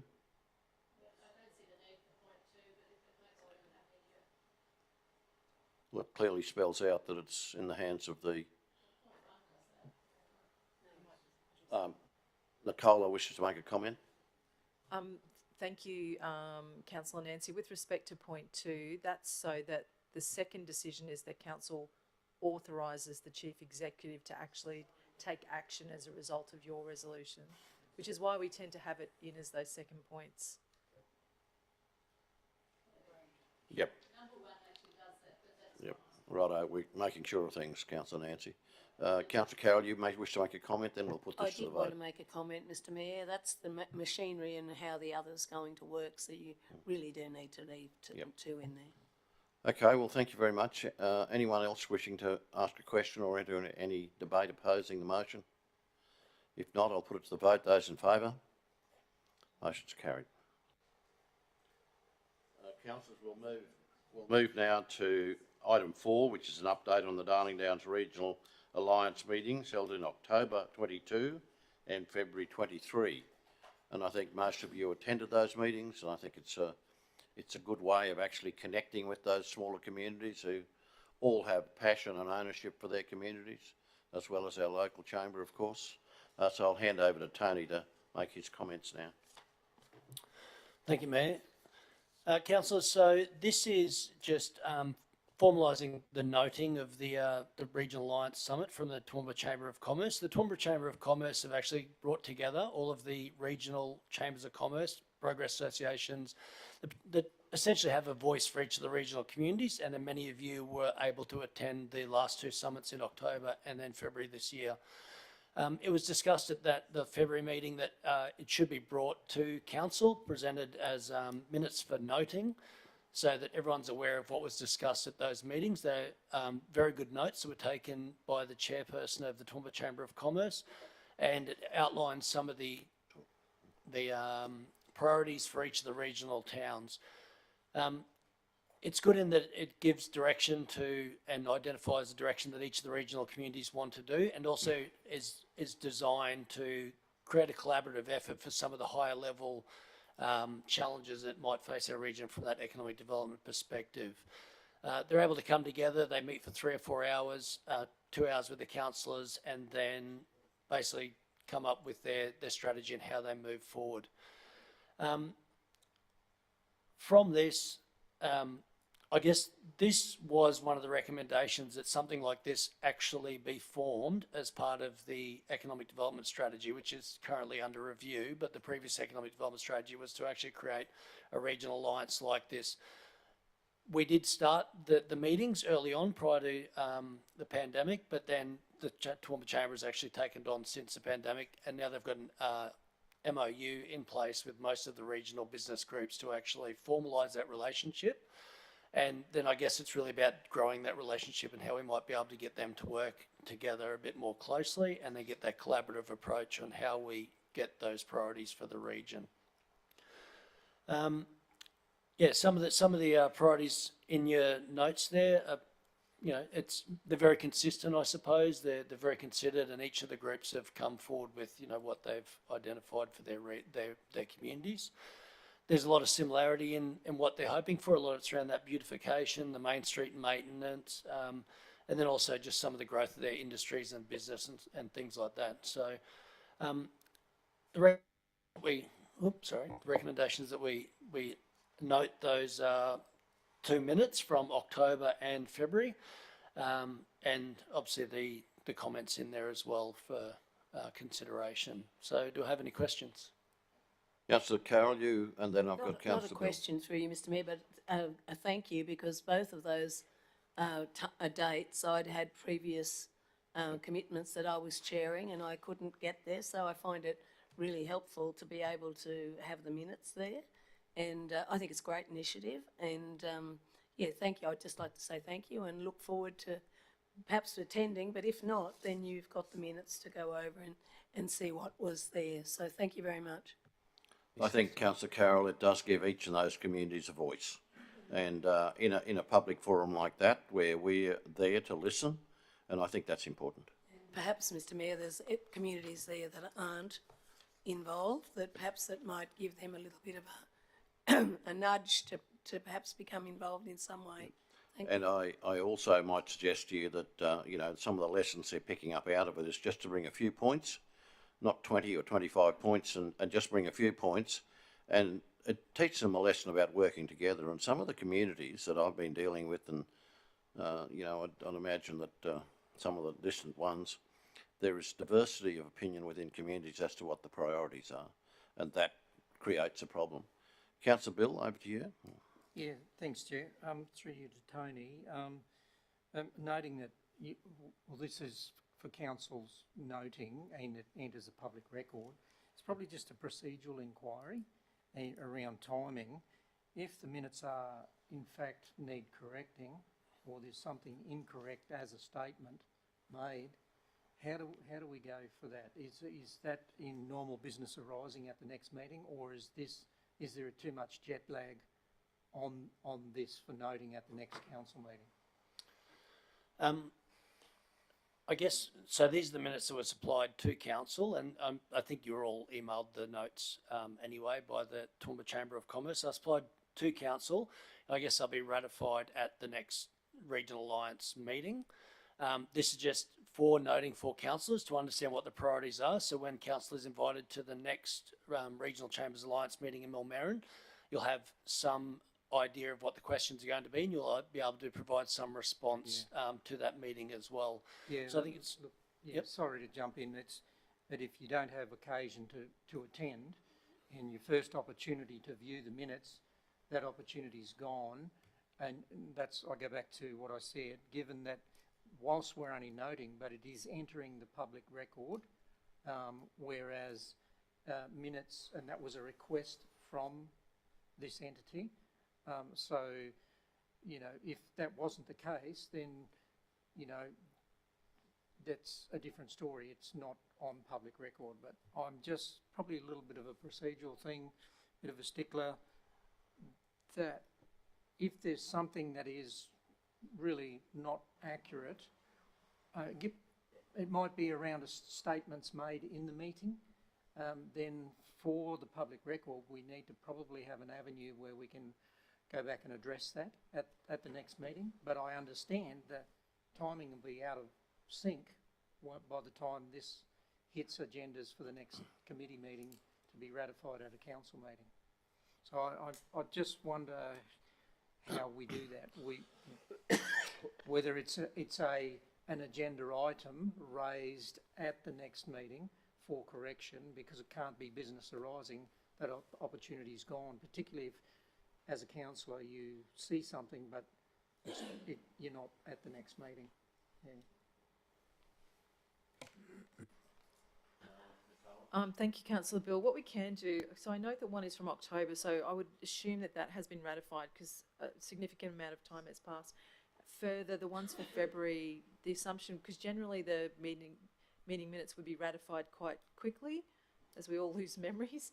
So what we can do in the future is make sure that they're ratified before we bring them to council. But ordinarily, if these are just the draft minutes, we would be alerted to that, but we can take that on notice and follow up, and in the future make sure that anything that comes here has already been ratified by those who attended. Yeah, look, it's not a biggie, but I just, we could find ourselves in a position where there's statements made at a meeting of a regional alliance, and we're held to account for that collectively as a council in the future. So you don't look forward expecting that, but I think it's just good governance to have that measure around that we have an avenue to address that if something arises. Yeah. Thanks, Councillor Bill. Councillor Tim.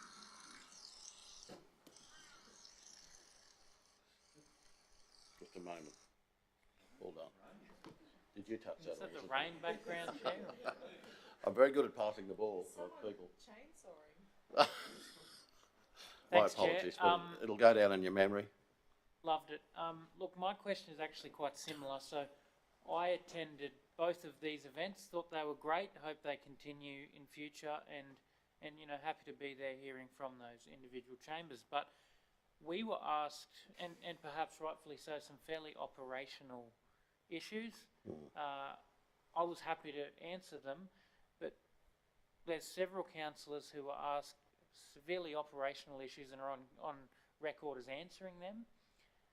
I know that our job description, and I appreciate your attendance there, Tony, because it helps, you know, can help with the operational, but we're answering those questions and then being on record with completely operational matters. And I just wonder about the blur in job descriptions of us answering operational questions on a public record, not taking away at all the importance of these meetings and how worthwhile I think they are, but I too thought it was a bit, there were some very operational comments attributed to me, and I wondered if we might have a chance to talk through them before this goes to public record. So could I have perhaps an answer on that, please?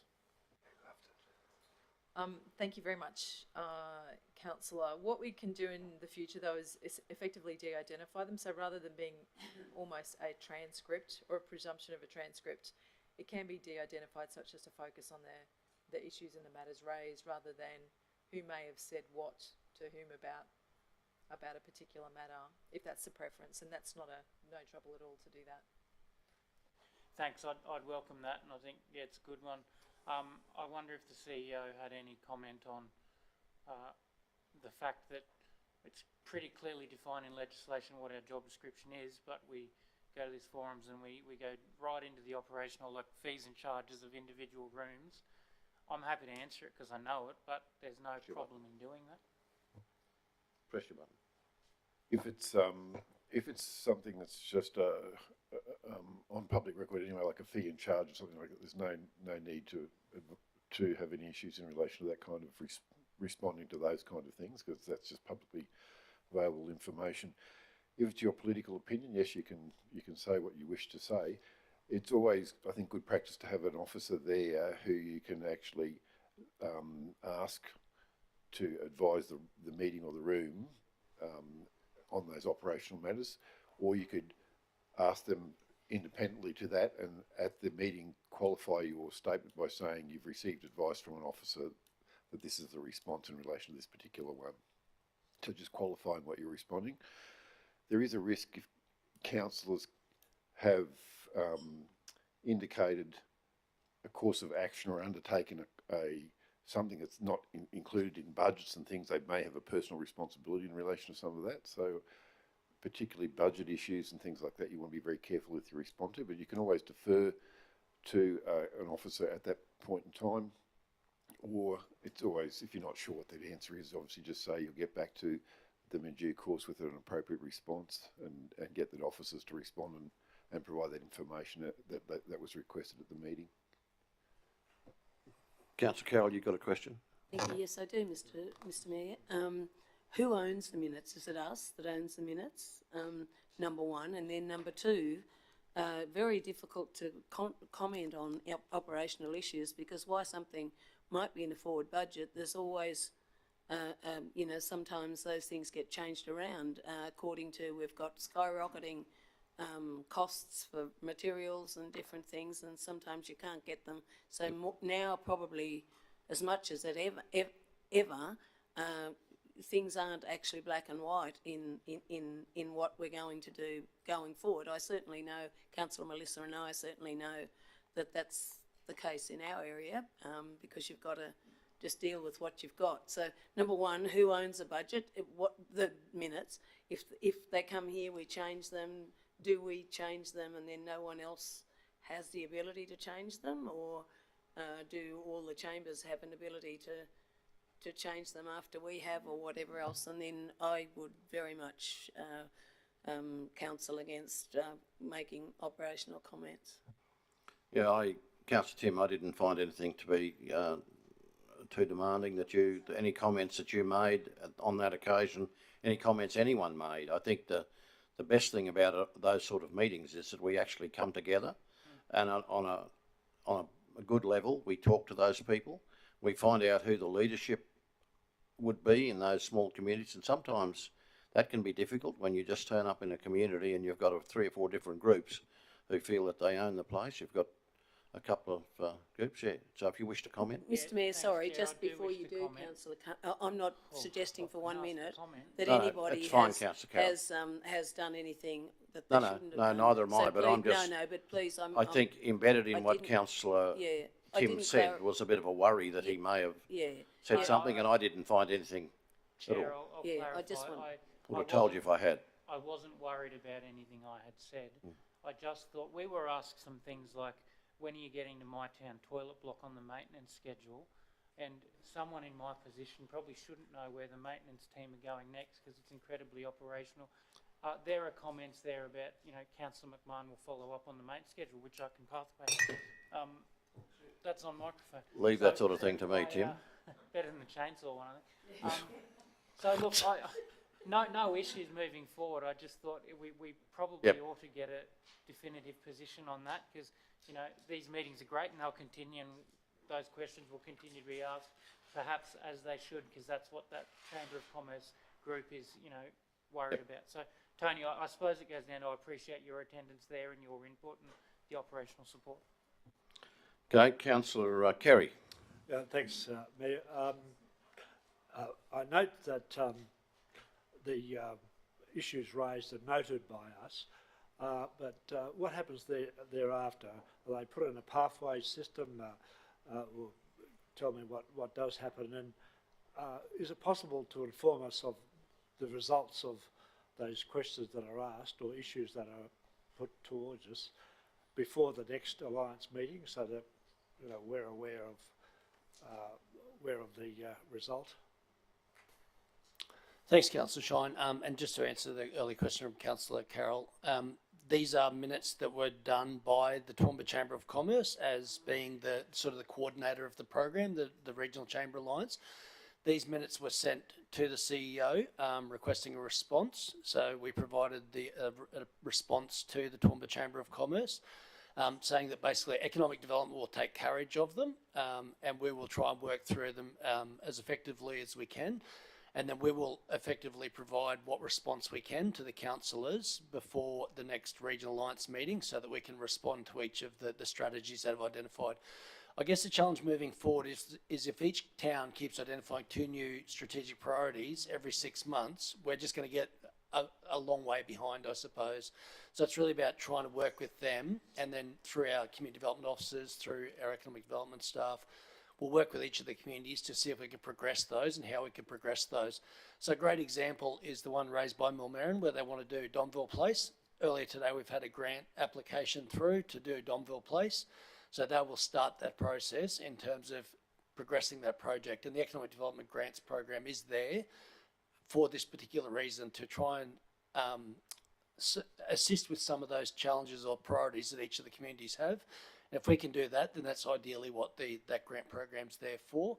And if they've identified it here, then that just provides us with a bit of that evidence to actually move forward and say, hey, that's a great idea. You've discussed it with all the councillors. We're aware of the project. And, that's going to get good support in terms of funding those priorities as well. So our team will provide a response to each of the priorities before the next meetings, probably a week or 2 out, then that'll give you some time to ask any questions. The other thing I forgot to mention as well, but it is in the report. So we, Economic Development, will pay for the room hire and some basic catering for each of the meetings moving forward. So there's not that cost impost on the regional chambers who don't have a great deal of income anyway. And for the sake of, a room hire and a few sandwiches, that's going to be fine for us to do that moving forward. Just a second, Shine. if I may. I found it's very instructive to accept the invitation to go to some of the chambers, district or township meetings, like Oakey, Highfields, Pittsworth. They have meetings every month or 2 months or whatever it might be. Do we ever, or do you as Mayor, ever receive an invitation to go to the Toowoomba Chamber of Commerce meetings of a like nature? Not to the actual formal meetings of the Chamber, but I do certainly get them to go to the functions that they have. Yep. Okay, any other comments around the room? And if not, would someone like to move the receipt of that report or your comment? Yeah, I have got a comment. I think just backtracking a little bit to Councillor McMahon, I think it's a very valid point in regard to what's on record, and Councillor Carl mentioned it as well. Draft across these, I think, would be useful for record keeping. So draft right across the middle of each one, that it is a draft document, because I would hate in 12 or 18 or 2 years' time for reference by one of the chambers to say, well, here at this meeting you did this and said this.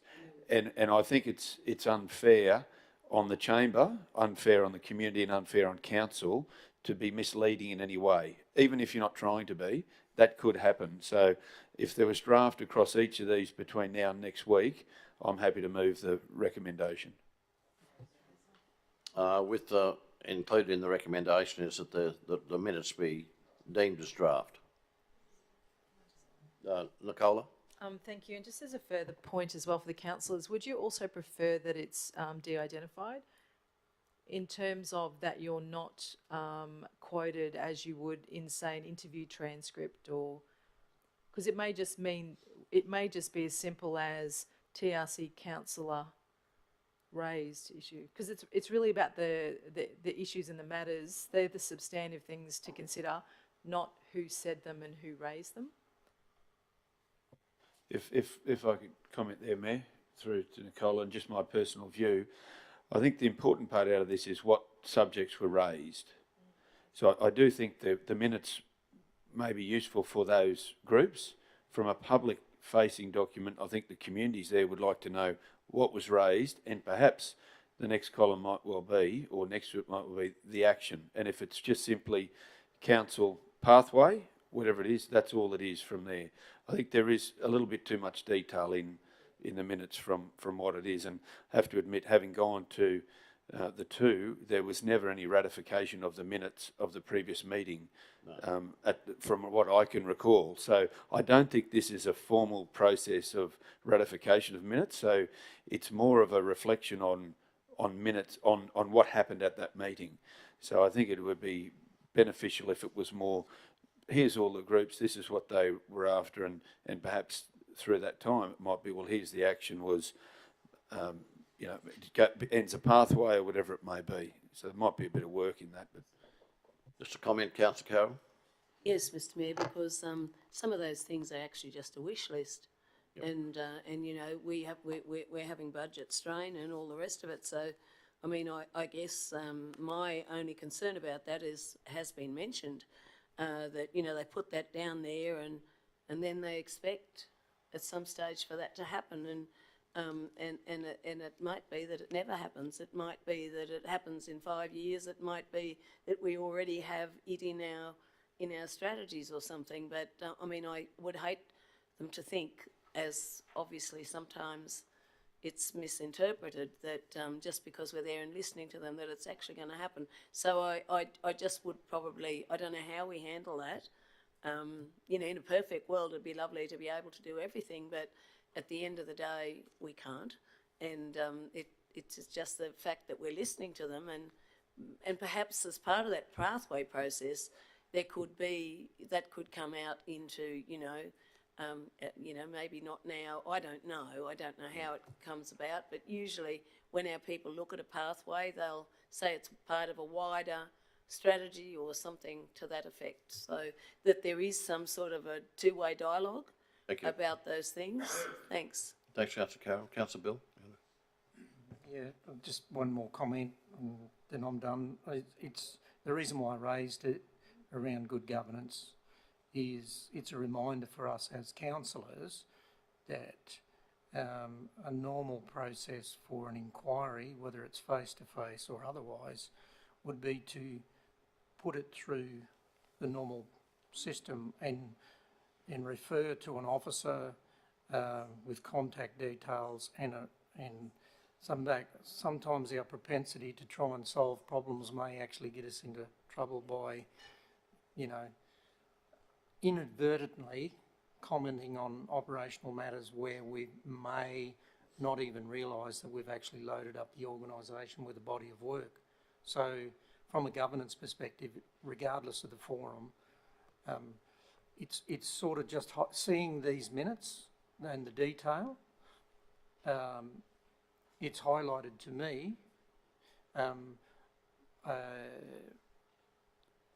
an awareness to actually take things on notice and ask or request for some correspondence specifically on that topic in the meeting from either the representative group or the individual, so they can be registered formally in a pathways request and dealt with accordingly, because Councillor Jeff's alluded to it, I'd hate to think that someone's held to account and ransom down the track because it was stated in a regional alliance meeting. That'll be the beginning of the end of a potentially like a healthy framework and discussion at the moment, but I would hate to see it go otherwise, because there is benefit in doing this. So I think we should be cognizant of the fact that there is a normal pathway for these matters to be handled, and I'm speaking for myself. That's probably how I will handle most of the inquiries moving forward, seeing the extent of some of that detail. And that's not please don't take that as a negative. I think it's respectful to whether it's the Alliance, an individual, or anyone in the region that has an inquiry. It's respectful to that group, individual, entity, to be given a formal response. That's appropriate, in my view. Anyway, thanks, Mayor. Thanks, Councillor Bill. In view of the fact that you've all had a pretty fair discussion on this one, I think we've got to the final bit of the meeting. You did move, Councillor McDonald, didn't you? And Councillor Tim has seconded that. Any questions? Councillor Rebecca? Yeah, thank you, Chair. The insertion of the word draft, I just thought that through you, Nicola, you were saying that the meeting from October, for instance, because now it's April, we're not sure that these are draft minutes, that we don't know if they've been ratified or otherwise. We're not the owners of these minutes, so I think that we can't say that they're drafts until we get some clarity.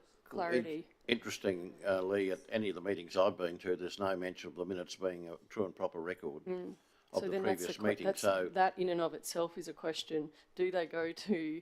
Yep. Where do they go? Who ratifies them? I just think. We've had a lawyer just walk down the front. Bailey, maybe you can comment, Bailey. We've got two lawyers here now. So. Thank you. I'll let Bailey comment as well, but Tony's just said, so we receive the minutes and then they go to the CEO, but we certainly take on board your points because they're very relevant. You're correct, Councillor Von Hoff.